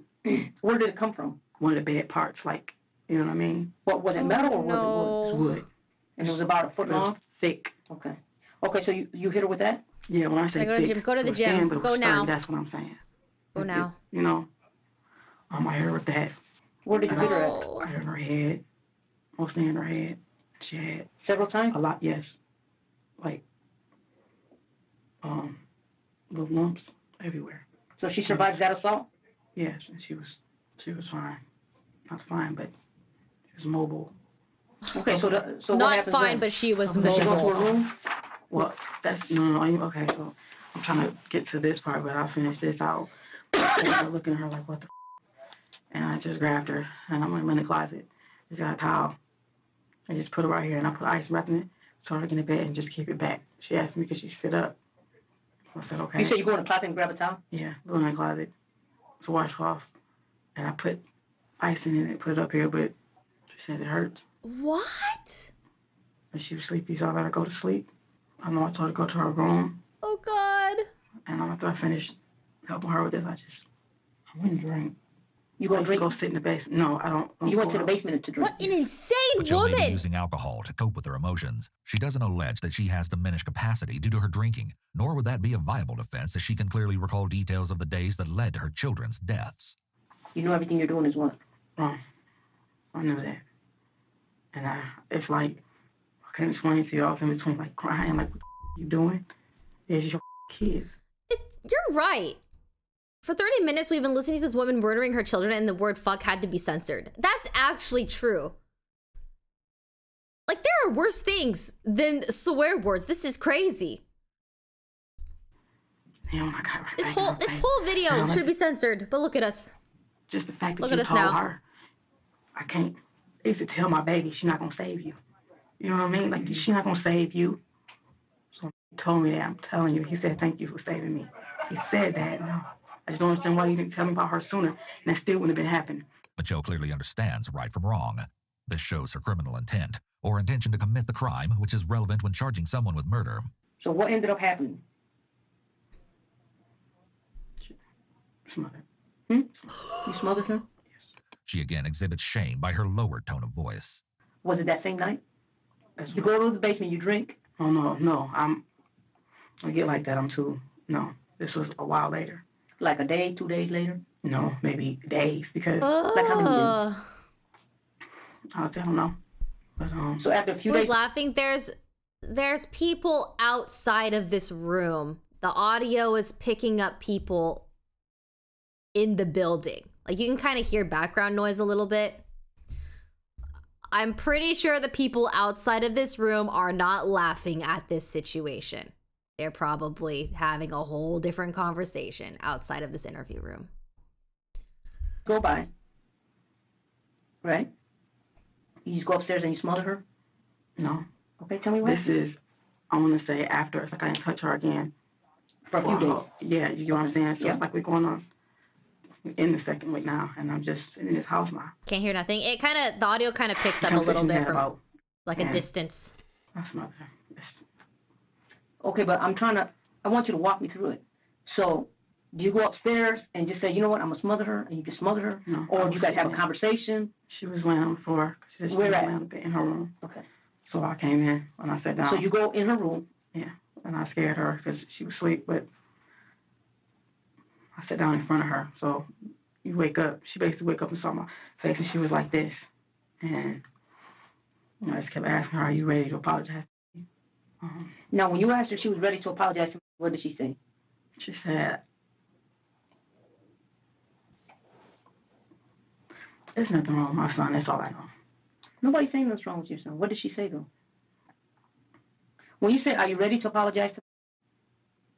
What did she say? What'd she say? She doesn't want to apologize to him. So she said no? Yeah, but it's like, it wasn't a flat out no. It's like, I am sorry for doing it to somebody, but you're not sorry for doing that to him? This is what I'm saying. Like, what did she say? What did she say? She just looked at me. So she didn't say went nothing? like this. Stony doesn't do that. She's hard to get answers out of. She's like, you know, and I'm like, Stony, are you So she never going to said no? apologize? She was saying no a couple days before. And that's what she keeps saying, no. So I'm like, are you ready to apologize to him? She just said, I'm sorry for doing it to. How are you not sorry for your brother? She said she was sorry for doing it to what? Oh, God. No, I misspoke. Not for doing it. She said, I'm sorry for doing it, period, to somebody. But you're not going to say you're sorry for doing it. If the whole abuse story is in fact some sort of delusion, and if Michelle does have a history of being abused herself, then this scene that Michelle is describing almost seems like she's trying to elicit that apology for herself. It's possible that Michelle may have been having conflict with Stephen before she murdered him, and possibly also with Stony when she targeted her. The conflict could have been related to other issues, and this may have triggered Michelle to choose Stony and Stephen as the guilty ones. Oh, no. Since her claims of the abuse towards Alex weren't confirmed, it's important to consider the very likely possibility that Michelle wasn't really defending Alex. It's very possible that this tragedy that occurred in Michelle's home was the result of long-standing child abuse inflicted by Michelle onto her children. When childhood abuse is chronic, and when the parent inflicts severe forms of abuse that cause serious injury to the children, there's a risk of the parent one day going too far. The abuse can easily turn deadly, which seems to be what occurred with Stony and Stephen. It seems that Stony's death was more so a direct murder, unlike Stephen, who died as a result of the abuse. Maybe because Michelle felt that what Stony did was worse than what Stephen did. Plus, she later learned that Stephen had been allegedly abused by Stony, so this caused Michelle to see Stephen as a victim like Alex and like herself. So you punched her? Yes. More than once? It was basically really fast. I punched her. She actually hit me back. You know what I mean? Because I punched her so hard. Well, she reached up and she hit me back, so I slammed her on the ground. And I heard her like this. She looked up and she was like, I didn't mean to do that. It was like a reflex. And then it's like the part is, Stony always had a problem with fighting. You know what I mean? So it's like I had a whole lot of feelings at once. I don't even understand, but like I was actually kind of proud of her for actually hitting back. What? Because I've been fighting for them all my life, y'all. You got these kids hitting you and doing stuff to you. Ugh, disgusting person. Disgusting. But I was actually proud of her for actually hitting back. If this is true, it's very surprising, as most abused kids would be afraid to retaliate in this manner against someone much bigger than they are, and who has control over their basic needs. It's especially surprising given that Stony already knows her mother is capable of murdering her own child. It appears that violence was not only normalized, but encouraged by Michelle. According to her own report, Stony hitting back was the moment that Michelle smothered her. This is purely speculation, but it's possible that in a way, Michelle was relieved that Stony fought back, because that gave her an excuse to end the days of torture and just kill her. Oh my. This was the day. And it just kept going. And her shirt, it's a black shirt. Oh I no. just picked it up and I put it on her neck. She really fighting back, you know what I'm saying? When you say put it around her neck, what do you mean? You tied it or you held it, you choked her? I put it on her neck, and first I was in front of her, but as we tussling, and we both fell, cause I'm heavier, you know, and I'm holding it, but that's still not what did it. And yes, I did tie it because How is this real? How is this real? before I got up, I remember I tied it, and she got up too, and of course was backing up from me, trying to get away from me. You say She got going. We still in the room, and she gets up. After, yeah, she gets up and was backing away, and I grabbed the bag. Okay, you grab a bag. I just. And you put the bag over her head, or you just put it in her mouth? No, I held it over her. What? I did both. I didn't put it in her mouth. I held it over her nose. At first, you know how you. And then I put it over her head, and then I did like this. She expresses very little emotion about doing this to her own child. Michelle's reenactment is very useful evidence, as it's even more impactful than just words alone. Then what? Did she stop breathing at some point? Yeah, that's what did it. That's what I did to kill her. Her voice was also very low here, almost whispering. What do you do with the body? Tony's body. Freezer. On top of Steven. Huh? Freezer on top of Steven. I didn't rob her or anything. Again, she's whispering. This indicates that it's possible she felt more remorse about Stephen's death than Stoney's. This is also evident in the way she directly murdered Stoney versus Stephen, who she said was not intentional. You think that after the trauma of murdering her son, of being reminded of what she did to her son every time she looked at that freezer, she'd be unable to do what she did to her daughter. Did you show them? Did you show them the body? Yeah. Not for a while. How long did it take before you showed? She showed her other kids the bodies. What was their reaction? Crying a lot. What? She's just crying a lot. It was looking like he didn't say nothing. He was just looking at me, and he started crying. I asked him, "Why are you crying?" Why are you crying? He said, "You're gonna be in trouble." I just told him, you know, I know I am. He told me God didn't like that. He don't like none of that stuff. That was his words. God don't like none of this stuff. It's surprising how forthcoming Michelle has been about killing her two children, as the detective has been somewhat standoffish during the interview. Yeah. The detective has leaned back away from Michelle and makes little eye contact. As she's I would also lean back and have little Michelle eye has appeared contact. mildly frustrated at times when she feels like the detective isn't understanding what she's trying to say, but she still kept talking. Many other people would not have opened up under these circumstances. It's possible that Michelle really wanted to get everything off her chest. She may have wanted to make sure her side of the story was told, especially regarding the alleged abuse of Alex. Showing Alex the dead bodies of his siblings displays her complete disregard for her children who are still living, and an inability to understand how disturbing and extremely traumatic seeing his siblings dead and frozen would be. It's possible that Michelle wanted to show Alex that his siblings paid for what she claims they did to him. On top of that, the fact that the freezer was in a main area of their home would have meant there was a constant physical reminder to the living children about what happened to their siblings. Now let me ask you this question, because I know we went on to talk about all the different things that they supposedly did. They did it. But are you a stay-home mom? Yeah. Okay, so you always. How much time do you say like? How much were you? How much time do you? Me up, you know. No, because I want you to tell me how. Because you're pretty much always with them. You're always with them. So yeah. At what point does this happen that you don't know, have no idea? That's why I sat there and kept asking them. Like, Stephen will do this. If he says, "Mom, can we go upstairs and play? We want to play with our toys." And I'm like, "No, sit down and watch movies with us." They'd be quiet and say, "We want to play upstairs, y'all girls." And then came from Stephen. This is to get him upstairs. Then you hear a big ass boom. He's like, "What is that?" That's Stephen knocking him off the bunk bed, like straight off the top bunk bed. I didn't know none of this till after that, but it's like they're brothers. Like Aaron was like, "Y'all girls, I don't want to watch this movie, or can we play?" How many rooms in your house? 3. Are you sure? What do you mean? How many rooms you got? Bedrooms? Yeah. 3. The detective may be trying to get her to recognize the big hole in her story. When would her older kids have had the opportunity to abuse Alex if Michelle was always with them? Went through a lot of trauma herself. When told you that, did you ever try to seek needed any type of help? Had kids. couldn't take care of them, was incredibly I did. I had to leave them. abusive. Not necessarily. Just the cycle Why of would you have abuse. to leave them? It's awful. If somebody's doing something to your child, why would they take your child from you? Because that's brother and sister. That's brother and sister, and that's in the family, and it's like that's brother and sister. So So I could see that. They would take the offender out, not the innocent party. But then you look like, how did this happen? Okay, That was all in my head. Like, I want to stay with them as long as I possibly can. I knew this day was gonna come. Do you feel what you did was wrong? I know it was wrong. What do you But think your punishment it's wrong should in be? the eyes of God, okay? In your eyes, I'm asking you, not in the eyes of God. In your eyes, do you feel like you did what you had to do? Yeah, you! Does that feel right? In the eyes of God. What about you? Like, do you feel like what you did was wrong? That's crazy. I didn't have to do that. She It was doesn't wrong. care. She does not care that she killed her own children. Look, I don't want to say yes. This but woman is like my not son told me empathetic I saved at him. all. It's so Michelle's emphasis sad that and Alex said she disgusting. saved him shows that she may not think what she did was wrong despite understanding it's illegal. On the other hand, it's possible that she's lying that Alex told her that she saved him in order to justify what she did. By doing Yeah, this, I think she can she's trying portray to. I herself think as she's trying to Alex's hero. justify Let me ask you it. this. Do you It's think so your son has a crazy. problem? No.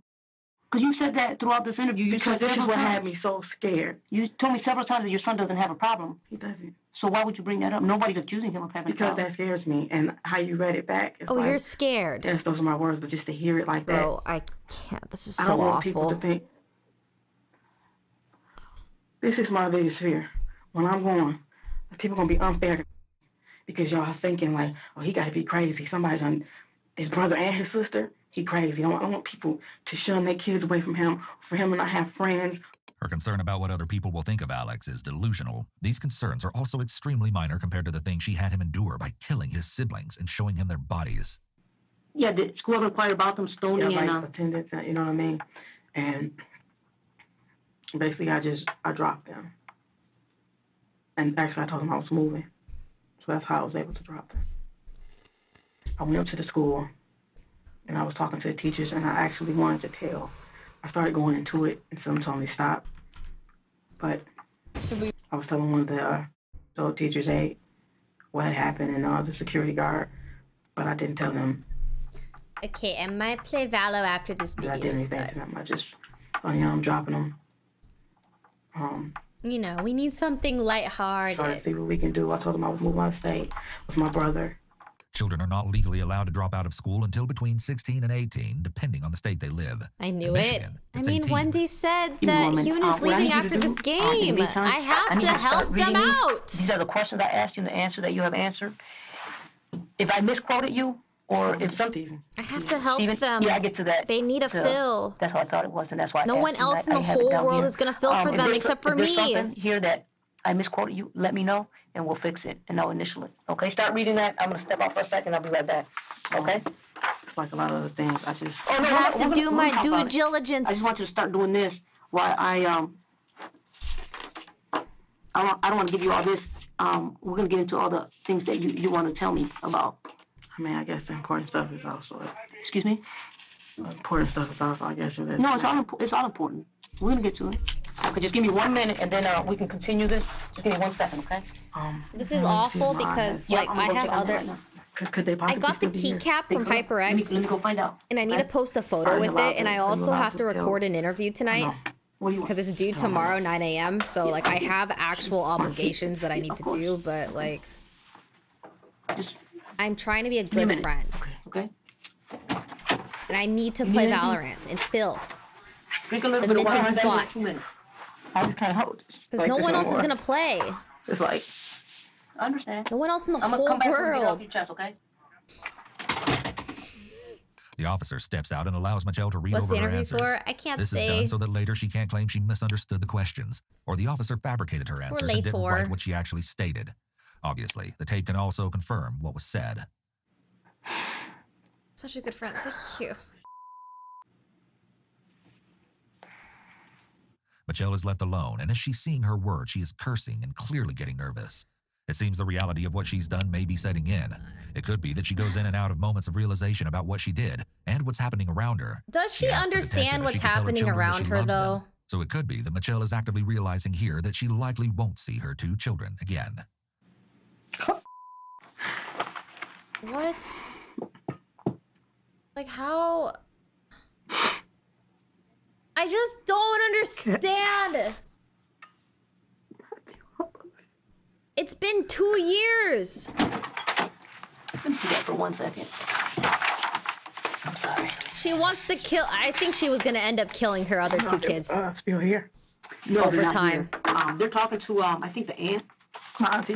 Yeah. When we first came, yeah, they said that my They won't kids talk and to the kids were, my kids aren't with her. Yeah, they're with her. But they're just gone.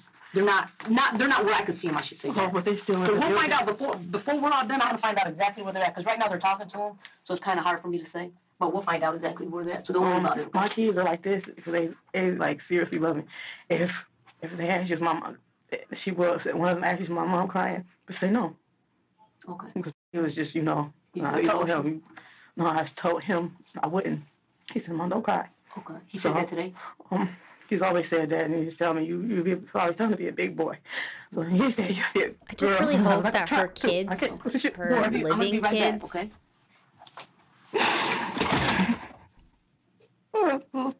recover from the trauma that they've crying while the experienced officer with is away, which is a common occurrence when suspects are left alone. Often the reality their of the mother. situation sinks in only once they're left with their thoughts and begin to realize they're going to jail, or they realize the gravity of their actions. I don't got a number. Okay. She's trying so hard to convince the detective her surviving kids love her. I'm sorry about that. I mean, So you better get it off your chest. her surviving kids had to love her, or else they would have died. So you wanted to tell me some other stuff that was going on, okay? Tell me your sister. What was going on with you? It's like you gotta imagine that happening to a baby. Excuse me? Gotta imagine that happening to him. I just try to. Let me ask you, because you're home most of the time, right? So when you're home, did you ever witness any unusual behavior between your kids? No. Well, Stoney, before he was even here, Steven and Stoney didn't like each other. Well, I'm thinking little brother, big sister stuff, you know? Oh, She'll tell God. Steven, stop, sit down. You sit down and he'll punch her. And I'm like, stop it, you know? Wow, I wonder where I they didn't know learned why. those Never- actions from. That's what I felt like I didn't Punching say each Steven, other. You get what I'm saying? Because when he said that to me, I'm like, he actually told you that? You're not going to save. I'm not going to save him. So let me ask you this. Your son came to you and gave you some complaints about some things that were going on, right? Yes. No, he didn't come to me. He didn't come to me with Steven. He came to me with Stoney because they were sitting on the edge of my bed with like a little tiff. And it didn't start out from talking about Dark One, thanks for joining. It's like the little, just the Thank little you, money Maddie. earlier, and then it goes, and then we went into, he talking about the diaper. That's why I'm like. Earlier you told me that told you that Steven did some things to him, and you confronted Steven, and Steven said, no, I didn't. See, when you say come to you, I'm thinking you mean, because how it came to me, told me when I walked through the door. Yeah. But at some point he tells you something that Steven's doing to you. Okay. And you took it upon yourself to just go off of his word. You never tried to get any type of... I did. I talked to Steven. We went up there and I talked to that boy. Okay. You know? I talked to him. And he seems admitted to have some hero complex developed through a lot of shit that has happened to her. Yeah, I almost feel like she's also been sexually assaulted and took out her rage after hearing that one of her children did that to other children. You know Then what I he said, mean? okay, I did it, after you assaulted him several times. I think this woman is incredibly broken. Severely assaulting him. Not just whipping him, you were severely assaulting him. It's just a very sad and depressing situation. Incredibly the officer is getting clarity unfortunate. here to potentially argue the fact that the children's confessions may not be accurate, as they deny that they had inappropriately touched Alex until Michelle violently assaulted them into confessing.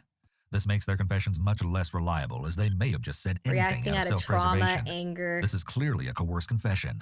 It doesn't mean it isn't true, but it's certainly unreliable. So sad. The first time you ever heard of I feel so sorry any of these for complications people between your that kids experience was the first time sexual with assault Steven. I know they used to have, and abuse like this as a kid. Sibling things. But you never took like, it upon yourself. You know how sometimes kids like to lie and make up things? Yeah. You never kind of put it to kind of observe to see who was saying what. You just took it upon yourself. Or all the other stuff.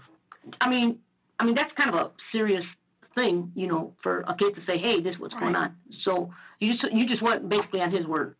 I asked him. Hi, Soki. Right. Have a good I workout. asked Steven also. You get what I'm saying? But he denied it. But after you repeatedly assaulted him, he's like, oh yeah, okay, I did it. Do you believe that that's? I mean, did you ever take your son to a trained physician No. to tell you, yeah, there's some signs of? No, listen to me. Well, I'm trying I to. did that. You did that? They said they did that. Even who did that? They did that to him, Stoney and Steven. And I'm sitting here, and I was even talking to Stoney, and I tell her to tell me things. It was like, oh yeah, and I forgot to tell you that, Mom. It's like they and I'm not accusing you. I didn't just go like, but you listen, did this and listen. Michelle appears unable to recognize that Steven may have only told her that he abused Alex because she was assaulting him. She feels like she got the truth out of him. In her mind, Alex is telling the truth. She already made the decision a long time ago that she believed him 100%. It would be too painful to let herself waver now, because that would mean she would have to face the fact that she killed her 2 older children for no reason. Obviously, this is assuming that Michelle didn't just fabricate the entire abuse story in an attempt to excuse and minimize her actions. It's important to keep in mind when analyzing this case that all 4 of these children were likely being abused in some way for a long time. Yeah. When listening to the details of the case and watching I feel Michelle's like something happened to those kids that made them act this way. Incident. Something. However, in these rare instances when parents kill their own children, it's almost always the case that the parent had been abusing the children for a long time before the fatal incident. When Michelle was arrested, her 2 remaining children were interviewed. Both revealed to police that they were victims of physical and emotional abuse at home. Medical exams revealed that the living children had visible injuries, such as a cut above the left eye of the 17-year-old, and numerous scars on both children, including 25 scars and injuries on the 8-year-old's back.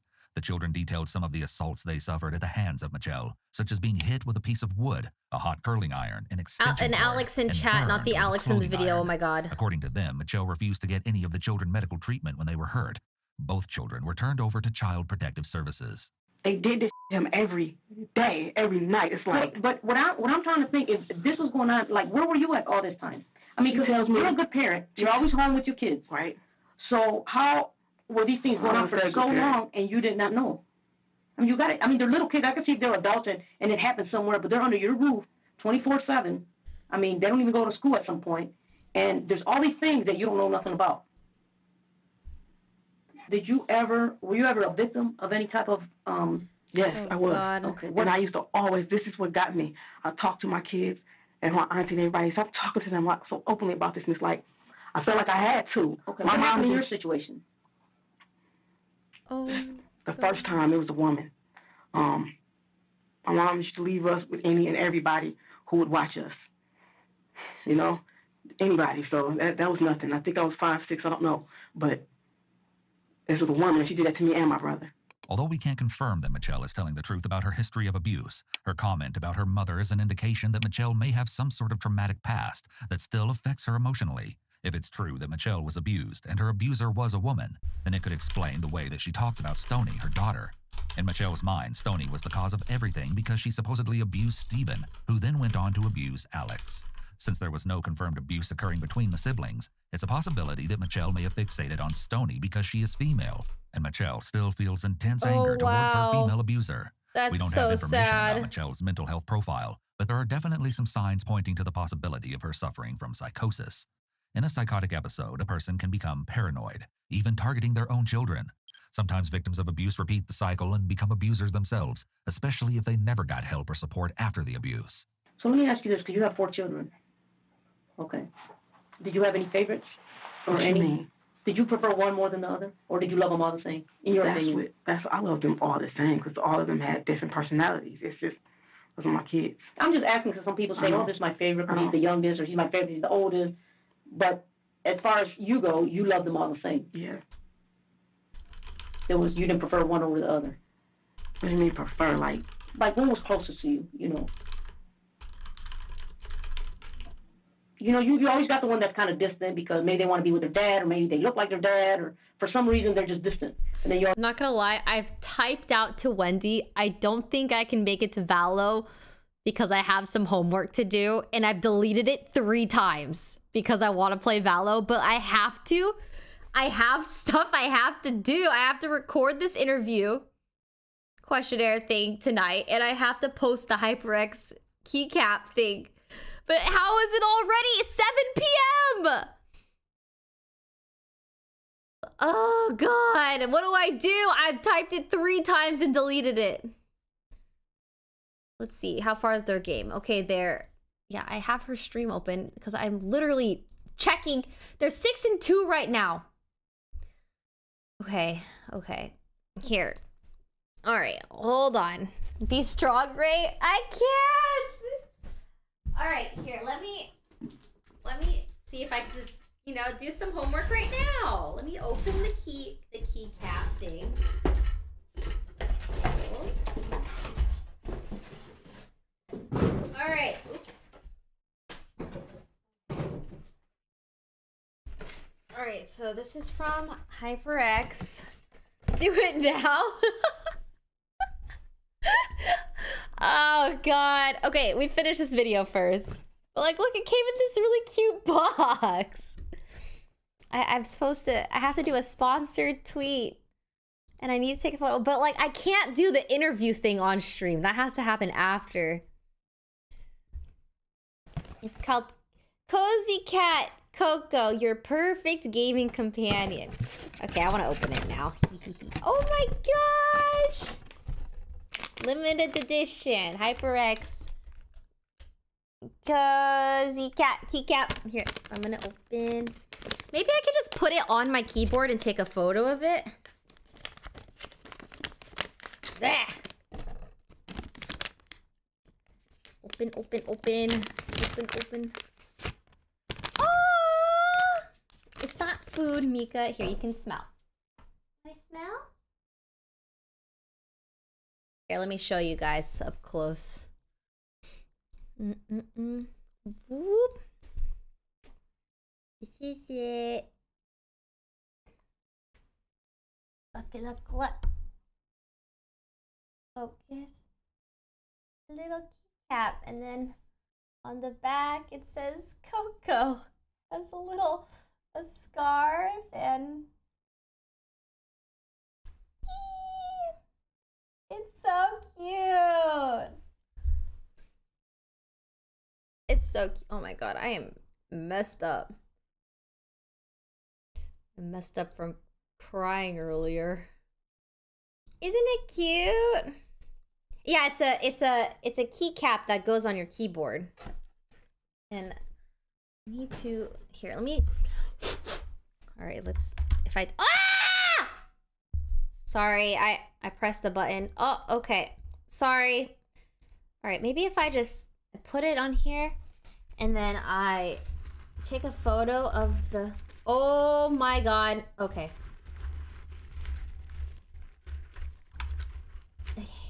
Crying. Oh, I was tearing up from the. Okay, if I. It's on! All right. I have it on. Okay, I'm gonna take a quick photo of it. No, happy tears. Happy tears. Okay, let me look at the. Yeah, let me just do this real quick. Some homework. All right. Tweet Coco the Cozy Cat keycap is now live for the next 48 hours at hyperx.gg/cozycatcap. With a picture of you holding the keycap. Here, I'll take a picture of it on the keyboard and then a picture of me holding it. Streamer has homework. I got duties to fulfill. If I do this now, I could play some Valorant, surely. Ooh. Okay, move this. Okay, I have to make the background look pretty. Okay. Okay, I gotta clean the keyboard a little bit. It's looking a little crusty.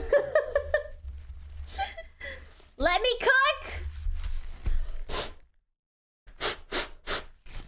A little bit of dust in there. Just a little bit of dust. Okay.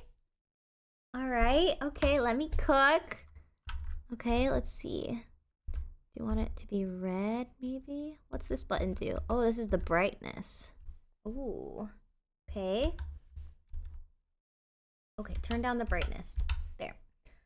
Let me cook. Okay, I really should just be doing this after stream, but here we are. Okay, focus.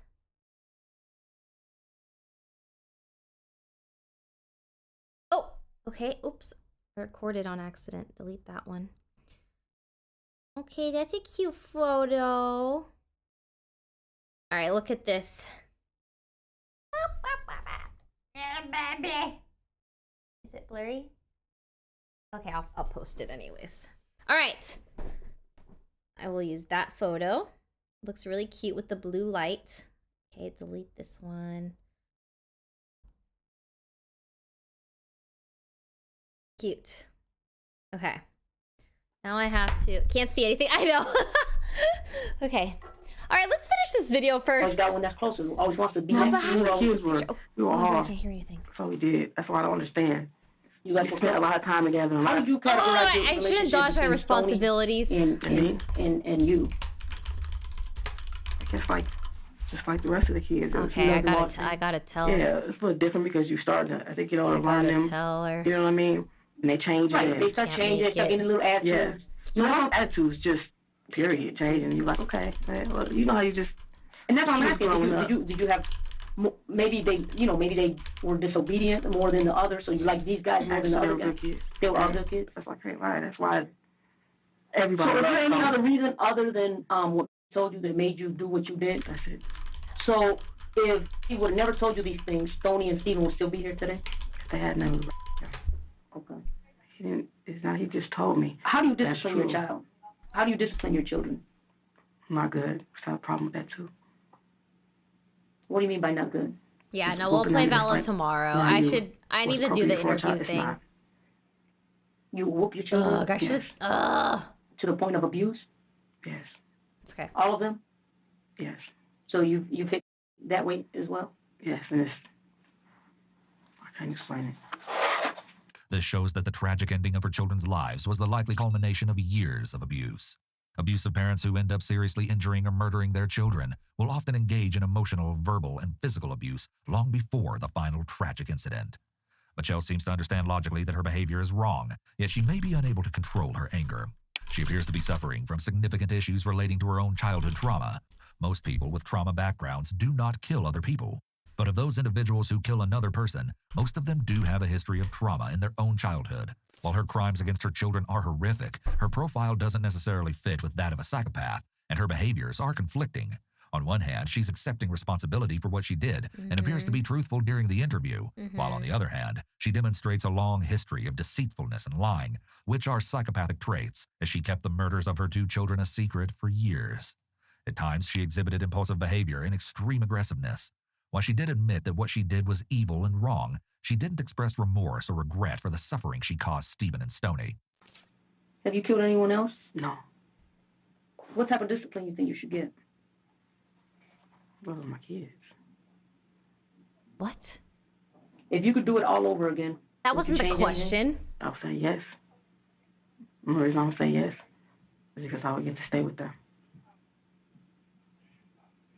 When you say them, do you mean all of them or just... No, because regardless how I was thinking, if that happened. What? You mean the same situation happened, would I make the same choice? Mm-hmm. Yes, because I want to stay. You know? You don't really care about the other two? No, I do. I would have made a different choice. What choice would you have made? I tried to go somewhere. I said, he's never said that to me before. So for him to say that, what did he say that to you? She thinks after it happened. She thinks Alex abusing telling her that she saved him seems to be enough peace of mind for Michelle. Yeah. Almost like she's satisfied with what she did thinks because abusing she was them able was to prevent okay. her son from suffering continued abuse. If I brought me in here, right? She thinks it's justified entirely. Pretty much the same question I'm asking you. She doesn't regret it at all. Events that took place. Ask him. You don't even have to have him in front of me. Ask him. Is he gonna tell me the same thing you're telling me? He has to. You gotta listen to him. Has he ever lied to you? Yes. About what? Little things. Like what? He'll lie and then press on me going to something else. Thing was, you know, in the lying, I don't like that. Thanks, Mark. But he does lie. Yeah. And you don't like it? No. So that's like the only reason I ever. No. Do you know the difference between a lie and the truth? Yes, definitely. You mean, does he know the difference? No, I'm asking you. Do you know the difference between a lie and the truth? Yes. Okay. So, and you're familiar with, like, a white lie versus... There's no such thing. Okay, a lie is a lie. Yeah. Okay. And are you familiar with the difference between a chronic liar or somebody that a habitual liar? Yeah. Are you familiar with somebody that habitually lies or somebody that lies, for example, if I say, hey, do you like this dress on me? And you're like, no, but you don't want to make me feel bad. So you're like, oh, that's nice, but you're really lying because it looks terrible. Right. Right? You're familiar with the difference. That's so you won't hurt. Yeah, somebody's feelings, but like a small lie versus somebody that lies all the time. What the heck? Are you familiar with that? Sure. In your opinion, how would you categorize your son?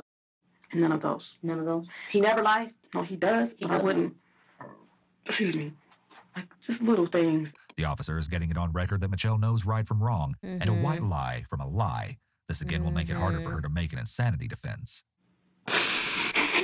She doesn't seem insane. What's on your mind? Seems like she knows exactly what she did. It's like, it's like so much that happened to you. It's like you gotta go and find out you had much mother. Your brother and sister see this to you, and I just want to make sure they are. And he's the littlest one. I want to make sure they're okay. That me up when I was younger. But I know them. She just has an incredible amount of trauma. Even though acted out of anger and emotion and do matter. That shit was happening to you all that time. Traumatic experience. I'm like no matter what, they can kill me, and that's the part. This is what I do know. And I'm already told the kids die now. You know, it doesn't matter. But I won't like. I think I'm gonna be okay. You know what I'm saying? Okay. Built up trauma, yeah. Do you consider yourself so sweet? You consider yourself a tough mom? I mean, you're tough, right? You're gonna it's over the. Okay. Just like tough, but not. No amount of trauma makes bad behavior. It's definitely not okay, but she definitely needed to like heal from her traumatic experiences. Like this, I used to be like a kid. You know what I mean? I tell my daughter all the time, I was just like you. Like how she is, she's confident, she's quiet, people mess with her, so okay, it's like, so let them talk. I'm the one like, they mess with you, you know, about to go beat the ass. Don't mess with them. It's like, yeah, it doesn't excuse it, but it does I was explain like that, it. and it's gone. It's nobody's fault, it's gone. But I was like that, and I don't want them to, I just know, I told my mom, she said, what the do you want me to do about it? It's she should have just not have kids. This means that it's likely that Michelle's mother never validated her children about could the trauma have she experienced, not which makes the emotional damage even worse. been intentional. It's like trauma on top of trauma when a parent doesn't validate the child's feelings, even if it's been decades since the abuse occurred. Michelle was likely never able to process her emotional pain, and it's very likely that this led to her maladaptive behaviors in adulthood, such as her uncontrolled anger, inability to control her emotions, and abusive parenting that turned fatal. Michelle likely sees herself as a better mother than her own because she did something when Alex told her he was being abused. It's important to keep in mind that many adults struggle with histories of childhood abuse. This doesn't mean that if they relive the trauma somehow as adults that they will murder anyone like Michelle did. For them, I don't know. That's all I know. I told them, you get older. I don't know. Anybody, girls, maybe men, she wanted anybody, kids. Maybe it was, I don't know. I don't know. Do you see what I did for you? That's not. But like having kids doesn't just get rid of your trauma. Once you finish reading, I'm gonna find out where they're at, and that way you can, feel secure that they're in good hands. Okay. Okay, but I need you to look at that statement to make sure that everything's accurate. Okay. And then we'll go from there. I already know what I sound like. You know, I know. Nobody myself. The normal part of me, I can see myself talking right now. I can't. You're not literally, but if that was me, I totally understand what it looks like, and I've been. Nobody's judging you here. Okay, something happened, and you felt you did what you had to do. The discrepancy of sexual education in the no matter U.S. is incredible. Or what everybody think, I hope you don't take that when you get older and go crazy. It's not easy to just get an abortion. You don't hurt people. He told me it's expensive. Going to the doctors, the whole process is a lot. Going to hell. Period. That's what happens. You know, sometimes you can't hide. You can't fight with people. If people call you stupid, if people call you this, it's like I'm trying to cover bases with them. You just let it go because you know you was important. You're important. It's like something like that happens. It's like you don't have to feel like he was crushed. It's like nobody's gonna give a about him. Michelle signs the notes taken by the officer, swearing that they're accurate. This is less necessary than it was years ago, since almost all interrogations are videotaped. But it's done here to avoid retractions or allegations that the officer lied or misconstrued the suspect's words in her notes. Okay, give me 1 second, okay?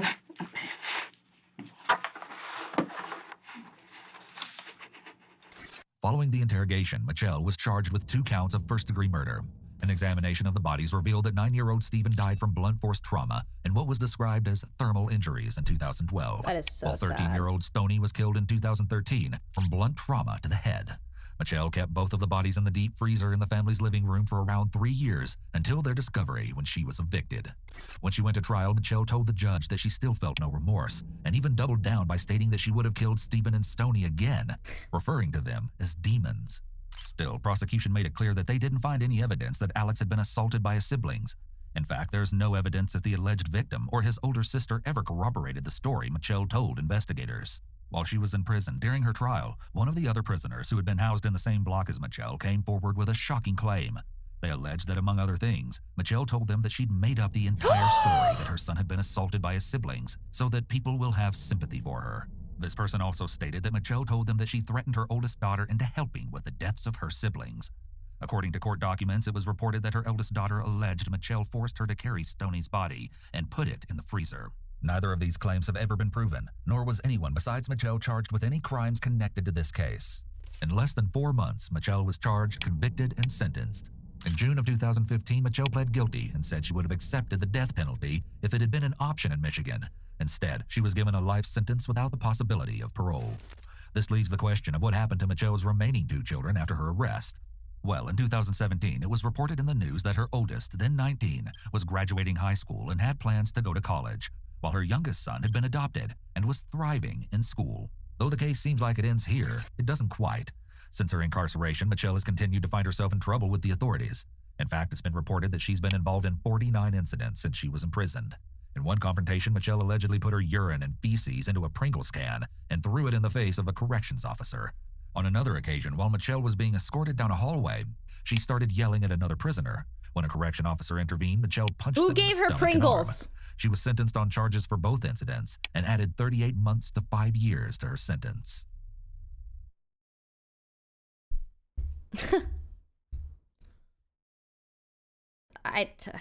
How can you save them at that point? All right, chat. I told Wendy I can't play Valo because I am dodging my responsibilities, and I'm going to go fulfill my duties and do my responsibilities. I'm gonna take my picture with the keycap, post it tomorrow, and then I'm going to record my interview thing for a thing that I can't talk about, my questionnaire thing that I need to film. So I'm gonna go do my stuff. But tomorrow we'll be playing Valorant with Timmy and whoever. So that'll be tomorrow. Tomorrow, I'm ready to game. You know, this was enough crime for me.